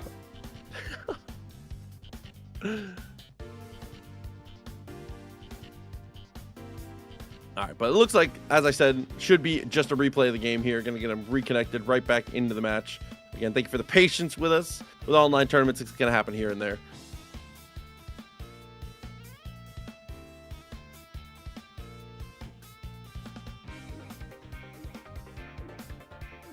Love the Comic-Con plug as well. Might find myself down there. You gotta go, bro. There's no way. If it's in your town, come on. I mean, At least I close always enough. go to the one in SD. I always go to the one in San Diego. That's my favorite. That's true. Well, that's true. I mean, it's pretty far. I forget that I don't live in the only state where you can drive 8 hours and still be in the same state. Oh, 8. You can drive 12 and still be in the same state, my friend. That's true. I think the Florida tip to tail is like 9.5. So it's like The longest jump that you can do to California. I looked this up very recently because I had to explain to one of the Japanese homies just like how absurd like California is. And apparently our longest drive is about 14 and a half hours from end to end. Jesus. But it looks like we're gonna get a remake in the lobby here just to make sure that there's gonna be no desync of any kind as we get things reset and restarted again. Thank you very much for the patience. Getting everything back together. Just as an update, again, now that we have everything 100% confirmed, it is going to be a straight replay of Game 4. So the set count will remain the same. We're just gonna have to run back that potential game because it wasn't a game state that we would be able to reasonably recreate. Yep. Currently 2-1 in the favor of Rabbi. Got to see if he's going to be able to close this one out, which is kind of what we were expecting. Like, I mean, the game state was, again, no shade to anyone involved, but it was definitely in his favor. So, got to see if he'll be able to run that back, or, if this little lapse in the time we're going to have to play the game might have completed the last few percent of the download for Sun Duelist. Hey, listen, with this situation, with these types of games, I feel like, listen, if you are good enough to get above the 200th floor, you just beat him again. What could go wrong? Like, I'm already there. Like, what's another floor after 200? Like, what are you? Oh, dude. Imagine having an upper and a lower peninsula. Ain't that called an island? I'm kidding. Yeah, I'm kidding. No, I'm kidding. I'm kidding. the Upper Peninsula. No, I get what you mean though. You can have both. On all four sides. Said, imagine being surrounded by water. What a weird. Couldn't do that. Oh god. Well, I'm gonna call from Hawaii. They want to have a chat. Oh no, dude. All right, looks good to go though. Both players back in onto the spectating. Just wait for them to get their characters selected. Should be good to roll, if I'm not mistaken. Yeah, it is gonna be Ravish still up 2-1. Sundula, I feel like Sundula has the more explosive team though, so with a little bit of a reset, I feel like that's got to favor the player who could potentially just end the game in what, 13 in-game seconds? Man, what, if someone drop a combo? Like, that has to be the only way this game's ending in 13 seconds. Hey, listen, happy birthday into a guard break. It can happen to you. I will say though, I feel like, you know, despite Ahsoka being on the team, we haven't really seen him shining. Like, he's seen a couple of interactions, but the moment that one of the Vanishers was on the team, it feels like Robbie wants to have Replica in immediately. Yeah. Boy, OTG level 1. Oh my god, still has 2 bars to play with now. So crazy as we go for the dive cross up. Ned stands to push away, but look at the life chunked off of there already. Wow. Once again, tried to save the combo. No luck though. Gets the hit with the overear, just trying to take out Leorio. Ends up getting it, and now has a bit of a lockdown here on this Uvagan as well. Yeah, well worth all the resources to handle business there. What a tag! What a conversion! Misses out on the full combo, but showing off what's possible. That was so sick. Nah, that is insane. What a confirm there by Robbie to just confirm that he is the best player in this lobby. Might not be able to kill here. Not too much scaling though. Gets the drop. Tries to go for the Nen stance. Gets blown up. This Robbie Leorio takes it, and it's 3-1. Gonna be advancing on to what I believe is the top 8. That quick little overhead to settle the score a beautiful way. Be able to get out of that one, and like you said, moving into the top 8 guaranteed now. Still, we're going to be playing all of our top 8 qualifiers, if I'm not mistaken. Right now, we're going to be moving down to a round, an earlier round match though, one before. So it's going to be Sneeze Lord and Blue coming up to be able to face us off here in the pools. Anime FGC news goat Blue for life coming through. Oh, is that the same Blue? Yep. My goat. Sure is nice. He's held it down basically since my beginning in anime fighting it. I'm sure for much longer as well. No, it's just nice to see. I mean, that's one of the coolest things that you can do is be able to be that supportive in that moment. Just as like, honestly and truly, just as like a passion project. Being able to have that much cool stuff and that much coverage. I don't know, that's tight. Huge ups to Blue. I had no idea that this Blue was the same Blue, because that is a massive undertaking that they've got on their plate. So gotta see it all the right and give them help on the sticks though. Maybe taking it down here in Med Impact. A little bit of a smaller bracket, but nonetheless, the matches have been insane. You know, can't complain. Absolutely, as well as still a ton more tournaments to come for this game as well. Make sure if you missed out today, you can still enter. You can still play 4 weeks of qualifiers here, and if you can place well in honestly 2 or 3 of these potentially, you'll be able to make enough points to maybe squeak into this top 12 position and get into that finale on October 19th. So there's still time, even if you don't have today in your in mind. You can get out of this floor. Yep, it's like, I mean, climb in little by little with every single match we've been running here on this stream. I love that. I love that there, though. Say that the stream makes it look offline. There's one thing that you can't knock about this game is definitely spectator mode. I mean, it's been looking silky smooth the entire time. Oh, dude. Looking here, seeing who else has kind of played their matches out and gotten into their position. We've still got our top 8 qualifiers left to go. Dylan and Isis Sarah still waiting to play. Kid Legend, as well as Abek. I'm very excited to see who Kid Legend plays in this game. As well as one of our top 8 qualifiers already out of the way. Loading Demon now waiting to play the winner of this for their qualifying spot as well. And then losers bracket, we'll get into that action a little bit later. We'll get to see who's still in, who's going to be able to fight their way into those final couple spots. Again, top 8, all of the top 8 players are going to be getting points towards qualifying for this finale. Yep. You gotta see who our first couple qualifiers are gonna be though. I mean, do we have anyone in the top 8 yet? I believe that one set did finish for top 8 already. Let me see this. Here.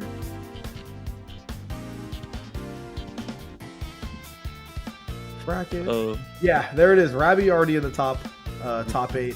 Coming in at a calm 5th place at least. So now doing pretty well in the point standings, all things considered, especially, you know, as literally the only person with points so far. I would hope we're doing pretty good. Oh, and right away, the Leorio assist into the Helmbreaker, able to get the clean connection straight off the rip. Got another pretty uncommon pick here. Got the Phaeton coming out, who, listen, I feel pretty confident about all these characters. Phaeton is the one where I'm like, all right, not quite out of the woods yet in terms of the character knowledge. So pass on the jump in attempt. Not gonna find the connection there. Oh no, it drops the hammer with the Helmbreaker again. It's been all that we've needed to get these clean connections. Everything completely coming up Sneezelord's way. Lariat's coming out as well. I like this here. Just try to kill this blue. Have to get him a kill there instead. Not as clean as you would have wanted, but as long as Bisky's out of the way, you're good to go. And now only one more character continues to stay in the blender. It's looking real bad for blue right now. Yeah, still having to over here as well. The super. There we go. Solid damage. I don't get too much more net stance coming out here. You don't have enough damage. Try to go ahead and get out of there alive. Sneezelord 93 looking real strong in game number 1. Yeah, and maybe a slight error there from blue. Goes for the net stance, gets a bit of a push away, sees the instant air dash coming, and actually dashes forward there. Not going for an anti-air of any kind, really. So being able to pull themselves out of the corner and actually set themselves up to be crossed up in that moment. A little bit tough on the miscue there for blue. Sneezelord continuing to be tuned into the domination station. I was going to say should be able to get the kill here with a solid confirm, but not quite able to extend the combo. Oh no, safe and solid, quick on the low, misses out on the drop though, so it's going a bit their way. Thought that was going to be an active tag off of the moment. Instead, it's going to be Sneezelord reconvening east to west. Take a shot for every stage from Super. Pretty rough right now for sure. Goes for the healing there. Trying to get some of that blue health back, especially considering the fact that the Scarlet Eyes are activated and you do not have the health to try to keep this going. Oh no, and Bisky's still not even getting any breathing room, no chance to transform once again east to west on the coast to coast. Gets the pickup there. Bisky has one more chance. Isn't even gonna be able to exercise it, just dies immediately. Oh my god, what? Oh, and after the activation, just goes straight back in, not a care in the world. Sneezelord, full send, and it works out perfectly. And once again, the falling normal finds the mark safe and simple. Not even really needing to go in their bag when it comes to mix-ups here. It's just like straight neutral wins. Yeah, it's like, I mean, it's just been like meaties and winning neutral so far for Sneezelord. Very curious to see, you know, when this Phaeton, especially, is pushed more to its limits. We've seen a good amount of the other characters, but Phaeton, a character we haven't seen too much of. Maybe we'll get to see more from Sneeze later on the bracket.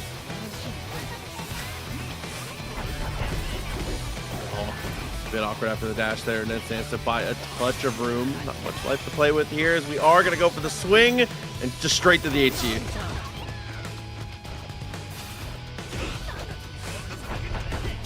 slowly draining. The Scarlet Eyes are activated. What is Blue gonna do to try to find a kill beforehand? So looking like the answer is nothing. Get a hit here from Facedown, has the meter to try to pick it up. But in the end, the chip is gonna be what does it. Ooh, and a good push away, but here it is, finally. Our true form, but oh no, the normal push just a bit too forward. Oh no, that quick gear mix-up was too nasty. And now you also get the extra damage as well. We go into the level 1.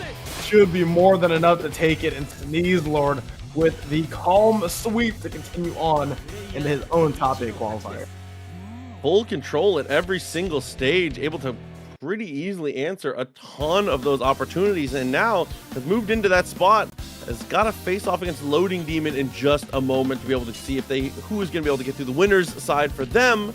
But for now, we're going to move to the top side of the bracket here, and we're going to see the return of the Razor for Isa Sarah coming up against Dylan, your current reigning Evo champion, and probably the favorite to win going into France. I'm like, not only the favorite in this bracket, you already mentioned it yourself, one of the favorites, or at the very least, NA champion going in Evo France, one of the first large offline tournaments for the game. We've seen some love for this game on the online scene. Now we got to see what this game is going to be looking like with zero glitches, aside from zero anything. It's going to be straight hands. Super excited to see how that goes. Yeah, I think a lot of people are learning about have been learning about Dylan for the first time recently. Obviously, did win Marvel vs. Capcom 3 before. I was able to take a couple victories in City of the Wolves. Does very well across a multitude of games. But has been here for a very long time. He's a young player, but has just been playing since he was a kid. So he just, a young gun who is a seasoned veteran. You know, we see a lot of players like that, right? Like the Super Noon archetype, where it's like, now I'm on the, now I'm in the mid-aged era of FGC. But he just knew what he's been playing since he was like 14. So obviously 15 years of gameplay coming up for this guy. Dylan's in a similar spot. I mean, and now it's been reflecting incredibly well. I mean, it feels like whenever this guy picks up a game, you're just able to see mastery come out in such a short period of time. Especially I feel like easily the best part about the Dylan game plan will always be the execution. I mean, this guy's always doing combos that no one else is up to, and you can tell with the reward how much it pays in regards to the dividend. Yeah, and when you look across his suite of characters he plays in every single game, I think that's really just the selling point of fighting games to him. The guy's execution is nasty, and he loves to get to show it off here, and that is like you said, definitely been the nicest thing for him. He's the type of player where every single hit, you already know it's going to be max damage, and you already know if you're looking for optimal routes, you can if you play the same character as Dylan, just look at what he's doing. Just X copy it when it comes to damage, bro. He's got the juice for you. Oh yeah. I do have to say though, Proxy, one of the things that people don't really think about when it comes to having really solid execution is how strong your mix-up game can be, right? Yes. Even though, you see a lot of the combos, you're able to say, oh, these combos take a lot of execution, it's really hard to see some of these things get set up on incoming just because of how difficult they are to input. And that's one of the things that Dylan hasn't struggled with yet, at least on stream at some of these tournaments. That's very true. He's definitely the type of player when he's locked in and he's playing well. Not a lot of people can really hold a torch to him here, so we'll see if Isa Sarah is able to bring that back. Like you said, the kite, really the most powerful piece. Not even necessarily the most powerful piece in terms of tier list, but just the thing I'm most scared of for Dylan. How about that? To be simple. I think that is a great way to put it, to be honest. Honestly, you could see him on any part of the cast, and to be honest, once you start to see your opponents on some of the top tiers, where it's execution doesn't really matter, you're getting mixed into 100% or 200% or even 300% in some cases, right? But until then, you should still see a very good fight and should see some tech that you should be writing down if you play any of the characters. Right away, showing off pretty decent movement speed there. Does get the connection straight away with Killua, and is able to use that dash and high execution on the stance cancels here. Optimal damage with this character is a little difficult. If you played the beta, if you played the main game here, you'll definitely know Killua. It's work for your hands. That's a pretty hard character. You know, you look at the archetype of character that you think that Villain Killer are going to be, and you're like, oh, that's got to be the Ryu and Ken, the two main characters. But not only do they play in completely separate ways, they're both also deceptively hard. Yeah. Definitely agreed. Leads into the fish though, double overhead. We still had a couple bites left over, still not enough to kill, but with the quick gear, he misses out again actually. Oh, yeah. Razor trying to catch. Works the no avail. Just gets hit over the dome, not even the helm breaker. I gotta see what there's gonna be up here. How much damage on the table goes into the lariat. Knight tag in. I was gonna say, I go ahead, tag in the Prolo and end up doing that as well. Wow, missed out on the meaty, but what a whiff punish! Just smashes on the fish and Kite comes in with no life. That's an easy cleanup. Ices Sarah with a very clean game one. That was a crazy mix-up to end it off there. It wasn't even really the low that was crazy, and obviously when you have a low that comes in that's that fast, but it was the side flip and syncing things up perfectly with the incoming. That was a crazy way to close off a very pivotal game here for Isis Sarah. And you see, little homie was dashing on through, managed to get a little bit of a grab there, he's just trying to be involved. Very well killed. Men stance, men pack. Too far on the slide. Quick gear into no punish. Quick gear response for Isis Sarah. Still 3 green bars, but finally, quick mash as we land. And Dylan finally get an opportunity to take control. And I love that. Basically, one of the first clean hits that Dylan was able to be gotten. And out of nowhere, immediately coming through with the hard rush into the loop with Kite.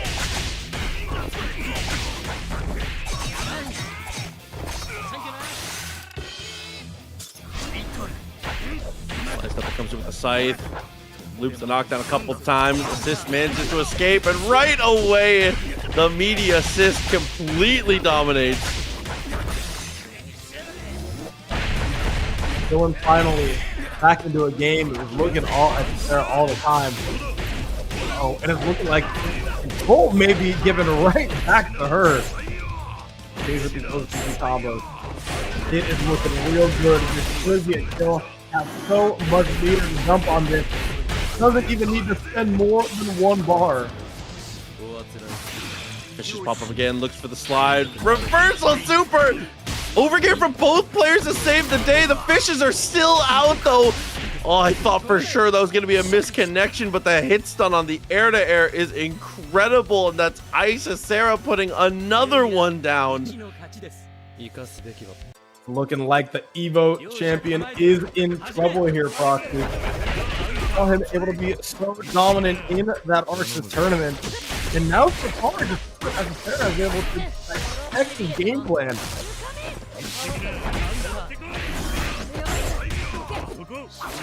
Okay, then Sans saved yourself a little bit of a headache here.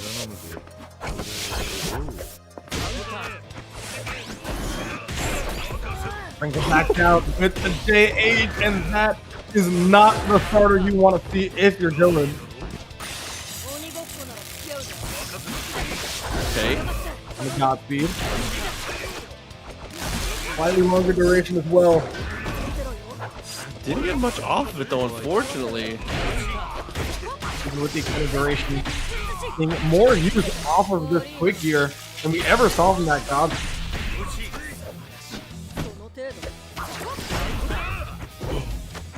Save off the dive, misses the dash though, so it doesn't get the pickup. Here comes the super one more time. Gets a little bit of damage off of it.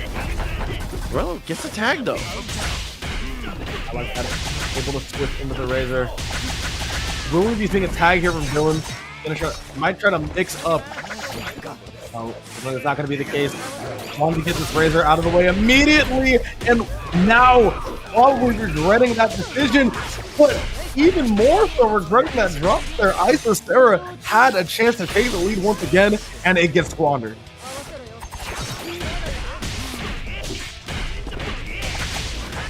Okay, we do have a character more than capable of the comeback though. 5 bars, overgear available, quick gear still on deck. Lots of stuff to be spent here. Has an opportunity to be able to get the fish out straight away. The overgear to save himself, but can't get the OTG. Oh no. Here comes this fight.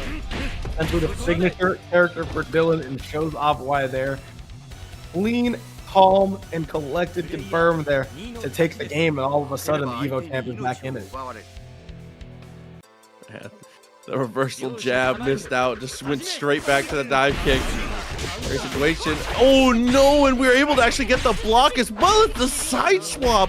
But oh, the height of the combo not regulated correctly, missing out completely. Dylan back at the mercy here by Cicera.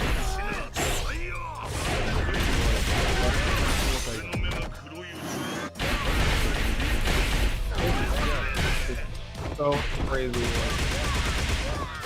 Cicera has held no punches so far.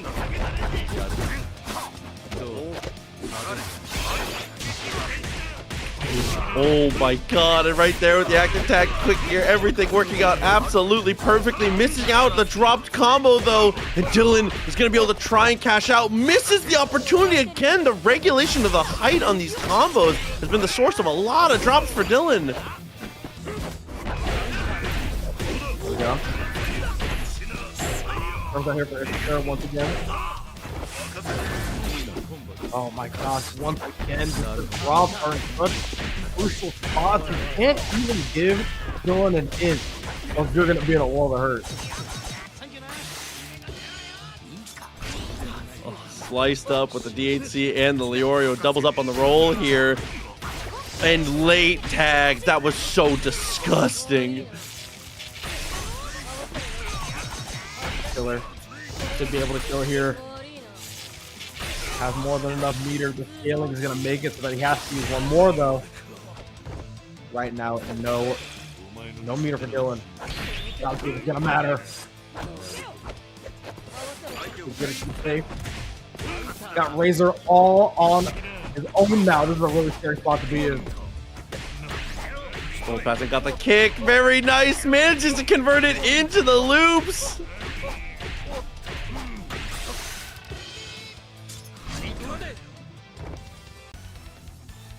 Damn it, that will do it. It'll leave us into a game 5, first one we've seen in a minute. I feel like our first set was a game 5, and after that, it's been a little bit one-sided here and there. Finally, these two in the top 8 qualifier, bringing us all the way down to the end.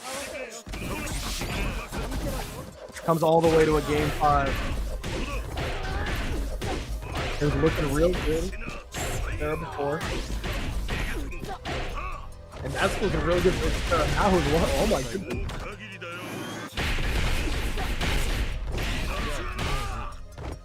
Spins it out, follows through so effectively. One character out of the way. Nice block, as well as the Nensens to buy some room, but the air-to-air again, the hit stun is just too damn high. Cicera still working on a perfect, even with the drop, has opportunity for pressure, but a great press! Uh-oh. Great tech as well. Here we go, goes to quick here, wants to keep safe. But it's Wario. Oh no, counter hit in the air, you already know what that means. Could have been big damage, but another drop by Dylan, really uncharacteristic so far.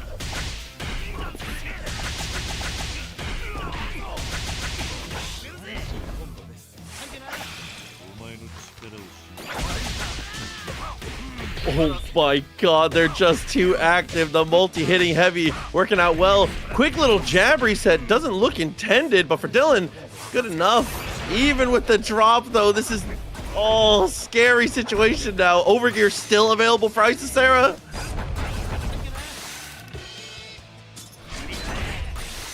Goes for the unblockable. Doesn't end up getting the second hit. Oh man, get shot with the gun. One of the 2 parts that he's actually able to use out of the 9. I think that's so funny. Good push block. Life total not looking great. That was disgusting! Uh-oh.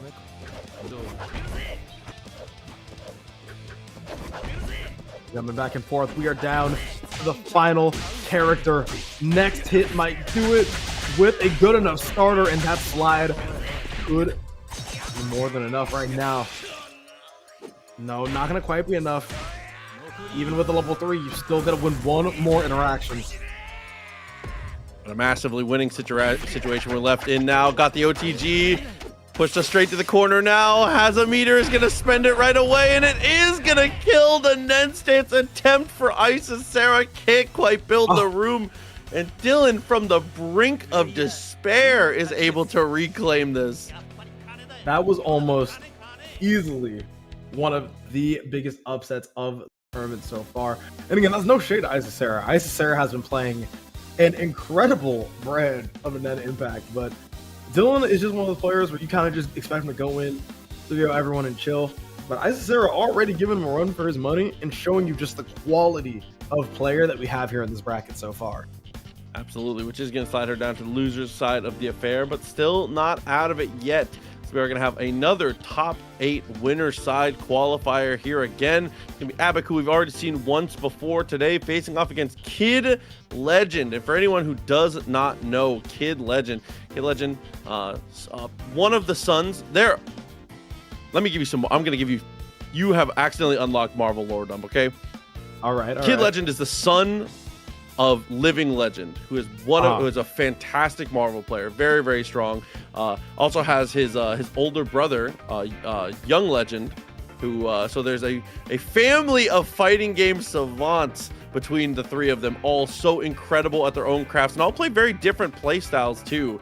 So I'm interested to see what Kid Legend brings to the table here as far as character selection, but it's just, I like to see families of excellence in the FGC. We're starting to get to that point where people who have been playing for a long time are starting to be able to introduce their kids into this, man. How cool is that?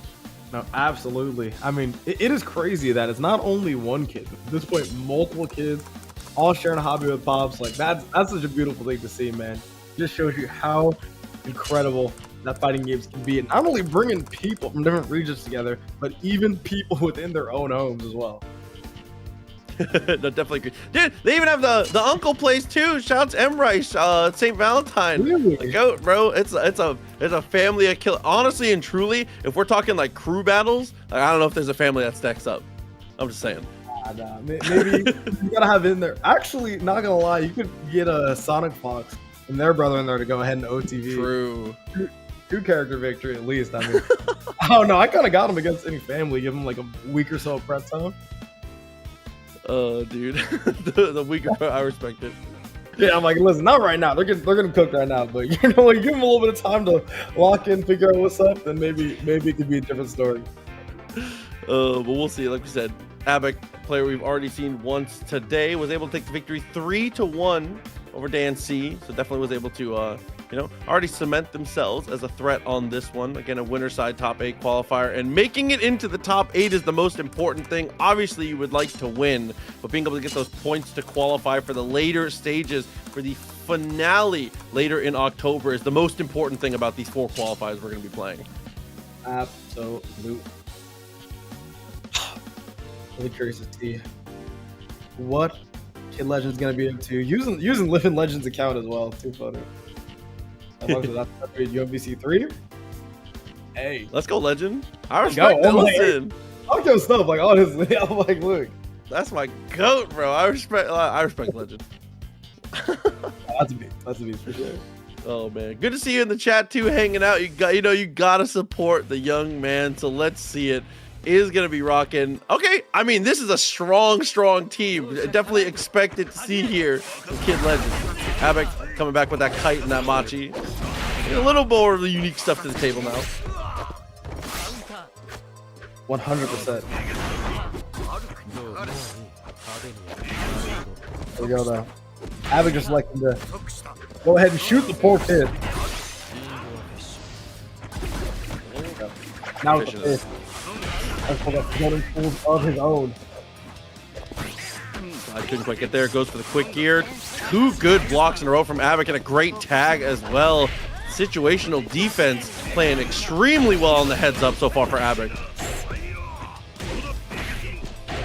Yep. Morel combos staying crispy as always. I've been able to show these off as well in the earlier match they had on stream. Oh my god, and the sequence so difficult to deal with, especially with Kite being able to get that high in the air. Hard to even see where you're supposed to be blocking, and with one bar committed, Kid Legend having to deal with the incoming, and unfortunately just can't quite do it. Not quite gonna be the case here. Now the Morel on Morel violence. First blood for that is gonna go to Kid Legend. Has 5 bars for the close with that, but might only need one, especially with the bug. Doesn't even matter if you block it or not. Let's try to swing again. Oh no, and after the quick cancel, it doesn't quite work out. Kid Legend with a couple good swings in a row. Here's the spending of the bar, but it's not quite enough. Actually, with that extra bit of juggle, I think it is just enough. Oh, and still, once again, had to spend another bar. They get it though. Smoke creatures are coming through trying to disrupt the flow that Avic has going on right now. They're willing to sit back, but Kid Legend still willing to get in there. 3 meters on the table. Is that actually going to connect just in time on the OTG? All the homies coming through to be able to try and carry through, and it is enough. Kid Legend with a sick comeback. Yep. I was going to say, I was like, that should be more than enough. Go ahead and kill. Sure did there. Kid Legend so far putting on a clinic in game number 1 here. He's absolutely crushing Avic in the Morel battle. And honestly and truly, for Kid Legend, this might be a decisive victory with this type of situation coming up. It's like we've already seen what he can do from behind with a lead, though. Yeah, I mean, you literally said it perfectly. You have seen that this kid can cook even with one character on the table. Now, Prox, you got to see what is he capable of when he has essentially the entire cornucopia at his disposal. Oh my god, and look at the amount of damage we took on the commit with the Nen stance. Unfortunately, Morel falls into his own trap there. Abic down to just the Kite, does manage to get the throw and is going to go for the cut through and gets almost both. Oh my gosh. We're gonna go here. One character for either player gets the quick gear. Really like that there from Abbott. So they're always dealing with all these fish. This is gonna kill though. Have enough to go for the fish once again. And Kid Legend 2-0 so far. And that was such a scary situation. That double super from Kite almost brings it back. Good defense to be able to save yourself out in the moment. Great pushback as well after the Nen stance. To be able to save yourself twice in a row from Kid Legend.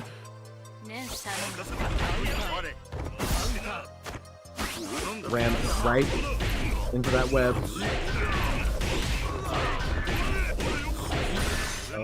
I'm gonna see what's gonna be up here. There's more there with the lariat. We're trying to get the pickup, but no cigar. Attacking both players. Oh my god, and even after Machi assist, is able to get just high enough for the Helmbreaker to find the mark.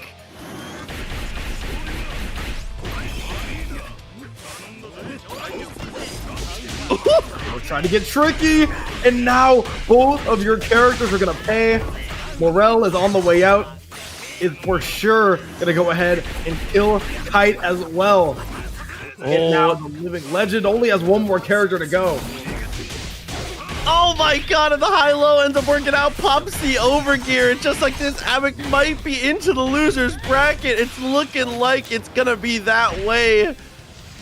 Oh no, the entire aquarium is released. You don't even have to watch. You already know. We all knew that was dead. Living Legend.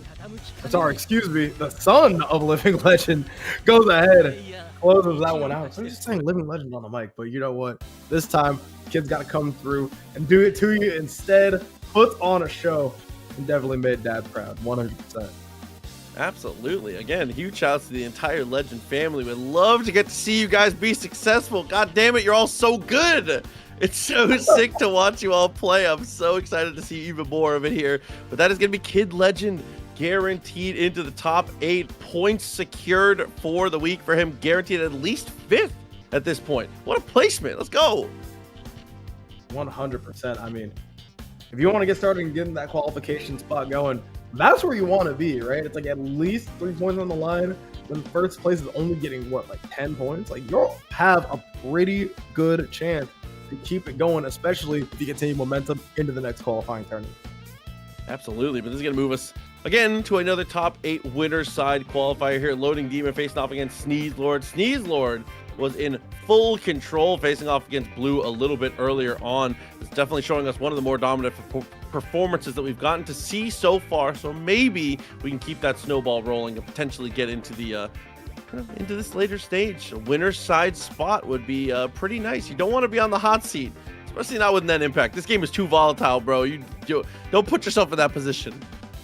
I mean, in this game especially, it feels like you blink and a character is down and you're getting mixed on the other one. You need to make sure that you are on your game if you are trying to get some of these qualification spots. Like, it is nuts. Definitely agreed. Good to see a ton of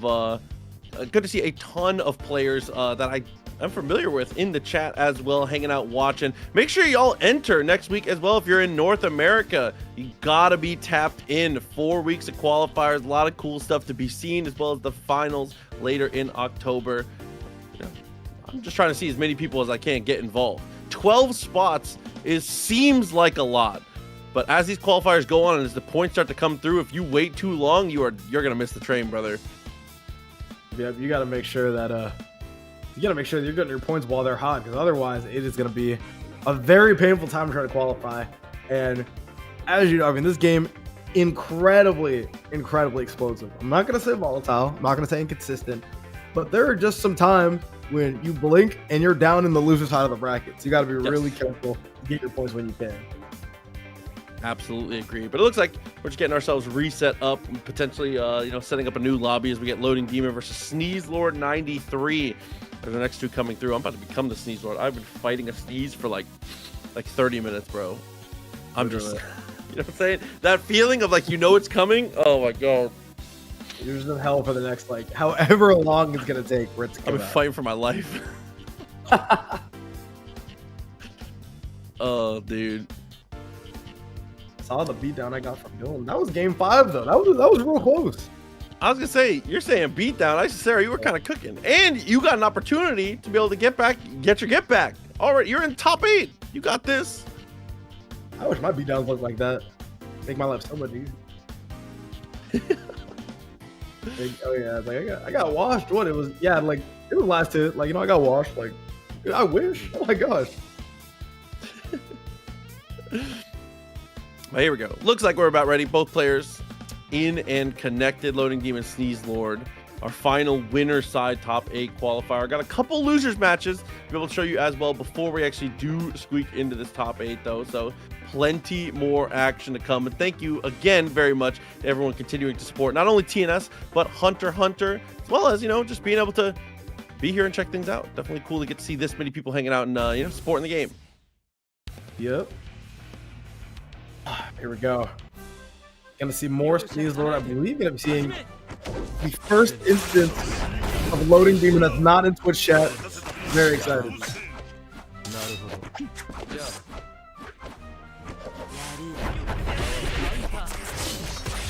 Oh, almost off the Leorio assist. Definitely had a great idea there. Slices through with the super. No punish, actually.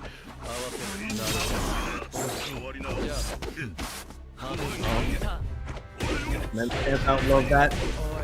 Menpack, go ahead, be the key to killing the first character. But Loading Demon has to correct himself with a quick here.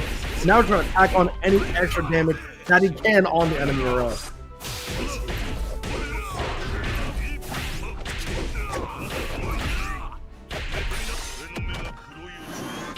Damn. A couple cut throughs. Oh, it's just like that. All the meters spent, character out of the way. The 2v2 set up now on Sneeze Lord. Nice push block. Very rare fake that mirror, so we're never gonna see this match again.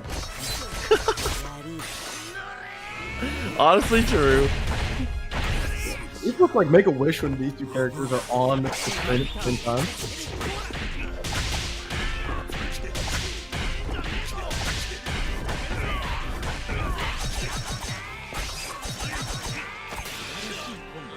Oh no, no kill! A couple quick drops of the Hellbreaker here into the super. Follows up one more time. Get another lariat going. It might be enough to kill. You only need one more instant of chip. Try to go for the Nentac, but no cigar. Uh-oh. Realistically, one touch could kill you here. If you're Sneeze Lord, you still aren't out of the woods just yet. Oh my gosh. Save back here, straight back in the woods. Nice block, but can't deal with everything. The quick little cancel and sneaks in the overhead. What sequence there for the Sneeze Lord? Yo, though. I'm gonna go ahead, change the team order. Maybe something wasn't working. Potentially also just a little bit of a mental slowdown here. I feel like a lot of people underrate just character select just to give yourself 15 seconds, right? Even if you just go to character select and just jam your character selection quick, like sometimes just give yourself a minute, especially in games like this where you can lose in like 20 real life seconds. Like take an extra 20 seconds for yourself to mentally organize. I promise it's not a big deal. You should do it.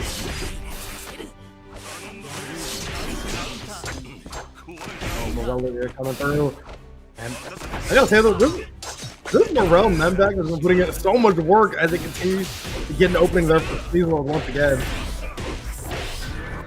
At least to a character as well. Slide splats on the quick cross up here, picking it up again and again. Drops in with the shoulder, plenty of meter to get to. Oh, here it is.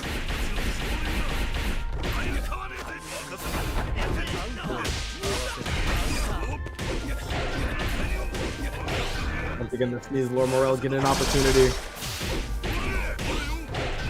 I love that there though. Making it out just in case of the overgear.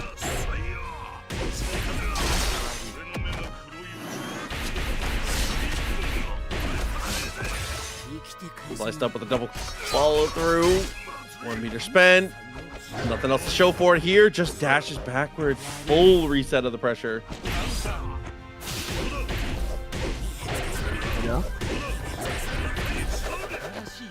Keeping things moving. Oh my god. Man. This quick gear 2-8 Morel tech has been putting in the work for Sneeze Lord so far.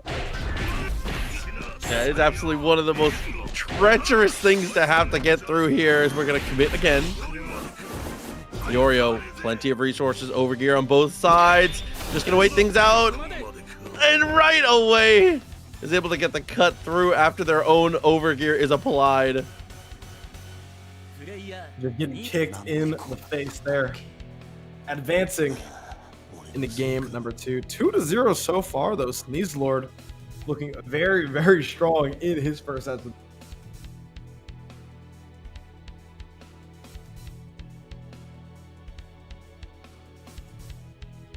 So, like we said, a bit of a quick switch up.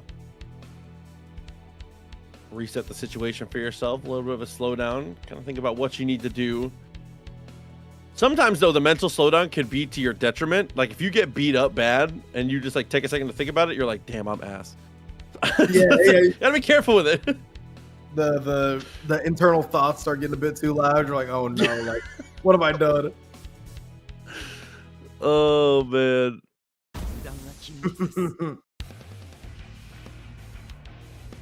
All right. Loading demon this time. Pulling out the razor.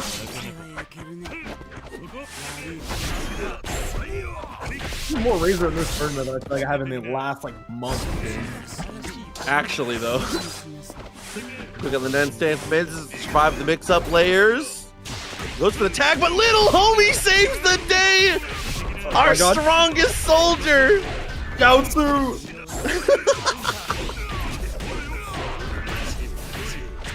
Might be the wrong series, but the little guy who saves the day will always be there, says Loading Demon. Quick on the lariat, goes for the cancel. Doesn't even matter. It's not even really a waste of meter. It's fine. One bar, we'll be good.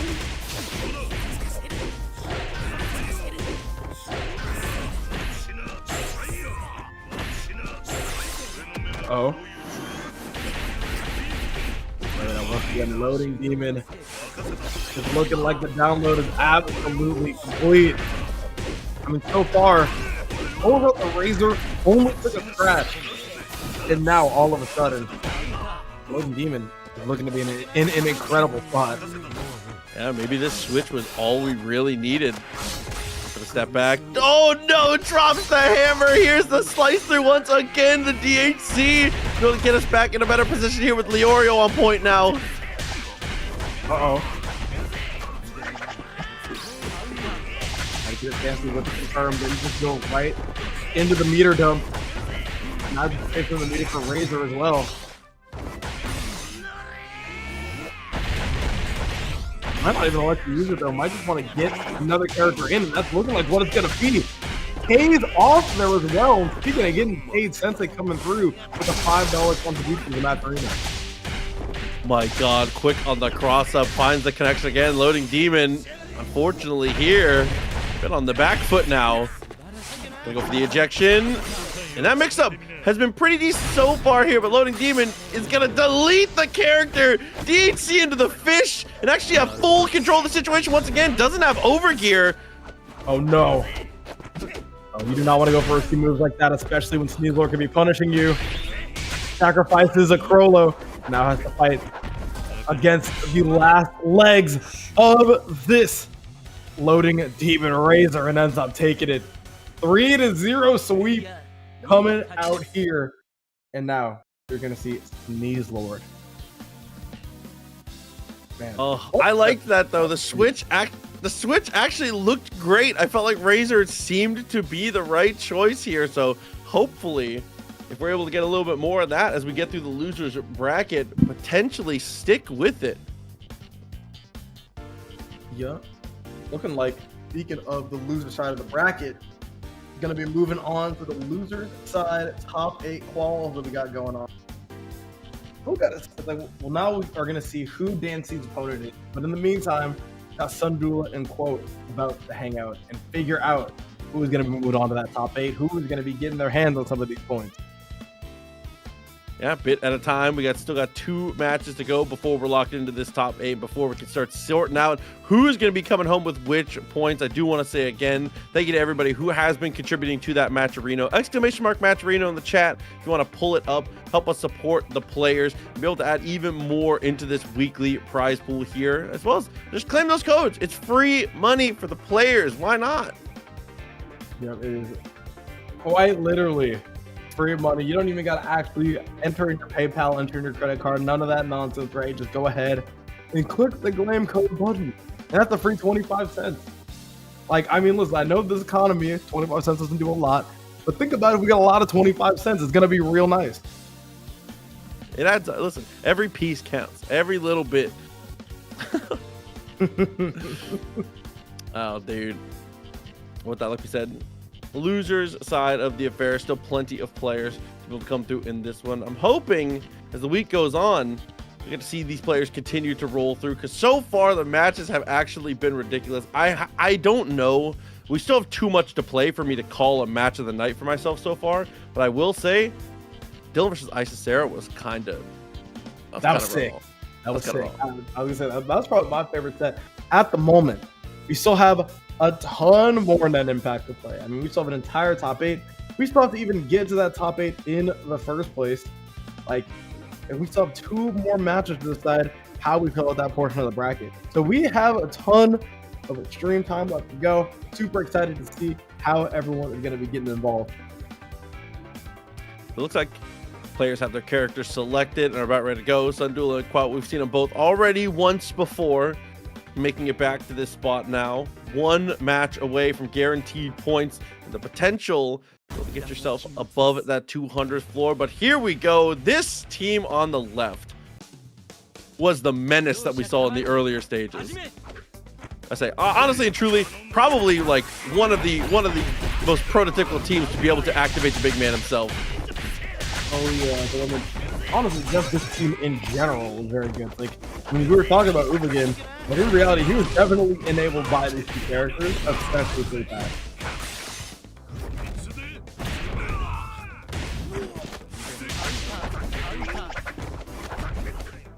Looks like for the jump heavy, that multi-hit didn't quite work out. Swing from a touch too far away, nice throw, but doesn't get anything for it. The shoulder charge, and again, single-digit hits is all you need. Long combos are overrated, but the reversal super is blocked after the quick gear.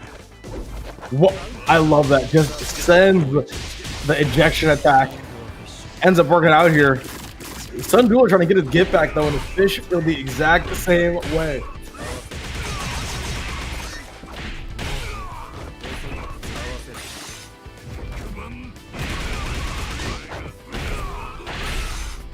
Wow, and is able to double OTG to himself again. Like you said, OTG is just a state of mind, bro. Here we go though. Install is here. Nen stance isn't gonna do much of anything. Hey, big shout out to Lord 7th though with the $5 direct contribution to that matcherino. Almost got the connection at the guard crest there. Really quick little slide through.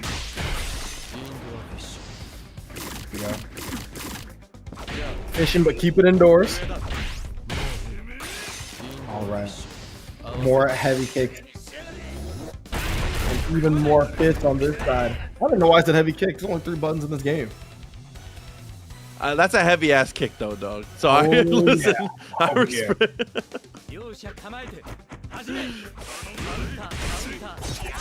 Uh-oh, talking to him. Gloria wanted to hit him with the encore. It's gonna whiff. I'll say all this off that frame trap off the yapping. Got him down on the OTG. Follow through again.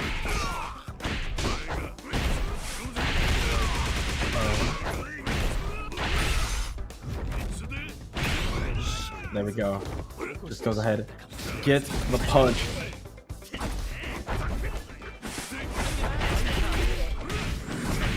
Got the shoulder, came through, quick gear, love the idea. And the late hitbox there from the Oreo almost closed the distance for the confirm, but unfortunately misses out. No combo from Sundula though. It's not gonna matter with that secondary hit. Drops again! Oh man, it shouldn't have mattered with that secondary hit.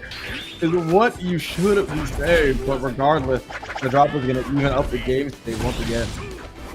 At least the positioning. I mean, the game state was absolutely disgusting here. For quote. Oh no.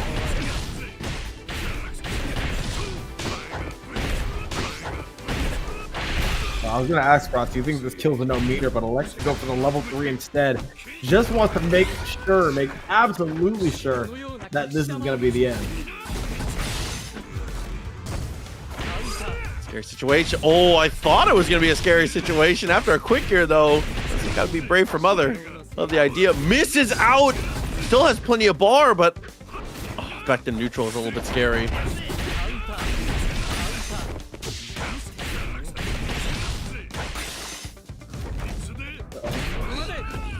And the dash punch to close it out here. Sun Dula is looking dominant, trying to secure this loser's top 8 spot.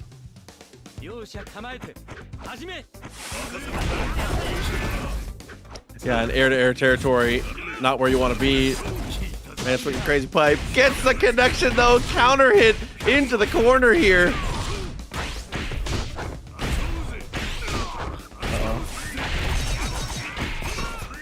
Now it just comes down to, do you want to spend the bar? Do you want to try to get this kill with 1 bar? And it's looking like that's going to be the case. Is what I would say. Has to barely go ahead. Do the ejection attack in order to continue the offense. Meter well spent, though, for sure. You see the back hitbox on that normal. The mix-up is disgusting. nonsense for sure. What was that? Oh my god, I'm over here kicking my feet. That's what I like to see, bro. Yeah, I was gonna say like, that's like a Marvel player's like whatever is the opposite of your worst nightmare. That's exactly what that's gotta be. Okay, this should be easy on the follow-up though. Spends the ball bar, just keep it extra simplistic. Oh my god! Oh my gosh! I mean, one of the things you can never do. One of the things that you could never do is go ahead. I saw the Modok arrow comment, and I lost my train of thought completely. What was this? Fishes into the tag, then stands to buy yourself a little bit of room, manages to survive the onslaught and get the counter punch. That's about as good as it gets here, but unfortunately with a drop, he's gonna be forced to use the meter. You're dead. You're dead, Proxy. What is this character up to? It feels like whenever you have that install, whenever you have that overgear on deck, you can just never count Ubigan out.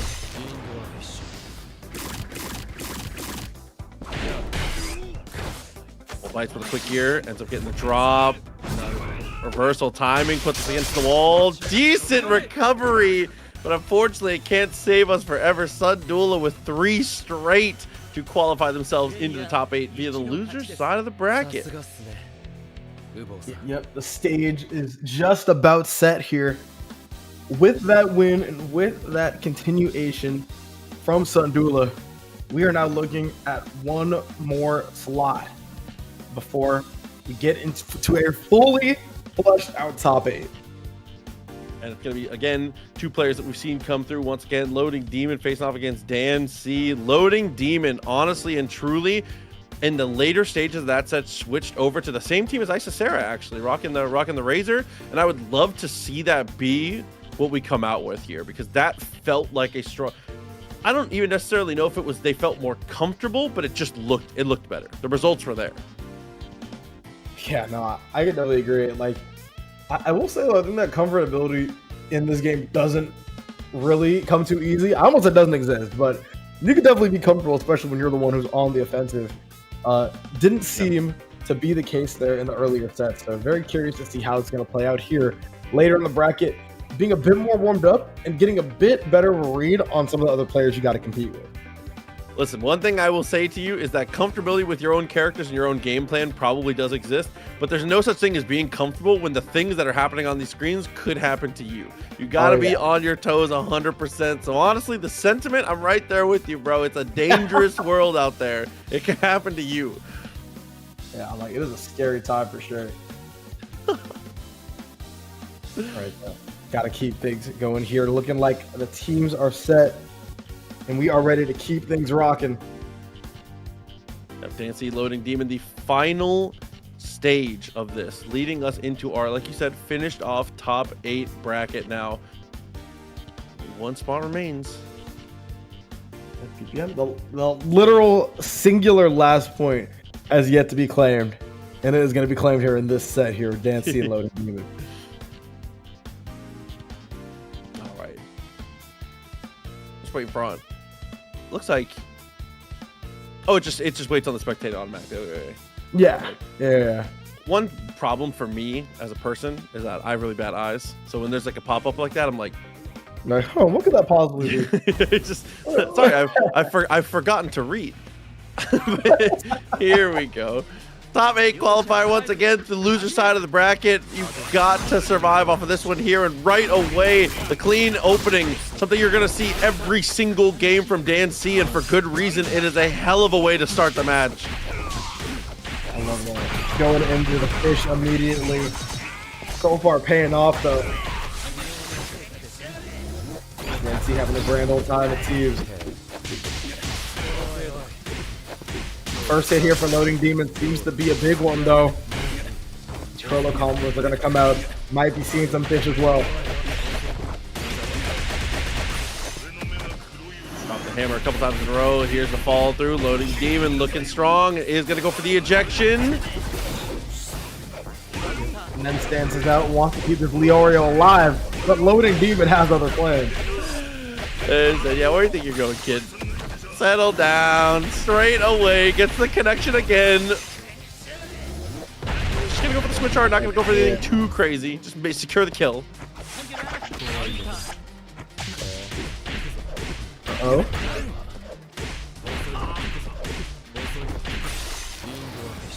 There we go, the indoor fish. We're picking up the combo, taking out not just one, but two here right now.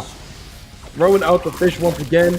You have the meter for it, and Miriam once again with the instant transmission is going to close out the first game. A quick little distance close with the fish in mind. It is an unbelievably powerful duo here. I think Miriam, basically with any super that's able to put like a guard crush state from that distance, or being able to just use the fish to be able to have a couple opportunities that turns afterwards, this character is so activated. I love how quickly you're able to take control of the screen and take control of the pace. As you can see, right away, Loading Gamer says, nah, not again, homie. I'm going straight in. It does find the touch. That is the way to deal with that 99 seconds. You cannot let him get the fish off for free. Absolutely not.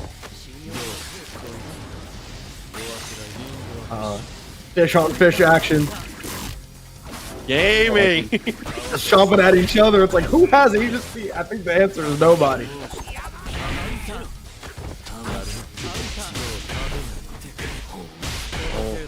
Quicker timing was fantastic. Missed out on the jump loops though. Oh my god. And the long range normals here. One of the nice things about this character, while you can't just magic series like some of the other characters, you make up for it with pretty ridiculously quick normals in the right ranges. 100%.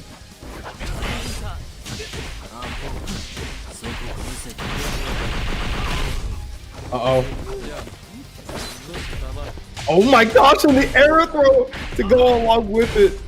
TNS now needs one more character to maintain this lead and push it even further to 2 games.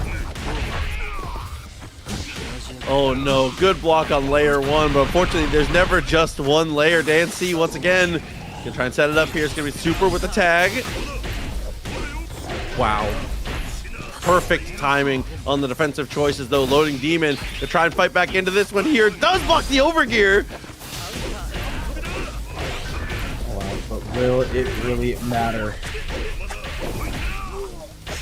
Still have one more character to get through with that minimum, even if you find the kill here with the overgear on the Oreo. Gotta hit one more mix-up. Oh no. And is it gonna find it? Is gonna find the whip on the level 3, but it shouldn't be enough. This should be enough to kill with a loop. And it sure is gonna be. The level 1 is gonna drop though. Does it work out? Still an opportunity here. Not a lot of life to play with though. Went for the jump and he looks for the quick gear. Had the exact right idea. I actually think that's what we were trying to bait. Oh my gosh. I have to agree as well. You know, they wanted to bait out the quick gear. Ended up doing so with ease now. 2-0.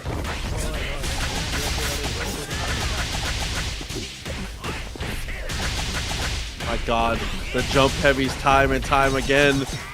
Massively handling business here. Already up into the triple digits. Should be enough depending on how things go. The drop actually does come through and tries to keep it safe with the ejection attack afterwards. Unfortunately now, TNS getting one more chance.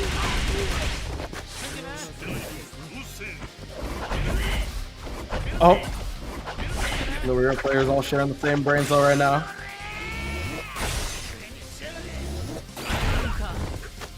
Oh my goodness. A true mirror match, bro.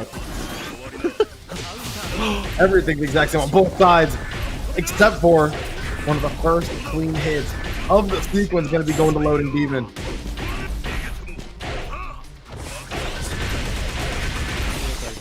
Oh, dropping the handle a couple times in a row. Spin away. Opportunity to try and go for potential setup here. Instead, we keep it safe and simple. Quick little drop kick wins the day.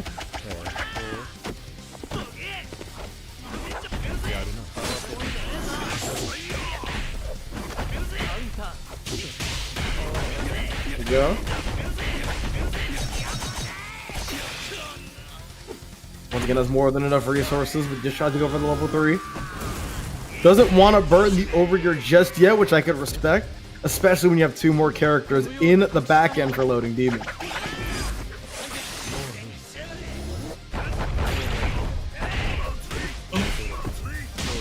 Beautiful sequence. Damage is going to add up well. Meter deficit, but after the throw, this actually might be the deciding factor. Mix up time, and it's just another quick low. Safe and simple wins the day for the second time. Uh-oh. Indoor fish coming out once again. This should definitely be enough to kill. Especially when you got even more meter for the indoor fish. Tries to go for the men pack, but no cigar. Blocks everything and gets the hit! Are you serious? Oh no. I can't lie if I'm Dancy. I'm kind of clutching my pearl a little bit. I don't know. Ooh, the net stance doesn't get punished though. Flips on pass and looks for the overhead. Still not gonna work, but there's the air throw. Oh. Can you find the combo here? Net stance is and finds the level 3. What a sequence for loading demon to complete the comeback and get on the board. Yeah, you're crazy for that one. Respect. All of a sudden, like you said, we're back in the driver's seat. An opportunity to get that 3 in a row, and it's going to be no hesitation back into the game. Yep. Now you gotta say the loading demon feeling himself a little bit. You gotta say, regardless of what's going on. Like, look at this. This is Leorio. Good as dead. Not quite dead. Doesn't have the bar to make it so. However, when you're coming in with this Crollo, you got blocks and then devious, and you don't quite get there. Oh, even after the drop is able to keep it safe and simple. Quick gear. Put some of the homies to help us out. It's going to be the fish in response, though. Full screen. Maybe a missed input on the super there, because I don't know what he was swinging at. Has to be.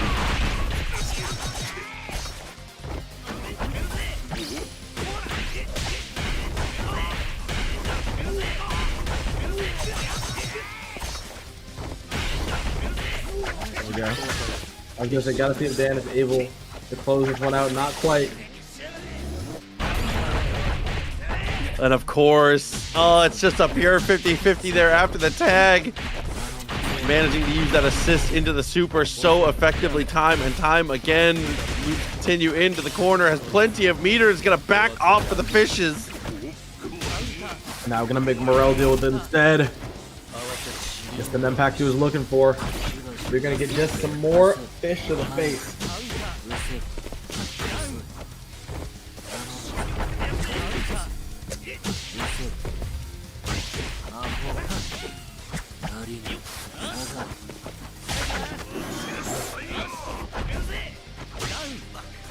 Oh, a couple of spins of evasion there. Love to see it. Overgear is applied, though. Hellbreaker hits behind. No. You're so lucky Leorio escapes, but unfortunately now you still have to face down the big man.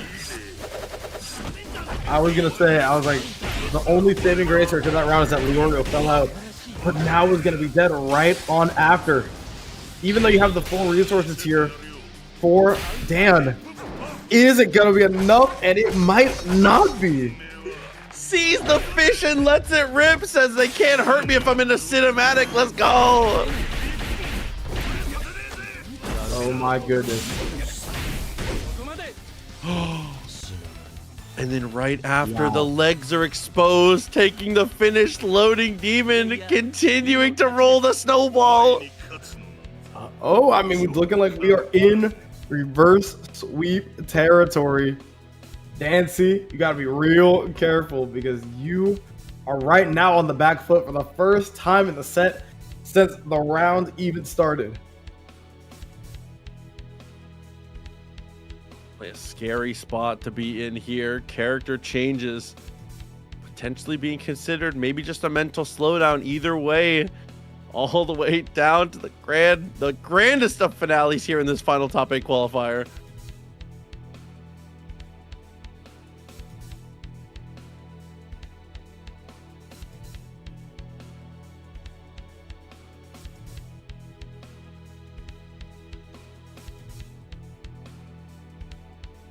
I wonder what the change would even be here if Dan was able to go for something. Instead, no, it's going to be similar stuff on both sides. Again, just a little bit of a time to rethink themselves. Want to see the box and said, put me in training stage. Yeah, I was gonna say like maybe might have just been a chance to go back, stay calm, and honestly, I respect it. But there's no time to stay calm here. Still locked down. Goes for the tag. Things are not helping though. Dan C looking so much better after this little bit of a break.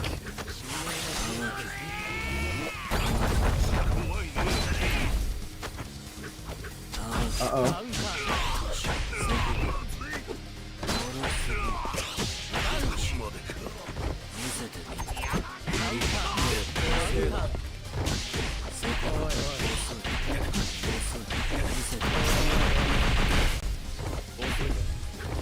And there it is, Dan C. So far, has an astounding life lead. But as we've seen, especially with the over-year comebacks that Loading Demon has been able to make, that has not mattered very much. And now it's looking real even here, Proxy. Will Loading Demon be able to close it out? The slip pass looking like we might be able to here. Overgear still applied. Here's the super fish in response. There's the switch arts, and now we're gonna go with two of our own. Uh-oh. He's trying to find his way out. Finds the kill that he needs. Oh no! Gets the drop, and now there's no more fish! Like we said last pack, that would have been the kill. Nothing you can do about it.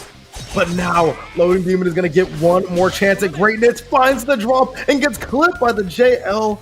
Dan C escapes the reverse sweep by the skin of his teeth. Committed to the slide, but it just doesn't quite find the mark. Oh my god, was so close. Had every opportunity in the late stages to be able to break out of it, but just couldn't quite do it. What a showing. And honestly and truly, my new match of the night. But unfortunately, one must stay and one must go, bro. That sucks. Oh my god. Nah, that was a crazy set. And with that, our top 8 is set and ready to go.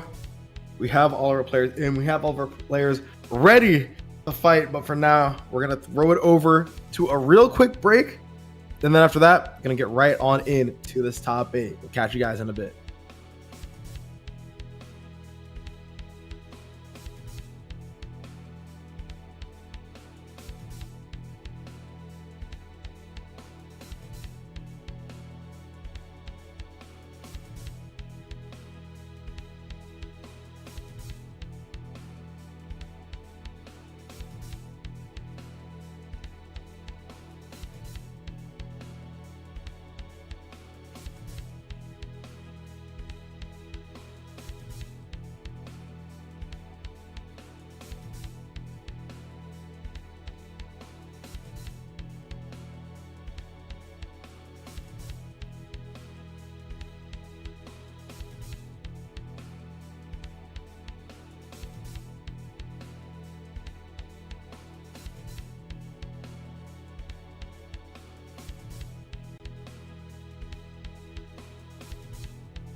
welcome back for the break here as we're about to get into our top 8, the 200th floor here on TNS.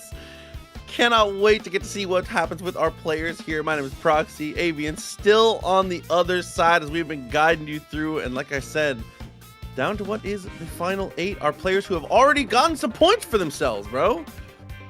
Yep, and some points for what I hear you asking over there. Some of you beautiful 600 viewers in the chat. What we are running right now is not just your average run-of-the-mill Hunter net impact tournament. This is actually TNS X, the 200th floor, named after the Heavens Arena in Hunter x Hunter. Going to be featuring 4 qualifier events, including one you see right now, one on the 21st, and a couple next month on October 4th and 12th, which is going to all lead to the Battle Olympia. All of those competitors that you're going to see are going to be getting points racked up from their top 8 finishes, ranging from 10 points first all the way down to the tied 7 players getting 1 point. Top 12 in the points qualifiers will be duking it out on the 251st floor for a grand prize of $2,000. So much money on the line, so much prestige, and of course, you always want to pick up some of that glory as well, fighting against one of the best players to do it in Hunter x Hunter net impact. Absolutely, and if you're in North America and you want to be involved, you've missed out today, but that's okay. There's still plenty more time. September 21st, October 4th, as well as October 12th. So again, plenty of qualifiers to earn points and be a part of that top 12 to make it to the Battle Olympia on the 19th of October. But speaking of players who have already cemented themselves and gotten some of those points for themselves, we're going to see our bracket here on the winner's side. Dylan facing off against Kid Legend, as well as Rabbi facing off against Sneeznord 93. Yep, bringing us on down to the loser side. We got Isasera, who has been running it for sure, going up against Abba. And then in our last loser side match, rounding out the loser's ace, we've got Sundula and Dan C about to run it. Super excited for all the sets we've got going on so far. Got to get a bit more acquainted with the type of hands that every player likes to run. And so far, we're looking at a very, very fun top 8. I'm super excited. Absolutely, and I saw Dylan in the chat a little earlier saying he's a little worried about his next match here. He's already had one close call today, and there's a potential another one coming through. As I've mentioned before, Kid Legend, the young gun, going to be showing himself off on this one, seeing if he's able to climb a bit further into this one. Guaranteed 5th place is already a great showing, but we don't enter. I'm not trying to enter just for that. I need a little more. No, I'm super excited. I mean, it's like Dylan, so far, it feels like he is such an interesting player in regards to how he gets really warm and how he falls off. Like, there's all these really random, like, streaky things you don't necessarily see from a lot of players of his, like, peak skill.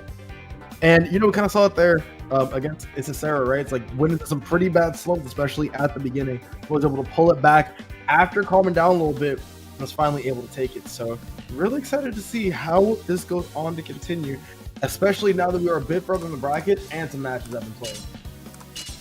Absolutely, but it should be about ready to go here. If I'm not mistaken, unless I'm just mixing things up here, Kid Legend, I believe this is going to be the Kai. No, it's Borel. Yeah, excuse me. So that was the change. Excuse me. I knew that there was something that was thinking about coming to this match. It is going to be Dylan playing the Killua, which is not what we saw from him previously. I mean, we did see it in this tournament, but when you watched him at EVO, it wasn't something that was on the team for himself. So showing this off, bringing it to the table a little bit. And again, like we mentioned for Dylan, him being a higher execution player, this fits like a glove. Yeah, I mean, we're already talking about the deceptive difficulty that Killua provides, especially in Galaxy, especially with those we just saw right there. Pretty strange links, able to get him done with ease. And now Kid Legend's first character is absolutely toast. One of the most important characters on the team there, obviously, but straight away gets pushed off with the quick gear, gets the connection, takes it wall to wall, but misregulates the height by just a bit and actually ends up crossing back to the mid-screen. Here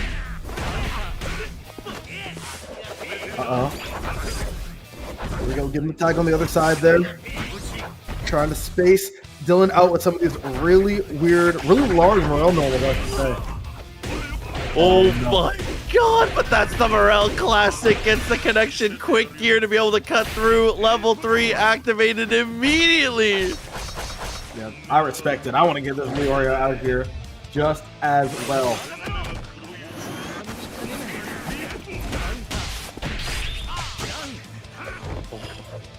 Sucks to have to spend your overgear in a moment like that, but saving yourself really all that matters in the end. Gets the throw, but couldn't get the dash on the confirm, and now it's going to be stuck in the pressure. Reversal switch to give away the Killua.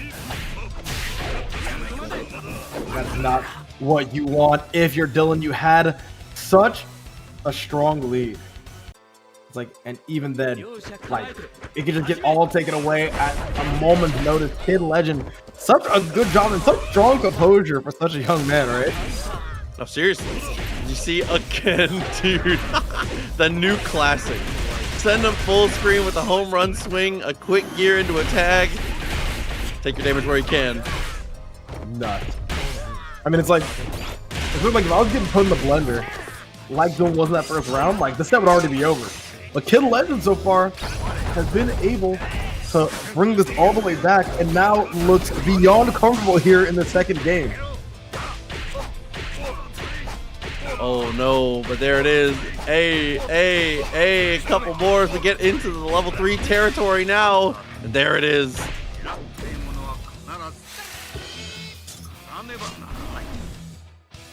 There we go.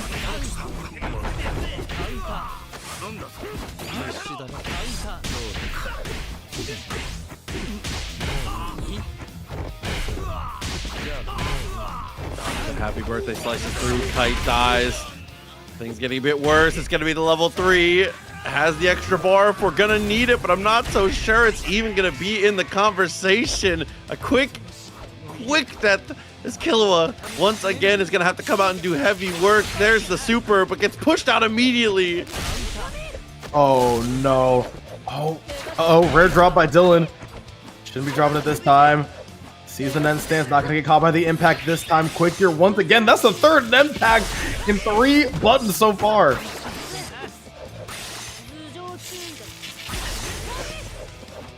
Falling through again and again. All that life pretty much regained here. Kid Legend showing some amazing patience to just slow it down. Misses out on his confirm though, but still massive advantage.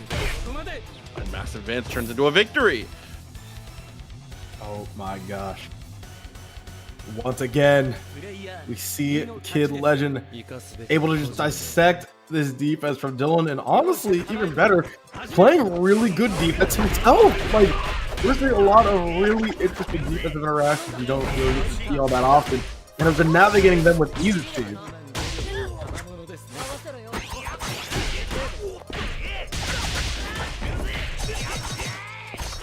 Oi. Back to the wall. Here comes the super. Way more than enough now, Dylan. Able to establish a bit of a lead now. Switches to the kite, and the overhead does find the mark. Twice on the low, but can't get the confirm. Oh no.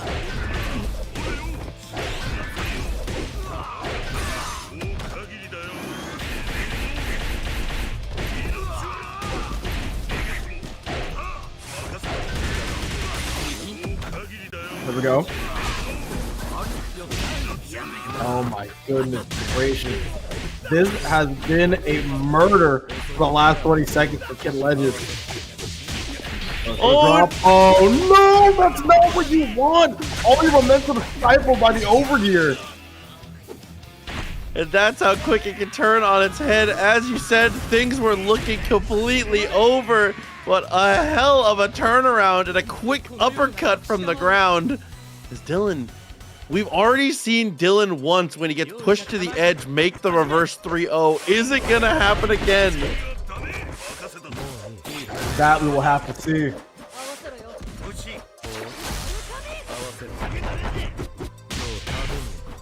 There we go though. So far, it is looking real good. Real good for Kid Legend, I should say. All right, 2 more characters to go. before Kid Legend claims his spot in the winner's finals.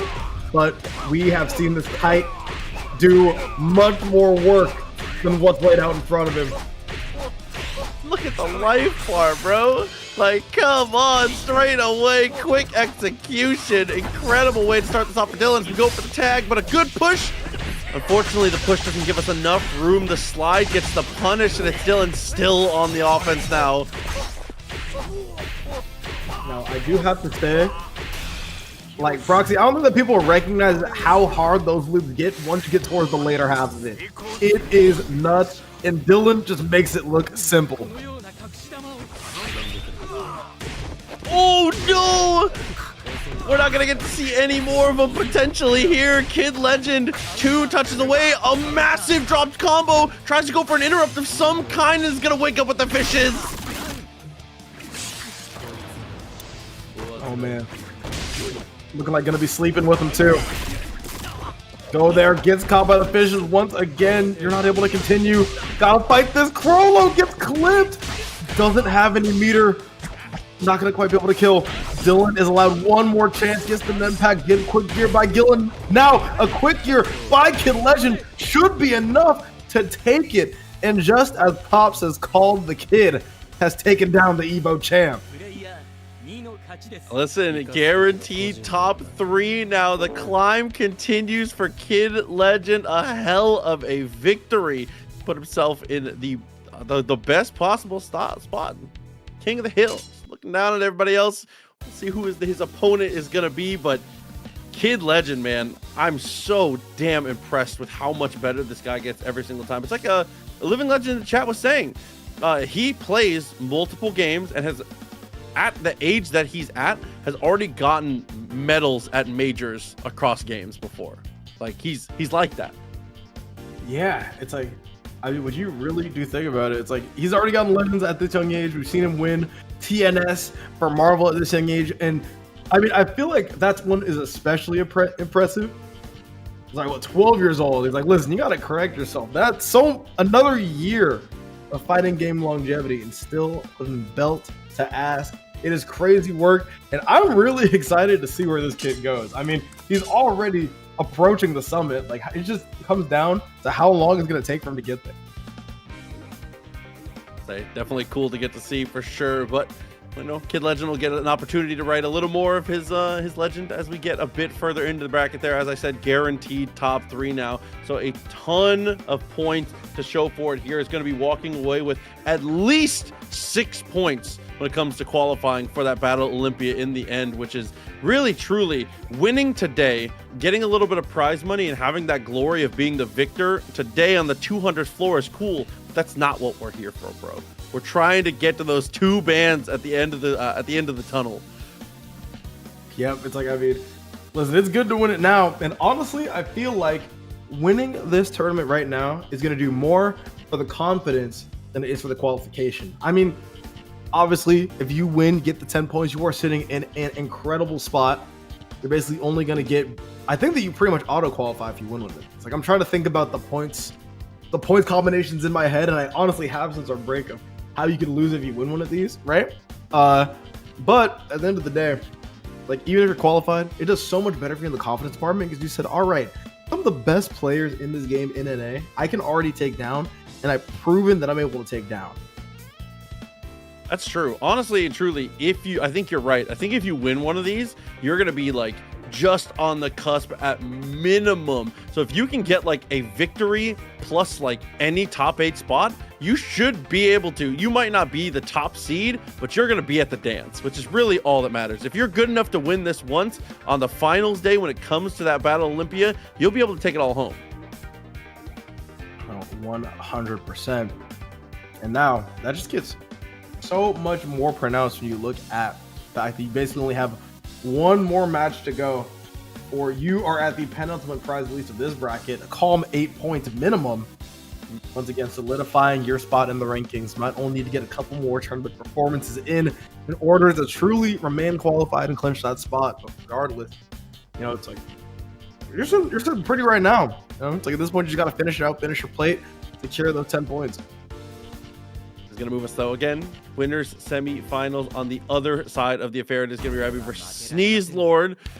Rabbi, once again, bring out that Kurapika.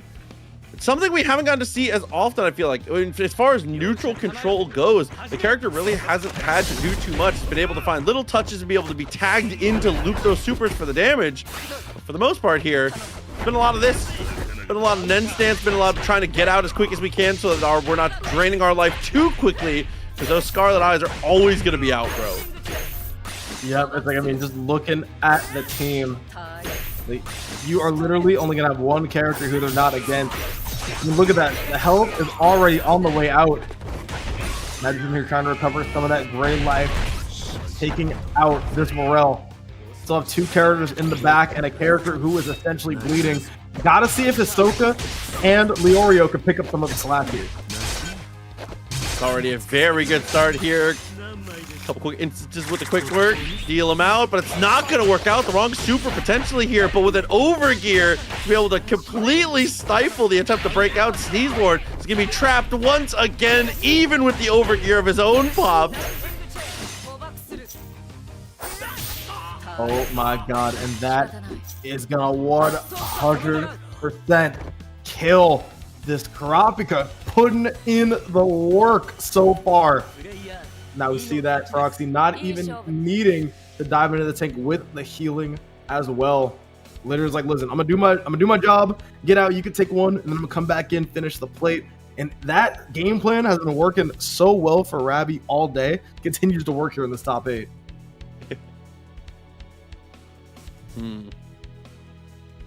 Changing orders. Kind of try and reconfigure, re-get your sea legs here. Maybe. Oh, baby. The Uvagin is out. I repeat. I repeat. That's a little scary. Losing the fish is always a tough blow to your team, but you know, with the big man, maybe you can make it happen. Unfortunately, there, it's not going to help out. Tip of the iceberg when it comes to that confirmed, just barely making it work. I mean, honestly, I'm down to lose the fish if I'm able to make the solo 300% comeback. Personally, that's just a trade I'm willing to take. Oh, and it's gone. Never mind. Never mind. You know, you think at times like that when you're not going to see too much of Uvagin, especially on that point side of things, you might want to still be running the fish, because now the reason why you even picked it is completely gone. True. Oh, what a read on the Nen sense there. Quick on the dash up, finds the throw.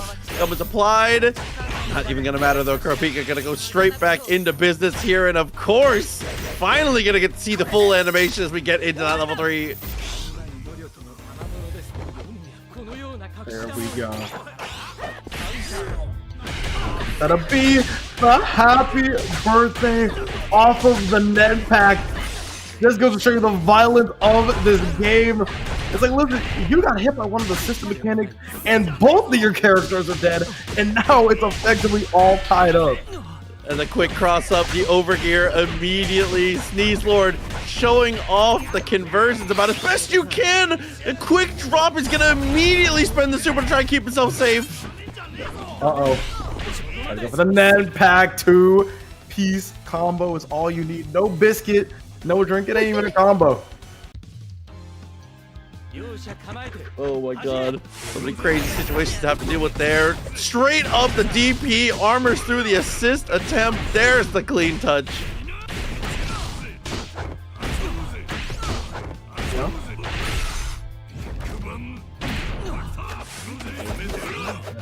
Now we see Uvagin putting in some of that work that you picked him up for. Tried to get the extension. Not Kurapika. Excuse me, Hisoka was just on the other side.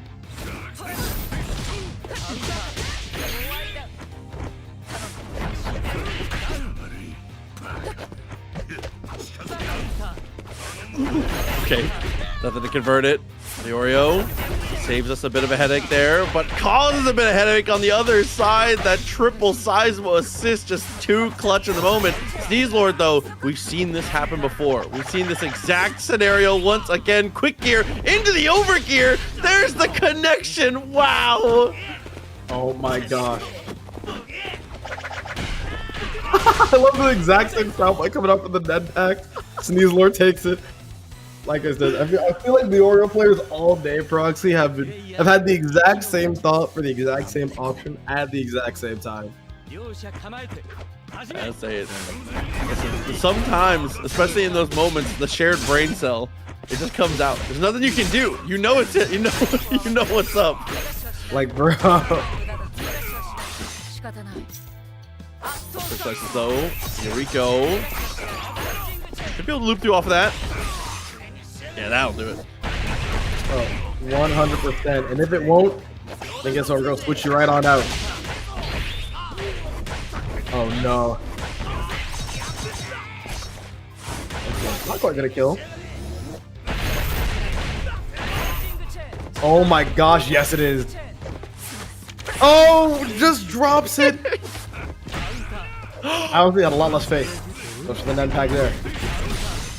Straight back out of it. Here we go. Activation. Sets up with the DP for the second time. Gets the hit on the assist, but there we go. A quick open up in response. 2 characters still to our name here. You've got to get finished. You have to take the kill. Do not let this character stand up again. Oh, you literally can't. Just like York New City, you got to make sure this man is buried under the ground. I didn't even see we had the extra character. Quick gear into the over no! gear. Everyone is getting handled. The crouching light kick. What a jump scare. The most magic of pixels.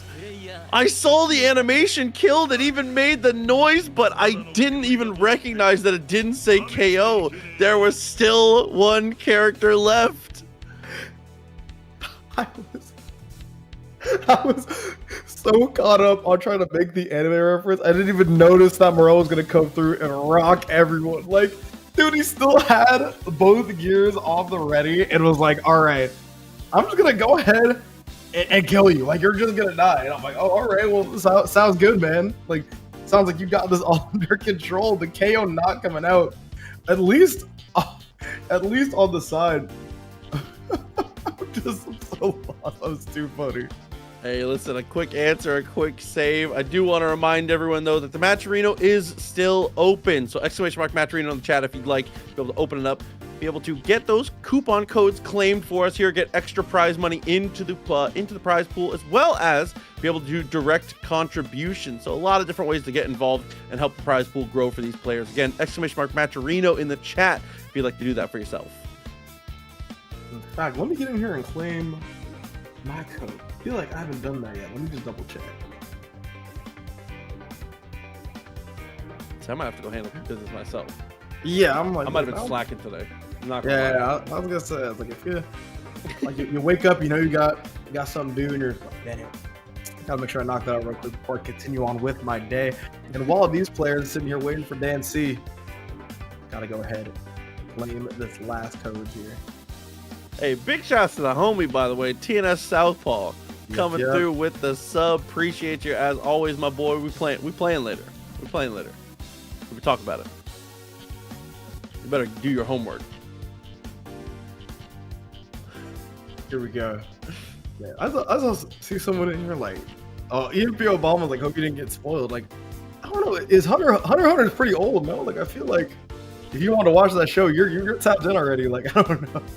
Yeah, I mean, this is the time to time to get involved. It's one of those things where I started watching it, and then a lot of people were like, I'm a big manga guy. They were like, yo, you should read it. And I was like, Yes. Okay. So I watched the first season and then was like, all right, I'm gonna go back and I'm gonna read it all. So that's been like my travel manga these days I've been catching up on Hunter because I'm not fully caught up. I'll be honest with you. Oh, that makes sense. I got some work to do.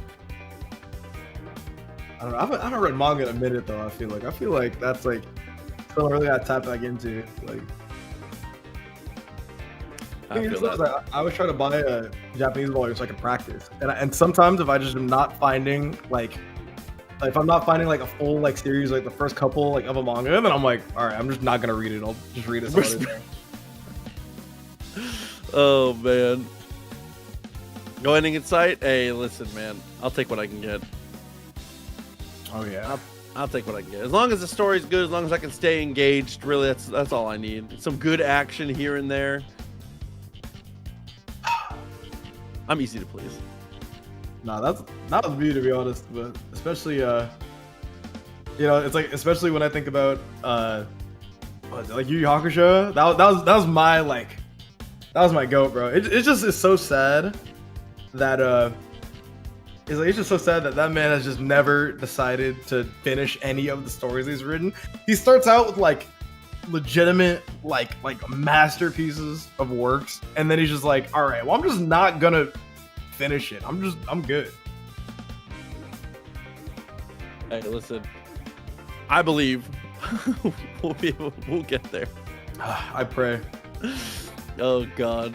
Again, though, losers bracket action, like we said, still waiting on Dancy to be able to get in here. Sundula already queued up and ready to go. Exclamation mark bracket in the chat if you want to take a look at how everybody got there and be able to get through and see this top 8 bracket for yourself with, again, plenty of players still involved. Hopefully, we can see all these players return for the next qualifier as well. I know everybody's got to be hungry to be able to get those points to be able to be locked in.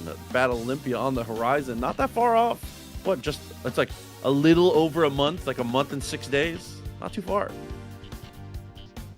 Yeah, I was gonna say, like, for Battle Olympia, we are a lot closer than I was thinking. Like, it's gonna end. The best part is that it's gonna be right before DreamHack Atlanta, so it's like, you know, you get a little bit of extra practice in, especially for those tag games. Not too sure if Net Impact is gonna be at DreamHack Atlanta, but you know, at least it gives you something to look forward to and just another road marker on the way. Nah, for sure, for sure. Hopefully, I'm excited to get to see how this game continues to kind of evolve offline. But we'll see for now. Back into the online space. It's going to be TNS once again. Here's the super, here's the assist, here's the tag. You know it, you love it. But the timing on the Leorio assist, honestly, beautiful counterplay to be able to handle that first wave of interactions as Sundula gets the touch and takes us all the way to the East Coast corner.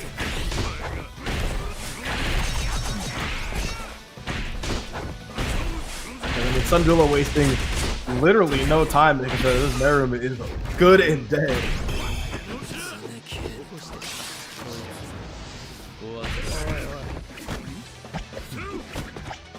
That one quick kick with the fish still coming out. Oh yeah.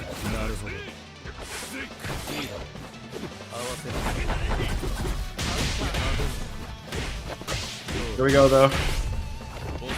Big DC trying to put up a fight.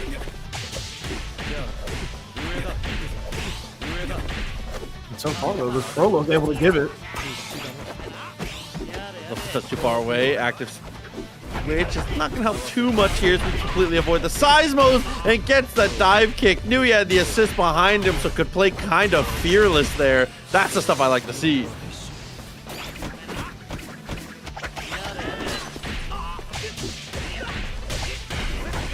Go. Oh my goodness. Ooh, and oops, all mids is all it takes to get the hit there. The assist comes through. Didn't even have to go for the high-low game on the mix up there.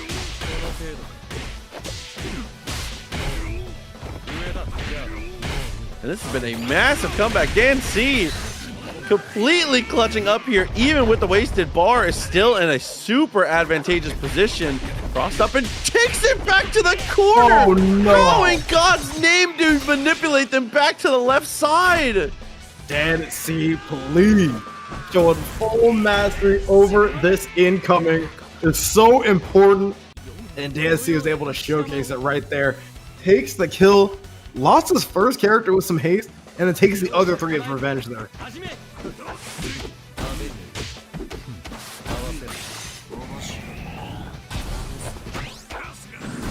Okay, fills it with a block. Safety's key in the moment.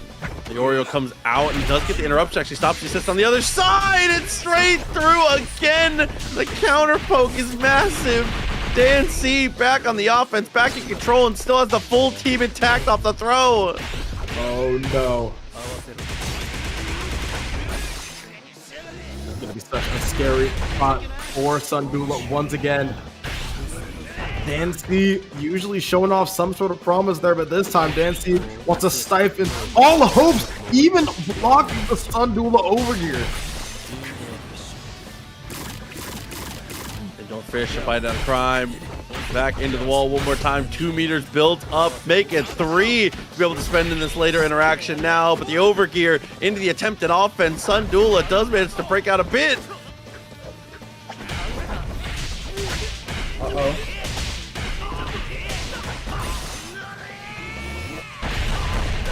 There we go. But Sundula, as you mentioned, able to break out a little bit from the pressure, but finds himself right back inside. Oh no, and found that first touch, hit the assist, but after the tag, wasn't able to reprioritize targets here. So now it's going to be stuck in the high-low game for the second layer. Gets the kick and goes straight in again with the indoor fish. Even with the less hits, it doesn't matter. The damage is there. Oh my goodness. So far, it has just been so clean for Dan C. Had a little bit of hiccups there at the beginning, but now has found the footing that he needs to just go ahead and take this to the bank. We're going to need to see some crazy adaptation to stay alive in this one, Proxy. What are you thinking?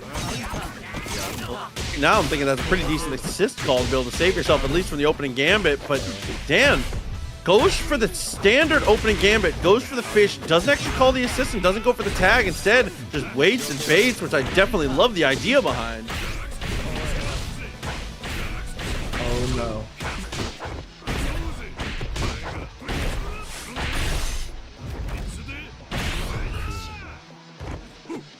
There we go. Sundula finally fighting back.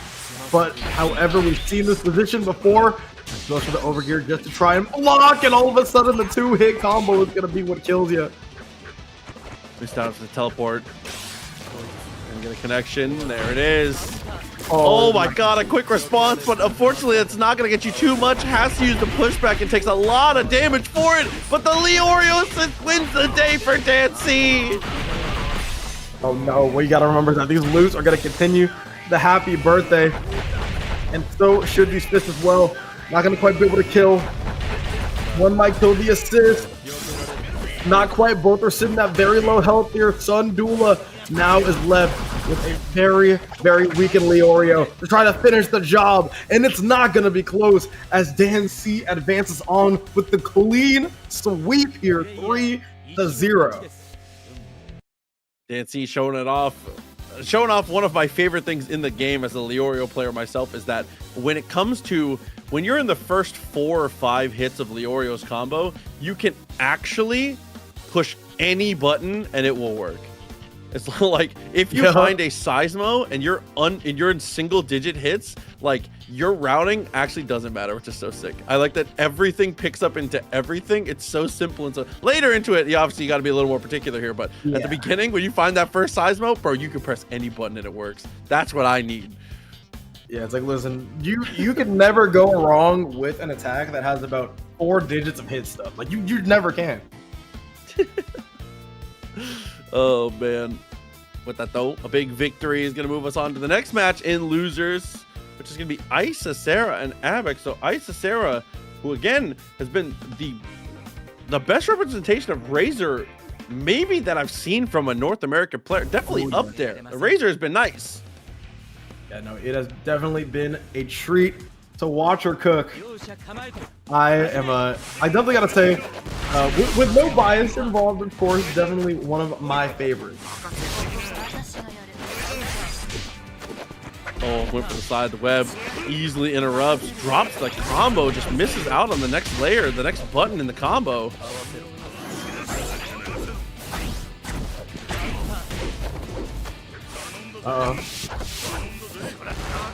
Yeah, I wasn't gonna say, like, I think that Perfect Orange is one of the better Razors, or at least, like, you know, in NA. Not too sure about what they got cooking up in EU. We shall see soon with Evo France. Yeah. Oh, good push away. Finds the slide. Loving the follow up here. Tipped it back into the corner too. It was looking like it might have gotten a bit too far for her, but instead, here's the fish. Oh my goodness, you see how looking left and right with that net there, so you can tell how jacked up that mix was.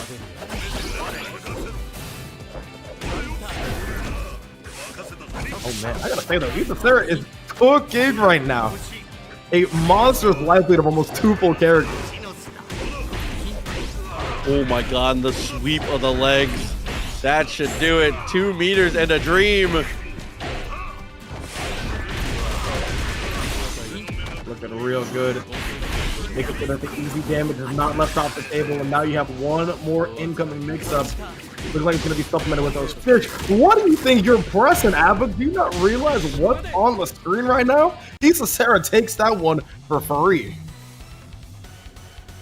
Yeah, trying to advocate for yourself in a moment where there's just no hope. The fish cometh. The fish take it, and it seems like they only take it. There's no giving anything away with that super. In the mix here. Dropped a couple times with the Helmbreaker. Super tag. Hey. Air tenderizer. That's just making it gonna be good and then stance going out here by Avix. Not one of the first real opportunities just to get Nen impacted. Oh no.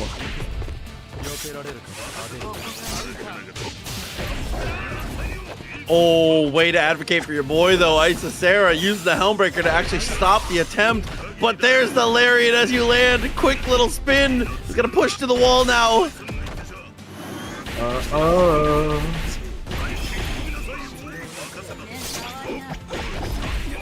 Oh my gosh, from the top rope, out comes Morel.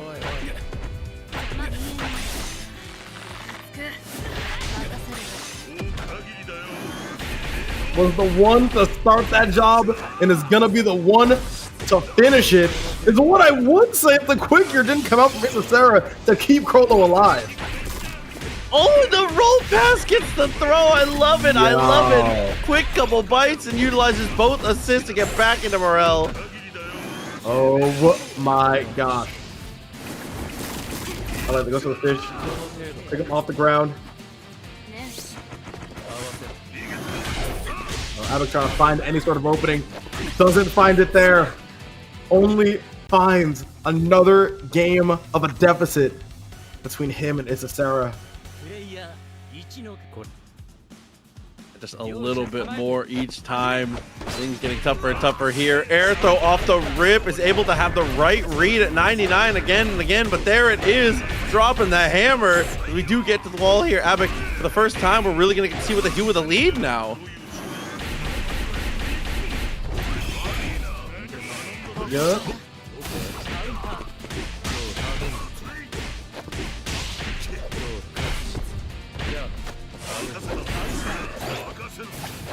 Man, yeah, it feels like Abba hasn't even been able to move yet this entire set. Finally getting the first real lead that they've had so far. Here comes Kai. Go ahead, cover it there.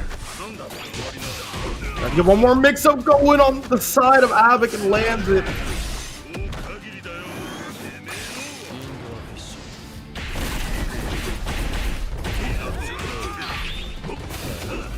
Plus, takes over the advantage there with the Nen stance, with the overgear as well. Pulls out the fish, doesn't mind to get hit. Especially when the fish come through.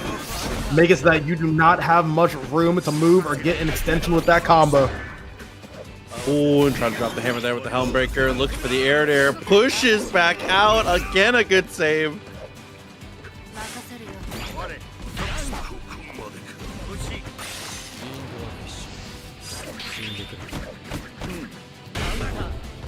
Oh my god! I think that was same time question mark, and that one for sure wasn't. Yeah, be careful about how you call your assist here. Manages to come in and get the swing, though. I was just about to comment. We're coming in at half health, but that doesn't matter with that type of confidence. Way to battle out of the 3-0. And game 4 on the horizon now with Abba. Decent amount of momentum. I'm like, all right, wait, like before it was the Issa Sarah show, was able to get everything moving exactly the way that she wanted. But now it's looking like Avik has found out some things about the movement pattern, about the game plan that Issa Sarah wants to run. And now seems to be running away with at least the last couple games. Oh my god, that mix-up was disgusting. I'm trying to give analysis, and all I can do is ooh and ah at the left and right that Avik is putting her through. mix up so good it turns you into a spectator, bro. Nice little follow up with the big man. Great idea. Oh my god. Oh no.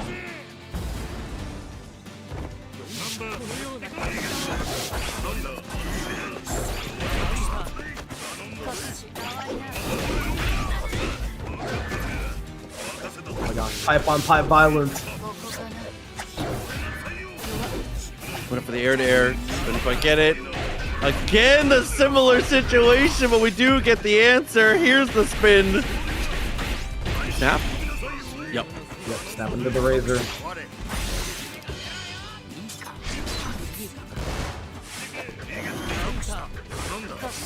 Those guard crushes, fine vibes. Now the one silver lining I would say of this match is that I was gonna say you aren't gonna be seeing much of that kite super anymore, which could still be the case here. Gotta deal with Machi first though.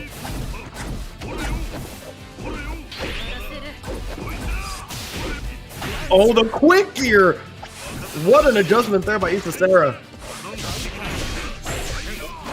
Whoa! Almost is able to regulate the height. That'd have been so sick. Oh no, this might be over with the overgear. And it is. Wanted to guarantee that that chip was gonna be enough. And now we're going to a game 5. No time for hesitation. Straight back in on the rematch. Potentially a bit more gun-centric gameplay, slowing things down. Has been working out well. Quick gear to get the extra dash and gets back to the mid-screen. Plenty of room to roam now for Avic is what I would say. Oh my gosh, so dirty every single time.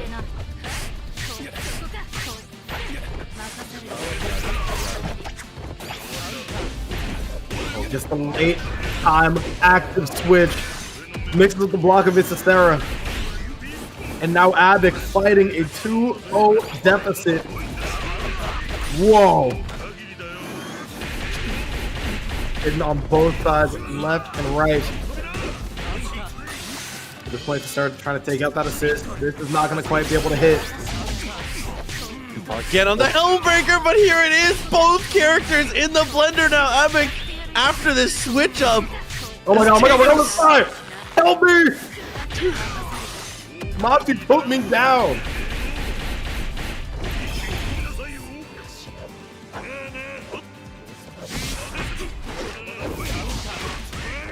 Uh-oh.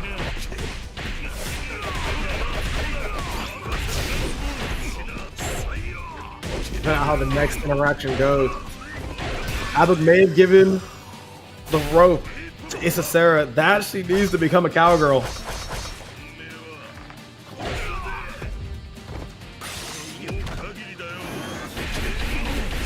Up there with the OTG super. And this is gonna kill. What a quick switch though! Makes sure. Which saves your life in the craziest way, bro. Oh my goodness. Eat lead!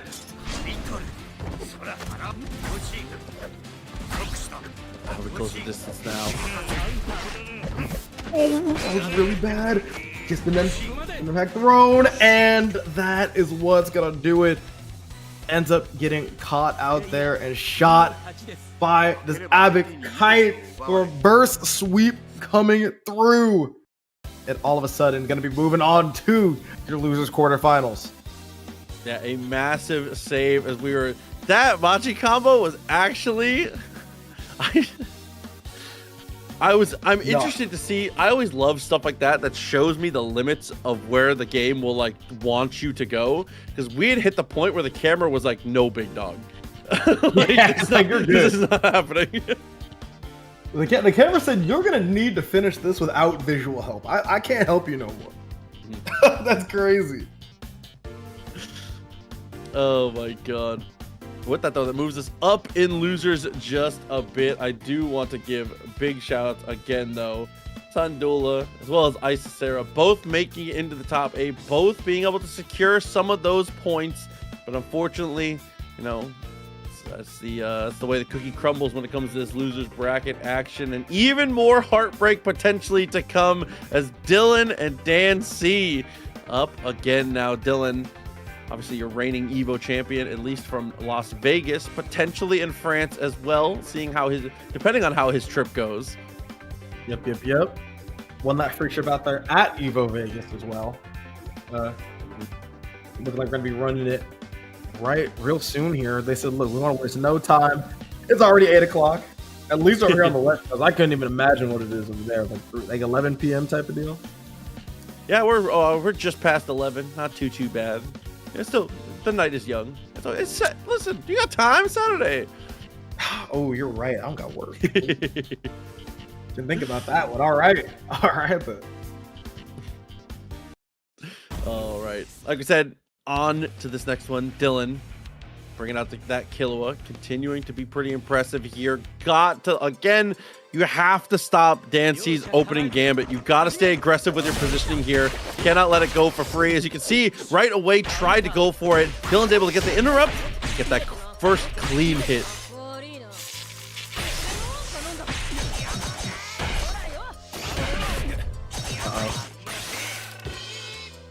Already huge damage on the part of Dan C. Ain't gonna be getting these loops going. This could be a kill here. That is nuts. Ubi Dylan iconic. It was Kid Legend. Not gonna lie, he put the hands on Dylan too. Man. I can't even lie. No, he did. Yeah, that was crazy. Oh no. Wow, way to restabilize and get them both with the drop, because that weird timing when that extra character dies, that slowdown makes your combos so hard to maintain.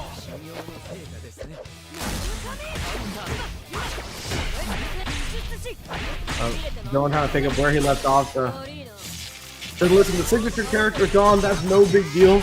My Killua and my Leorio is just as good.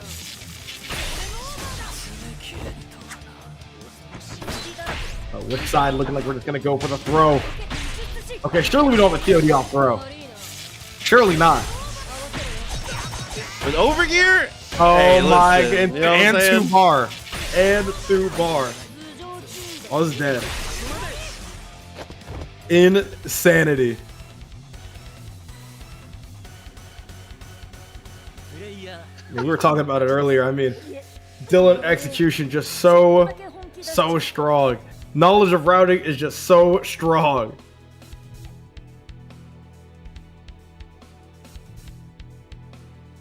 They dominant way to bounce back. Let the round start once again. Aggressive positioning there. Gets a deep cross up. That first lightning bolt into the dash. The cancel makes it massive.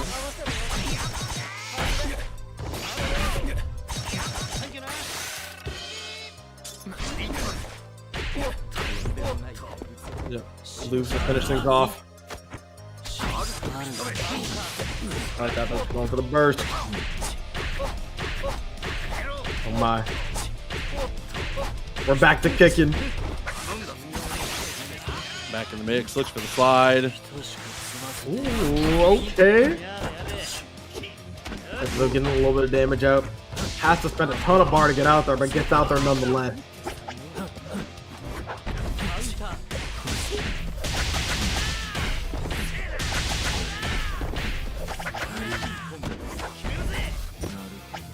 Oh, nice tech. Saved yourself a hell of a headache. That was real bad. Now looking to remotely transfer that headache over to Dylan. This time going for the level 3 once again. Animation is so funny every time. I'm sorry. I had to say it. It's funny.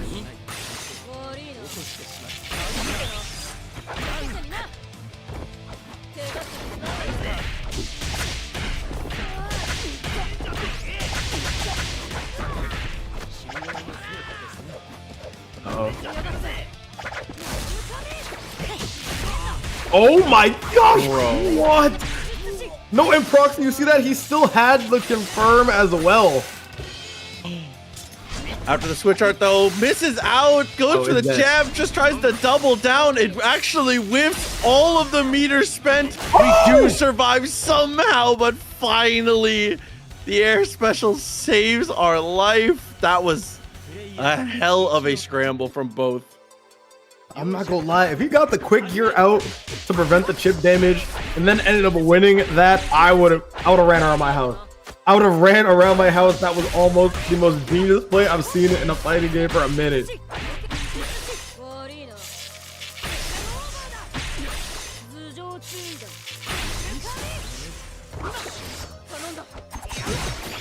Like what? Nah. Yeah.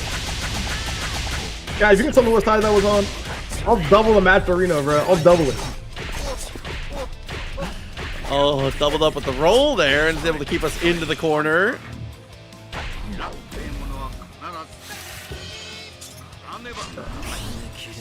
Bring the scythe back out. Maybe broken in half. Timing on the slide for the punish there was nice, but unfortunately we were a bit too close. The Seismo still connects. Oh my god. Look at how much shit those punches did. Seriously. Into the throw that takes half your life, you know. Ooh. Gotta read the roll here. Isn't able to get it. Uh-oh. The over here. Plenty of meter though was the main problem. Will Dan be able to find this game here? Has full quick gear as well.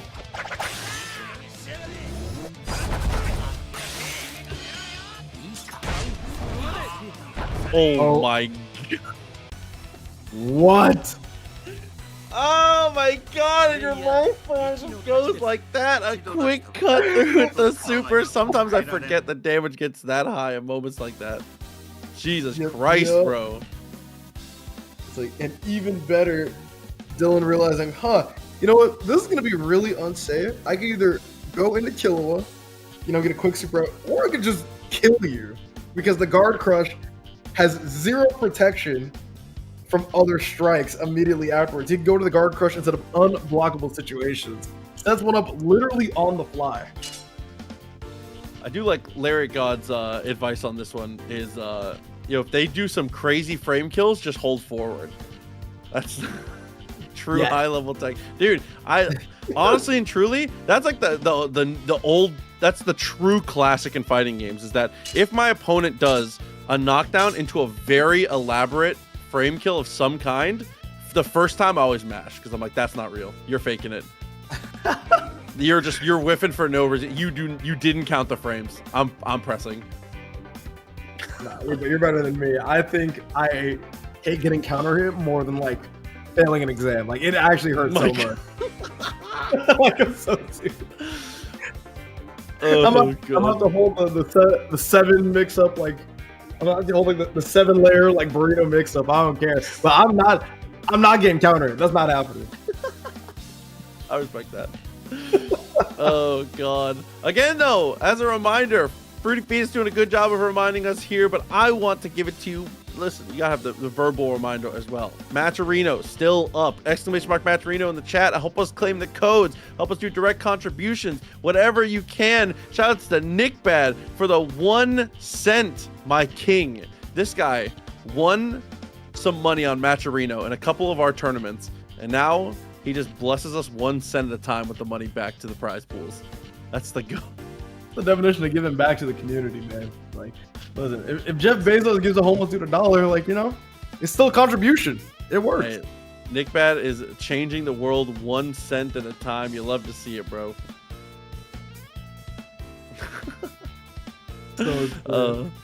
Back at it again, though. 2 players ready to go. Rabbi and Abik as Lucas comes through with the 500 Nick Bads. $5. Thank you very much, Lucas. Shout out to production who is running the stream today. Lucas, we love you as always. Make sure you always thank your TOs, you always thank your production people. Obviously, you guys get to see us on screen, but we're doing the easiest part. There's the people doing much harder work than us behind the scenes, bro. Running streams, running these tournaments is not easy, man. Oh yeah. I mean, listen, I've gotten experience on this weekend. I was like, yo, I'm not gonna lie. It's hour 2. I'm already in hell, bro. I don't know how Lucas does it. I don't know how he does it. We are straight back in. That, I thought for sure that was going to be the empty low. Ends up walking up to get the throw. Baits it perfectly. He's going to start catching up on the damage here.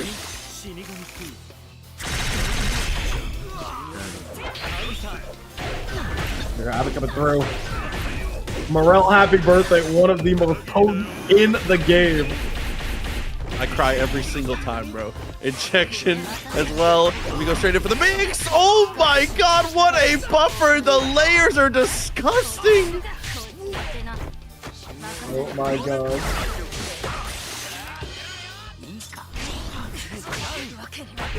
Morel hit once again with the happy birthday. Abbott making absolutely quick work of this first game for Brabby.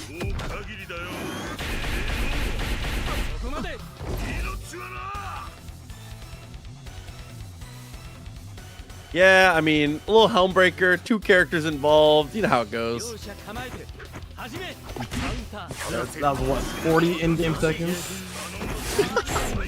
Like, come on now.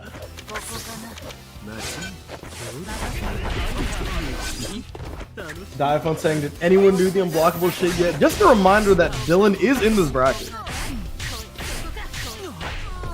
Almost gets taken to space there. Dude, Optimal Machigamas are kind of hype. Hold on, bro. I like this.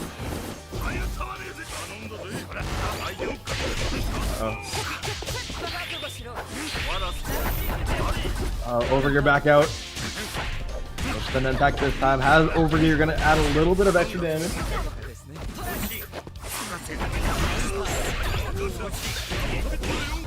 Oh no, and just like that for the second time, a pipe and a dream spins out and takes them both. We are on pace for the fastest set of the tournament so far. Robbie needs a massive bounce back here, but I'm not even sure what the fix is. Yeah, no, I was sitting here in the unblockable discourse on Twitter, and all of a sudden Ravi is down to his last couple characters. Oh my gosh, and now the Sokka is gone once again.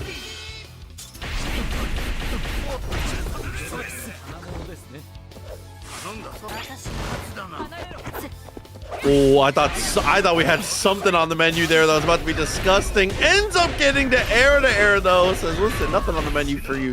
You don't get to eat, only me.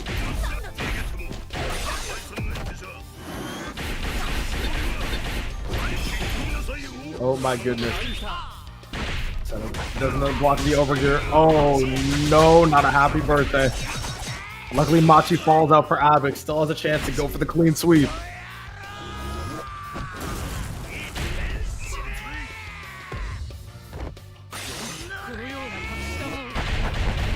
Again, have that little self alley-oop, somehow survives it and gets the tag. Not much life to play with here. We've seen this character make miracles again and again. What a swap with the assist.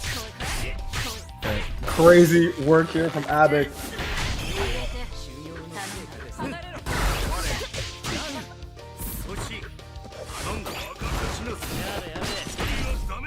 Let's go throw.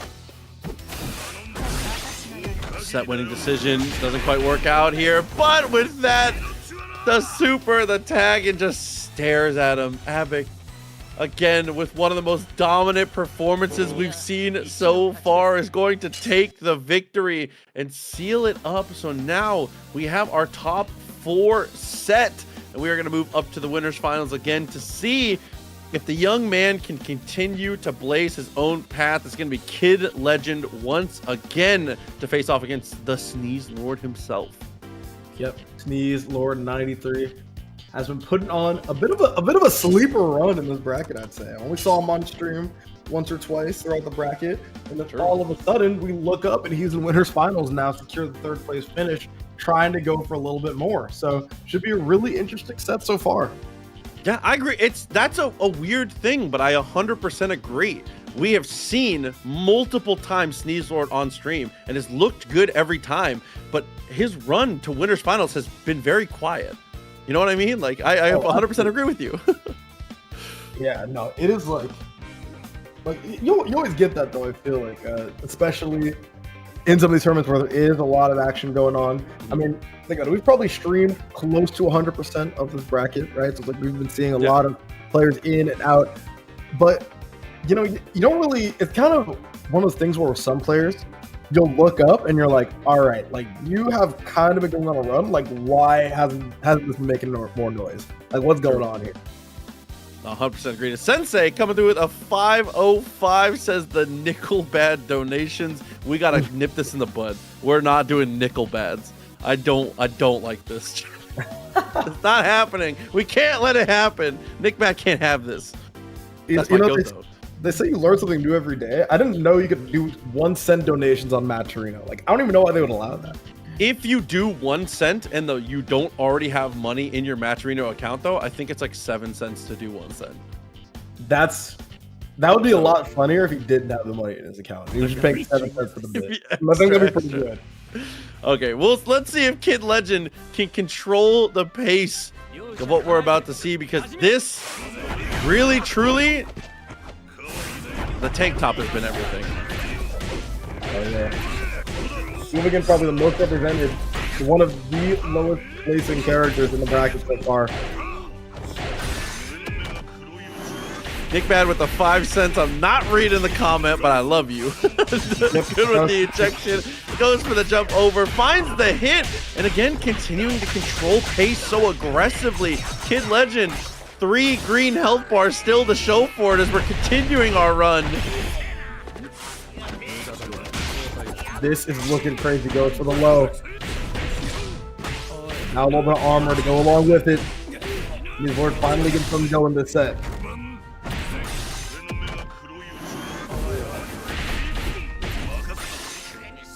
Oh my gosh. What a happy birthday.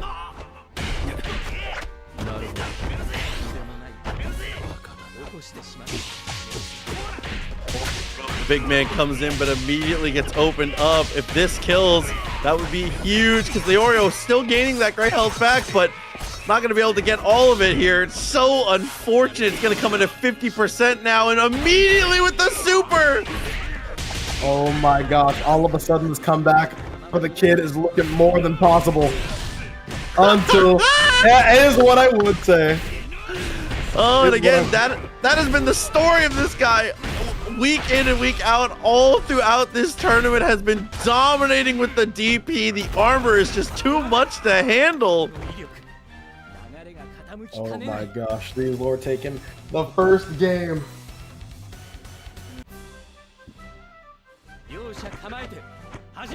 Dude, he is cooking so far.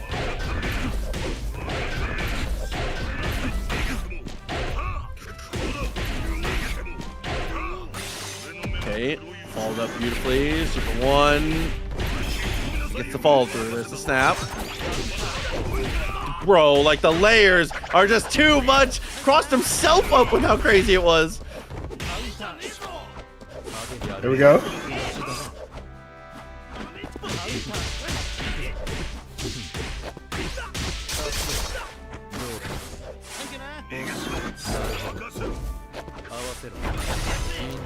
Oh, men impact. Get out the way.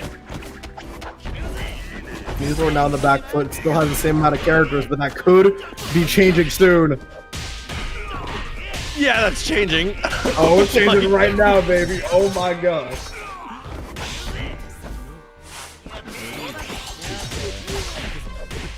Gets sliced up. No chance to even fight back. Here comes that armor DP one more time. The activation, but isn't able to save himself.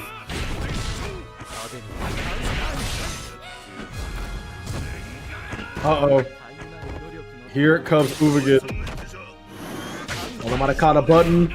Nope, the button catches it, and now you gotta find one more opportunity to get out, and it doesn't work. Sneeze Lord up 2-0. Hey, big shout out to Young Legend in the chat, by the way. Kid Legend's older brother come through to support. You love to see it, bro. That's so sick. Yeah, I love this so much, bro. We've seen Pops, we've seen Thing 1, we've seen Thing 2. Like, everybody's here. Okay, on the wall, good. Finally getting some mix here. Full control back in Kid Legend's favor. Since he got the hit at 99 in the early stages of game 1, really just hasn't been able to reestablish himself. But this is it. Was it?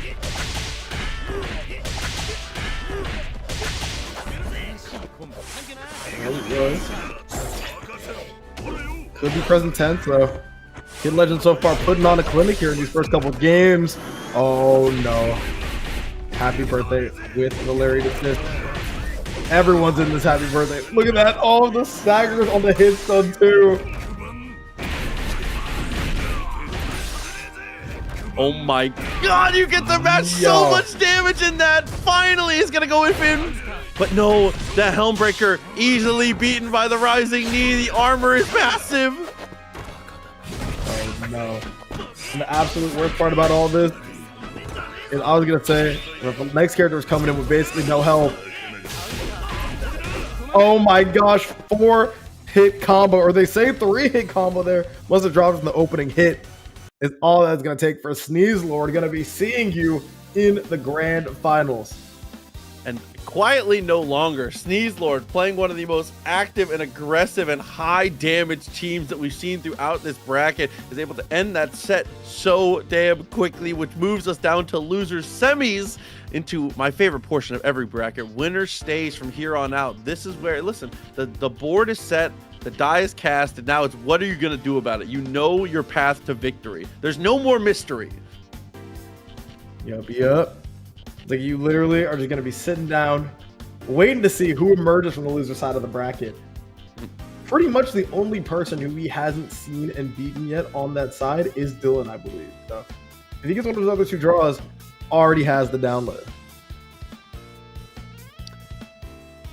Lot to see, lot to take in.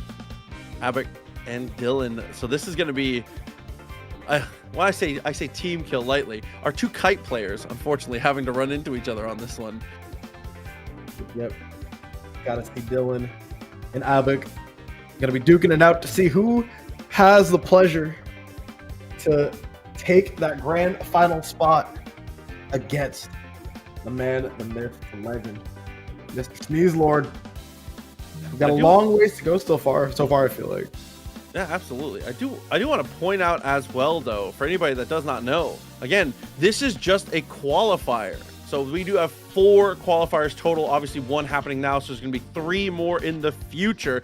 These players, once you make it into the top 8, you're guaranteed some points, but your placement in this matters a ton. Even the difference between 4th and 3rd, getting the 5 versus 6 points is definitely a big deal here. You got to make sure you get a better seed for the finale if you're able to keep your consistency. There's a lot to take in when it comes to this when we get to the later stages. A ton to unpack here. I'm very excited to see. I mean, so far, at least from what it's looked like for me, I mean, Avik has just been cooking. Saw him in the last set. It was a bloodbath. It was a bloodbath that actually went in the favor of Avik. So are we going to see that same thing here? Or is Dylan going to put on the brakes, who also is going to be emerging from a 3-0 victory?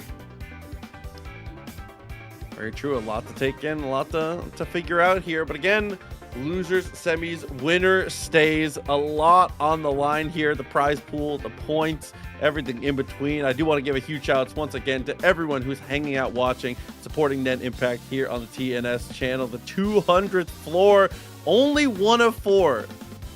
Dude, I'm so glad we get to run a series for this game. Like it's cool to get to see it on at all, but being able to run like a series of qualifiers, be able to get into the invitational stuff, this is the portion I like the most. Yes, absolutely. It's like, I mean, you look here, and whoever is going to be winning here in this winter semis has to stay in the room until the tournament is either over and they're the victor, or until they are the loser. Such a scary spot. So many strong players in the way as well. But at the end of the day, I mean, we are going to let these assists, we're going to let these TODs do the talking. True, honestly. Oh, bro. I think the saddest thing for me, again, I know I mentioned it already, but having it be the two kite players having to battle it out to see who actually makes it to the spot definitely hurts a little bit. It's a character that's a lot of fun to get to watch. Has the potential to set up for a lot of the cheapest things in the game, and definitely has a play style that I really enjoy to get to witness myself, but one must stay and one must go. And I do like also that it's the two kite players climbing up to face against the the full big body squads up above. Yes, bro. That's the pinnacle. That's the pinnacle of fighting. Is the pinnacle of Net Impact.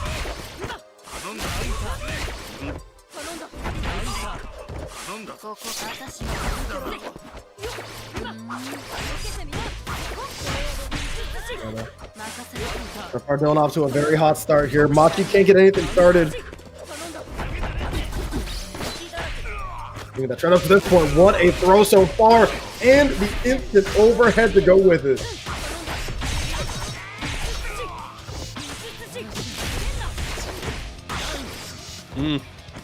Palsy gets the finish straight away. Manages to get the connection here. Dylan with a great pickup into the loops. Way to re-stabilize the height. To be able to get into the optimal combo. Kips. Dude, the kicks are just too much. Ridiculous every time. What? The setup? Oh my gosh, so optimal. The perfect coming out to get things kicked off. Was that finally it? Did we get it? Was that the unblockable? Because I know that is dummy hard to do. Yes, we finally got it here. Listen, I told you, right? That one says, are we gonna have unblockables? I said, Dylan is in the tournament. You already know. And here he comes out here with the one frame unblockable. Hit on both, confirms into the super for that extra chunk of damage here.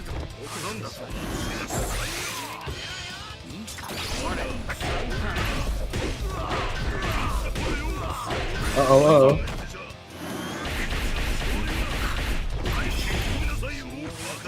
Lariat that once again.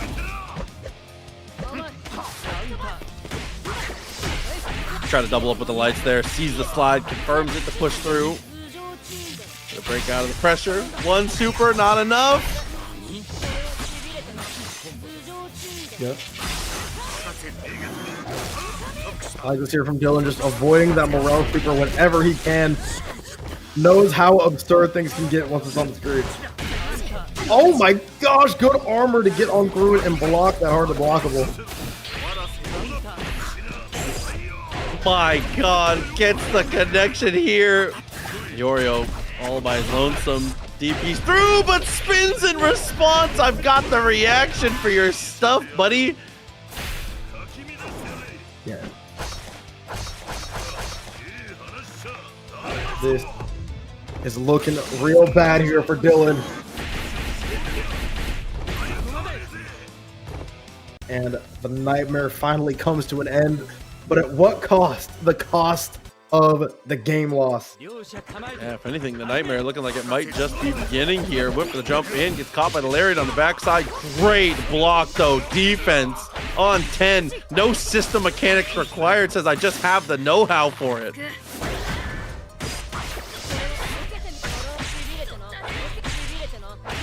Uh-oh.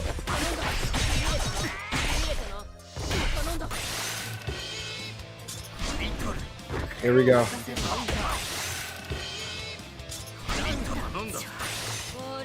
And once again, we should be picking up both characters. And we are. And I like that too. Your opponent's already spent the overgear. Get the hit, full send. Great decision making here from Dylan, as it's definitely going to be enough to kill, assuming full connections. And it is another perfect for Dylan. There we go. Dylan seems to just run away with it whenever he gets things started. Here. From the trend that we've noticed, if Dylan takes damage, he is not favored to win the game.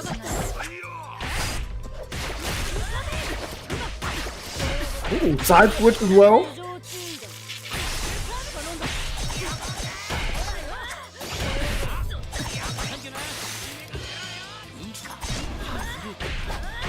Nice through, damage adds up. Going through for the killer. We're gonna get to see it one more time. Isn't gonna have the meter here for the super. Just gonna have to look for the normal mix. And when I say normal mix, I mean the worst 10 layers you've ever had to deal with in your life, bro. Yeah, it's like, man, 10 layers may be an understatement here.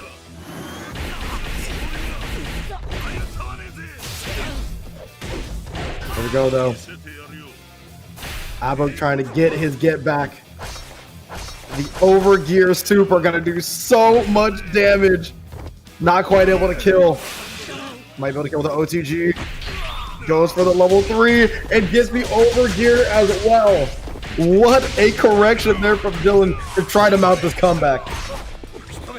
Whoa, that was almost crazy. Doubles up on the roll, but doesn't quite get it here. It's gonna cut in the soup. Whoa! My God, bro! The life total just absolutely depleted there. Dylan super.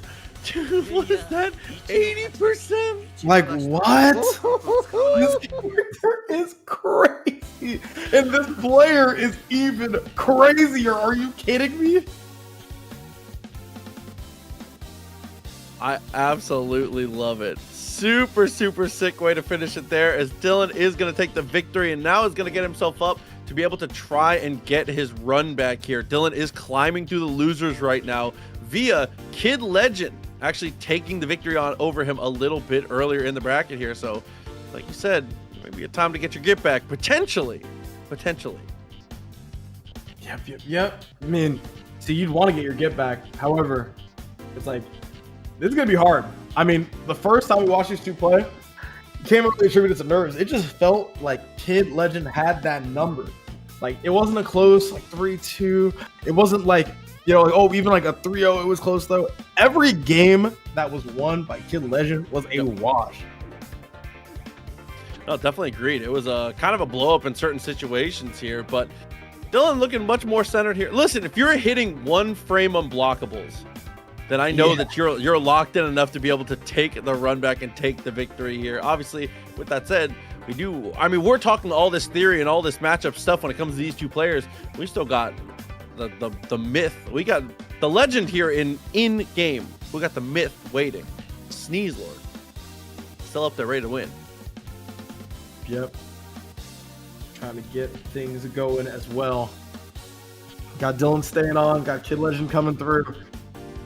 Trying to see if he can continue.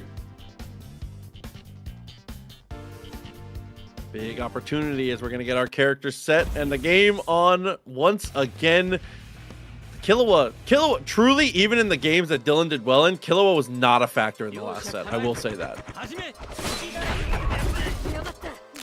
Making himself known a little early there. Gets the throw, gets the cross up. Cute little setup. Things are off early for Dylan. Yep. I mean, off is just an understatement.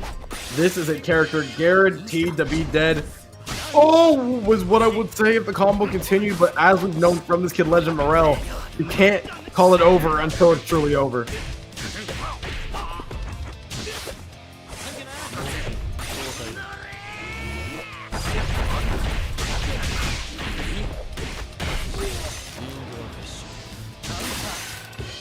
Fish once again, super to cut through, gets interrupted immediately. The fish just too active. The bites just completely dominate. Dylan losing out on the kite now. It's like, this is looking real free so far. For Kid Legend, I should say, though, especially now that the Leorio's gone. That's who I would consider not his worst character. Oh no. Wait. That probably wins. Yeah, so that definitely wins. You get hit by one of the punches. But honestly, that's not too bad. Especially when you're able to get the conversion with the lightning as well. Oh my gosh. Oh no, the fish. You gotta just block. Oh, Dude, as soon as you super jump there, I feel like you put yourself in an unwinnable situation. And as I say that, he wins the situation. Like, what? Yep. Honestly, I respect it. Sometimes you just gotta gamble on air tech buttons, and Dylan decided that it was time to go gambling.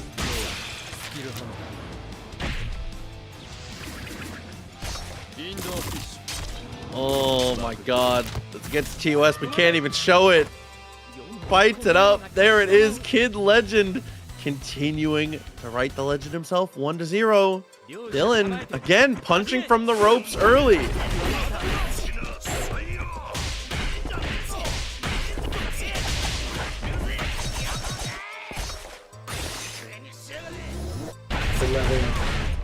Already looking real good.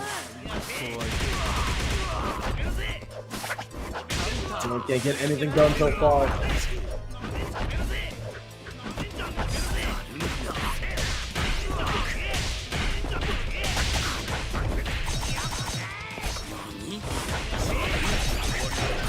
Man, Dylan has not had a solid opening yet this game.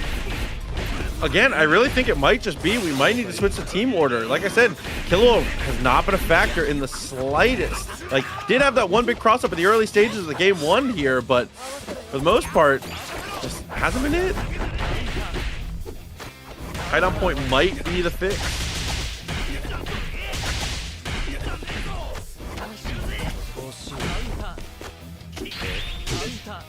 Right there, go for the overgear. Oh, quick gear this time. All types of gears being used. Dylan still has the overgear on deck. Mike try to save it for the end. He's gonna plant that Morel. Gonna try to continue and gets the happy birthday instead. Kid Legend, why are we mashing? That could be the death of both characters and should be with ease. Going for the level 1. And now, again, that looked like it was gonna be free for Dylan. Now it continues to be free. Wow, and the no look too. Strikes to the right side, but still gets a hit, takes the kill. 1-1 here. Dylan, way to restabilize. Oh man, pressing there was the literal one wrong option.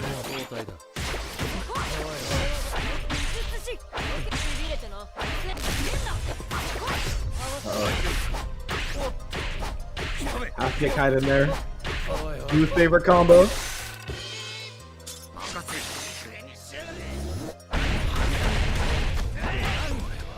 Oh, and after the tech forward, still gets caught, just barely misses out the timing on his mix-up though, and Kid Legend capitalized straight away.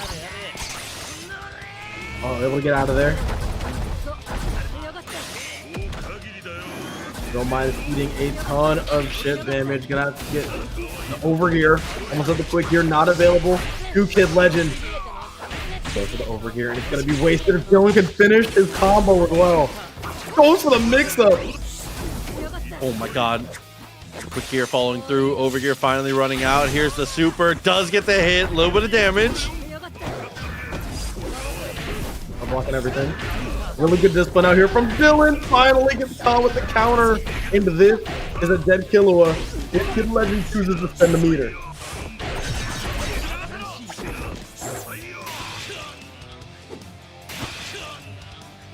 No, my Oh, god! no! Forces the pop, the overgear saves his life. Dylan wins the match of chicken by showing a bit of restraint.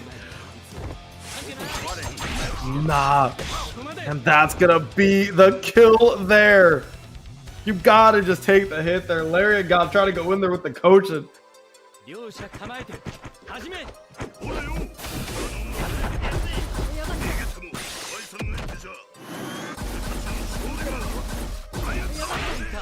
that's definitely going to be a punish there. Cuts through with the quick gear. A lot of damage as we get to the wall. East Coast to West Coast. Yorio with the support and the tag once again. Kite is going to be able to come in to be able to get back into the kicks now. Man, you gotta appreciate Dylan going for the quick gear to make sure that the optimal punish is there.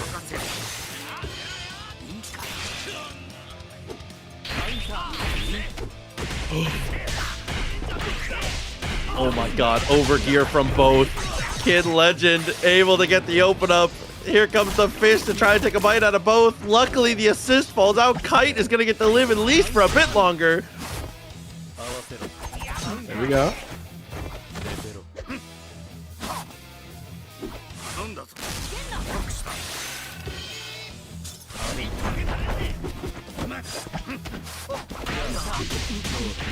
Oh, quick guard here from Kid Legend.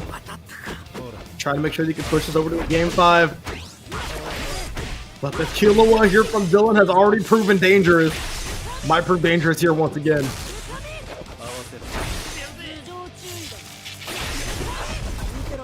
That saves him a bit of a headache there. Oh, and gets the air to air again with the special. So good on those weird space. Oh, just not having to deal with the normals. Whoa! What was that hit? Dylan, and what was Dylan able to convert that with? So aware.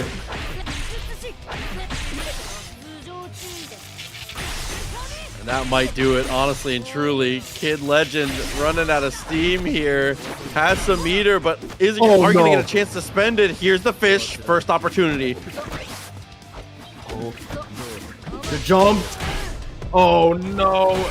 Have the defensive read. That's so much time to follow it up. And this is gonna be it. Almost made the comeback, but the one drop with the gears on deck is gonna make it 2-2. We're going to a game 5. Somehow has managed to survive and bring this back here. A battle of the ages, battling it out for that little bit of extra points. Does extra potential to be seated higher. Battle Olympia on the horizon, and both players going ridiculous, bro. There you got pointing out, this is the bottom 1 version of Fish ever. Still able to put in this amount of work. Oh my god. Okay, goes to the side switch. Ends up landing it.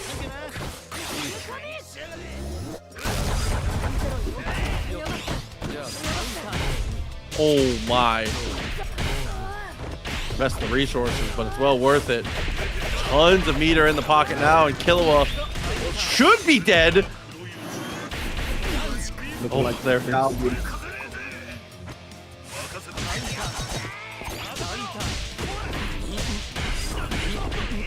Uh-oh. Kid Legend so far.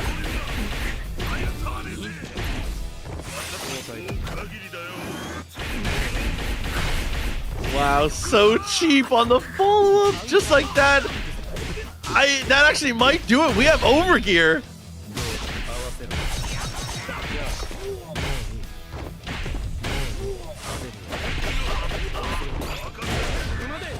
Oh my god. Kid Legend. What a bounce back and a victory here. 3-2. The game 5 banger going to his side. Man, KL has been cooking. It's looking real crazy right now. Like Legend family, legends in their own right. And so far, Dylan just can't seem to get the read on KL to take a set just yet. That's 2 sets straight, able to take the victory, being able to cash out the way that you need to here. Kid Legend, a masterclass so far today. This is about as good as it gets. Larry God with, again, good coaching. Just loop the unblockables better. Listen, it's like you said, it's hard. It's, dude, hitting a 1-framer on any netcode. Like, come on, bro. Hitting 1-framer offline. Like, actually, like, dude. Oh my god. Young Legend calls his shot, says if he wins the tournament, he's gifted 5 subs. Listen, bro, if he wins the tournament, take that money you're about to gift subs with and take him out for food, bro. He deserves it. Or make him take you out for food with his prize money. Better yet, say, little bro, what's up? You cover McDonald's next time? Come on. Because I know you can spare. You just got like what, $70 out of this bracket? You can spare a call of 20. That's what I'm saying. Listen, I'm making my shit a large too. Come on. Oh, dude. Either way this goes, it has been an incredible bracket for sure. Sneeze Lord has been, when Sneeze Lord wins, it's quick and it's violent. So Kid Legend is going to have to find a way to stabilize against that, because the way that Sneeze spends meter and how aggressively he approaches with the DPs and all of his like resources is kind of overwhelming just to watch. I can't imagine being on the receiving end.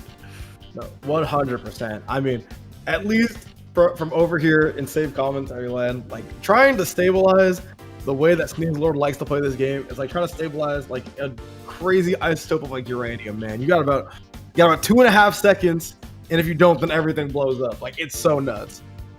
Yeah, universe is gone, sorry. It's like, what? Oh my god. Hey, but Kid Legend, again, has been a player that's been capable of controlling, just needs to find a center on this one. That winner's final set, where Sneeze was able to take the victory over Kid Legend, was one of the most dominant sets we've seen. Not to say that Kid Legend wasn't making decent decisions when he got to play. It's just that Sneeze Lord's team, again, a one happy birthday, and the game just ends. There's no coming back from it here with how aggressive he can be as the Leorios trade here at the start of Grand Finals. Yep. There we go. So far, KO off to a crazy start. Let's get these moving.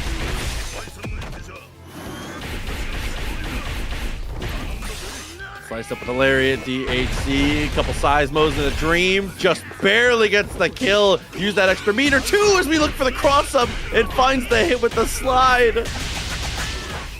Uh-oh. Man, it is looking crazy right now for Sneeze Lord. Hasn't even been able to get anything started. But there's that, dude, if you block Leorio standing, I don't know, man. This character's so good at being able to find those open ups. That headbutt into the slide, the high-low, so sick. Sneeze Lord finally getting something started here. Gotta see if it is enough. Oh, goes for the over here. It'll be more than enough to kill. So much bar, have over here. And just like that, it's over. KL off to a incredibly hot start.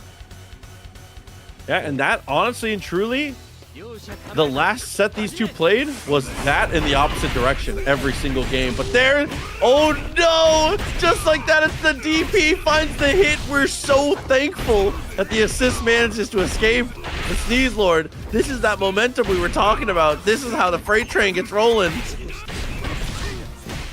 Uh-oh.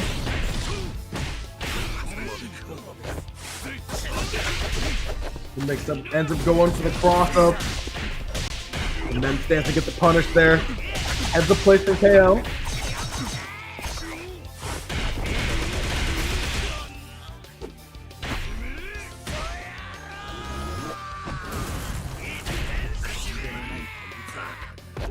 Better with the uppercut. Where does this leave us now? For the timing here, gets the push away. Too far for the confirm though. Tries to go low. Nothing there though. Coming out, keeping things safe with the quick gear. That J is just so good. Dude, it's so goofy. Like, come on. Overgear following up well. There's the kill already. Kid Legend looking to try and get into game 3 in a hurry. Here comes the fish. Even with the overgear popped, what do you do to escape here? Nen stance. I was saying not quite enough, but it's looking like it's just enough. That's both characters dead for Sneeze Lord. In game 3, we're dead even. Oh my gosh. Sneeze Lord able to find a game. And Sneeze Lord so far, he's gonna be doing so much better than the last set. Oh my goodness.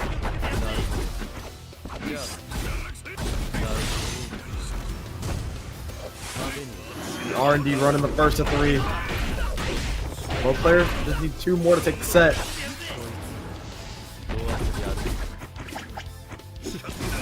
Jumps way to evade. Oh no, but even with the nerf, There's just too many bites. You can't escape it. The quick gear into the mix. Gets the push away. Saves the day for himself. Kid Legend, a lot of great life here on that Leorio as he does get the tag. Uh-oh. Hooligan's gonna be coming in. Bleeding just a little bit. And the blocking everything though and gets the happy birthday. You already know with Uvigan, this is gonna be a world of hurt.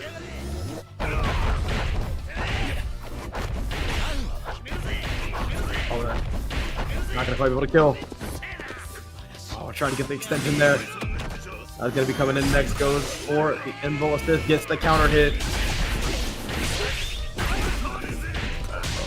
Oh my god. Both gears are out. Listen, and when the cartoon dust cloud settles, Kid Legend comes out on top. The level 3 once again. Oh my god. KO out, and Kid Legend once again finding the game up 2-0 right now.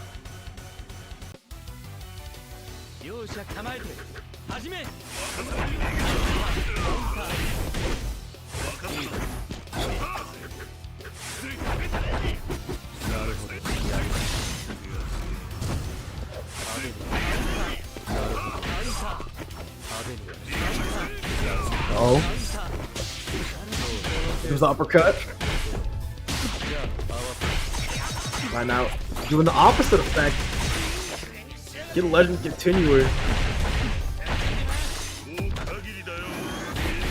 Putting it out one more time. Kid Legend on the path to the reset here. Dude, I lost track of who is who. The suits are too similar, bro. Kid Legend. Might be time to hit, man. Warehouse. After this is over, get some distinction. Hey, listen, he's big and he's tall. He's definitely got to go somewhere custom. Yeah, I'm just like, maybe he's just too big to find other suits. Like, honestly, it's a valid issue. Oh, I thought maybe he was gonna get both. I thought so too. Even more than over. Not even gonna need it though.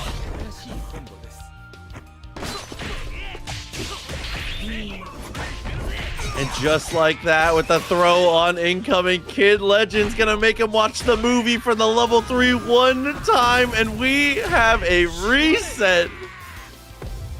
Oh nah.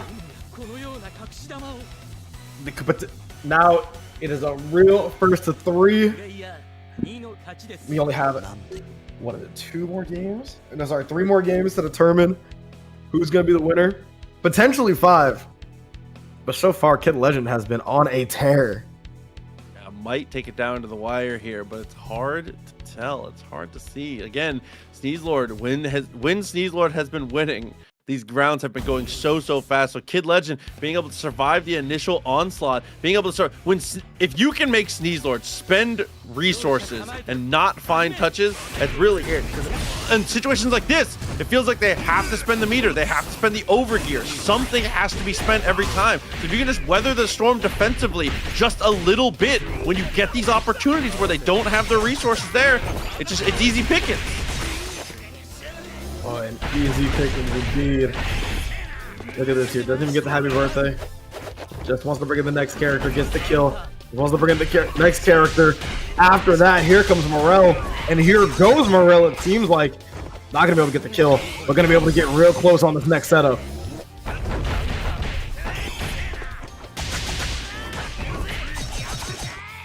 The air there with the JH. Quick gear, slice them up one more time.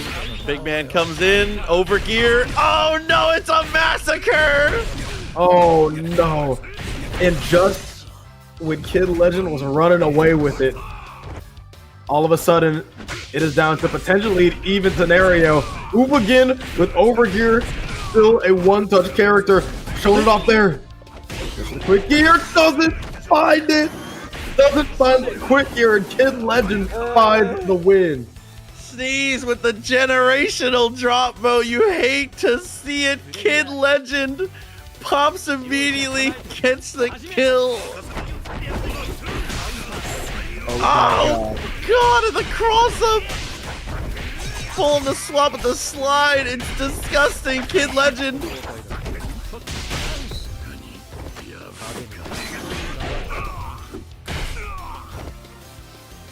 Uh-oh. Oh, okay. no. It's early. It's early. It's early. It's early. It's okay. It's okay. It's okay. It's early. It's early. Nah. Finally does happen, unfortunately, here. Really only one of 2 issues we've had tonight, which has been really, really nice. Not many disconnects, which has been very, very cool. Oh, man. Yeah, I was gonna say, I was like, you know, two DCs, not bad.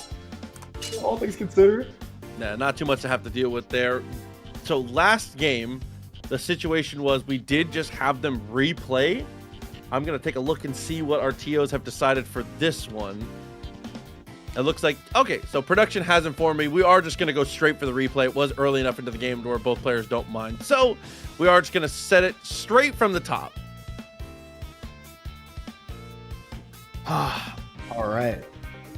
1-0 so far for the kid. Means we're got to find something. You're getting another lease on life, bro.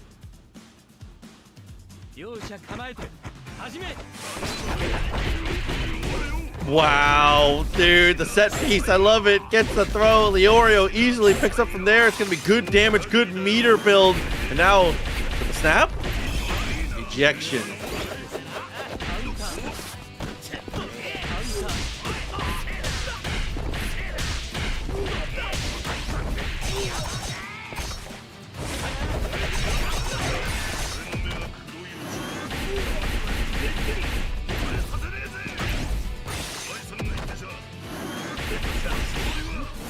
There you go. Living legend. I love it. Getting right back to where he left off, right? Oh my god! The sandwich situation with the overgear pop just to make sure we get the kill. Didn't have the meter for it, so this is definitely the right call. And you have... Oh no, I was going to say, maybe we're going to say fishes to try and control, but instead it's going to be no meter going into this guy. Oh no. Overgear. All for naught.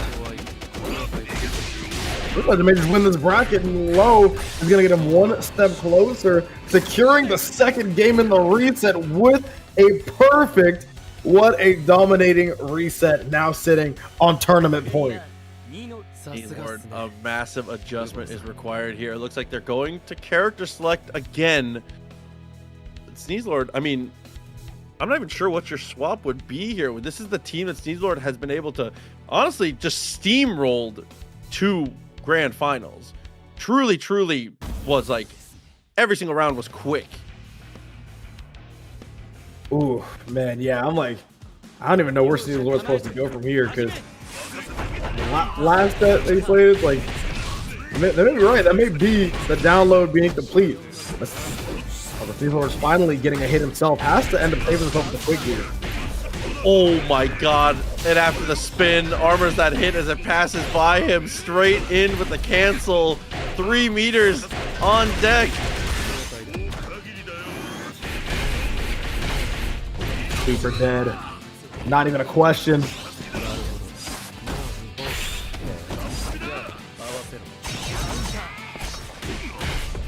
Oh my goodness.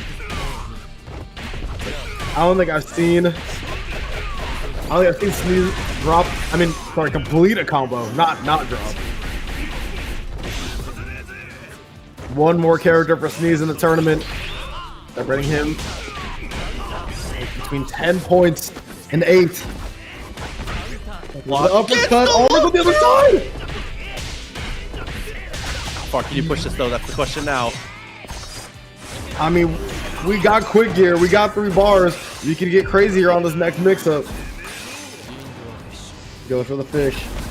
This is looking like it's game. Look at the chip damage. And it's over. 3-0 victory in the reset. Incredibly fast download with the NASA net, and Kid Legend is going to take the first qualifier in this TNS X 200th floor championship. Super exciting. 10 points in his pocket, and an updated statistic for anybody curious. With this victory, Kid Legend is the youngest player to ever win a TNS. The current standings are Kid Legend at 12, Blaz at 14 and Tyler K at 15. So that is the youngest player to have ever won any TNS bracket here. Kid Legend, the GOAT. I hope you and the family are going nuts right now because you deserve it. What a victory, bro. Hell yeah. Not only the victory, but as you said, a dominant one at that. I mean, it looked like after that first reset, it's like at that point had zero issues. Right? It's like all the reads were on point, the offense was flowing, it was cooking, no drops, even in the connection, which seemed to be spotty for some of the players, even including a DC. It just felt like Kid Legend was firing on all cylinders, and now that's reflected when you look at the current leaderboard. Every single turn, he was absolutely ridiculous top to bottom, and I'm so glad to see him take the victory here. Man, we're going to talk about this so much this week on Friday, bro. What a victory for this guy, and what a victory for the entire Legend clan. As I said, for anybody that missed my little introduction to Kid Legend when he came in, again, the son of Living Legend, the younger brother of Young Legend, a family of greatness. His uncle, St. Valentine, plays. They are just a family that is so amazing, travels to a ton of events. He's already gotten medals before, but I'm so glad to see him coming in first place today. What a victory, bro. That's so sick. Yep. And as you mentioned, congratulations. Everybody in the family winning tournaments. Hopefully the celebration is just as good. However, that is going to be it for us here. Super fun being on the show. Always enjoy being on TNS. And starting off the action, you know, even though we're ending this tournament series is just getting started. So be sure to throw up the graphic again. Shout out to production. Be sure to not only tune in to the next few tournaments, see them there. Next one's going to be on the 21st, riding on that Sunday. Be sure to also enter as well. I mean, you want the hands, you want those 12-year-old hands. Like, they're going to be waiting for you there next week, right? See if you can dethrone the kid. Hey, listen, man, a lot of cool stuff to come. Make sure you check out Hunter x Hunter and then Impact. Definitely a fun game. Hopefully this footage right here was enough to convince you that it's just zany, just crazy enough for you to get involved yourself. But with that, from Proxy, from Avian, from the entirety of our TO staff, as well as our production crew for the day, thank you very much for watching, and we will see you again very, very soon. Have a good night.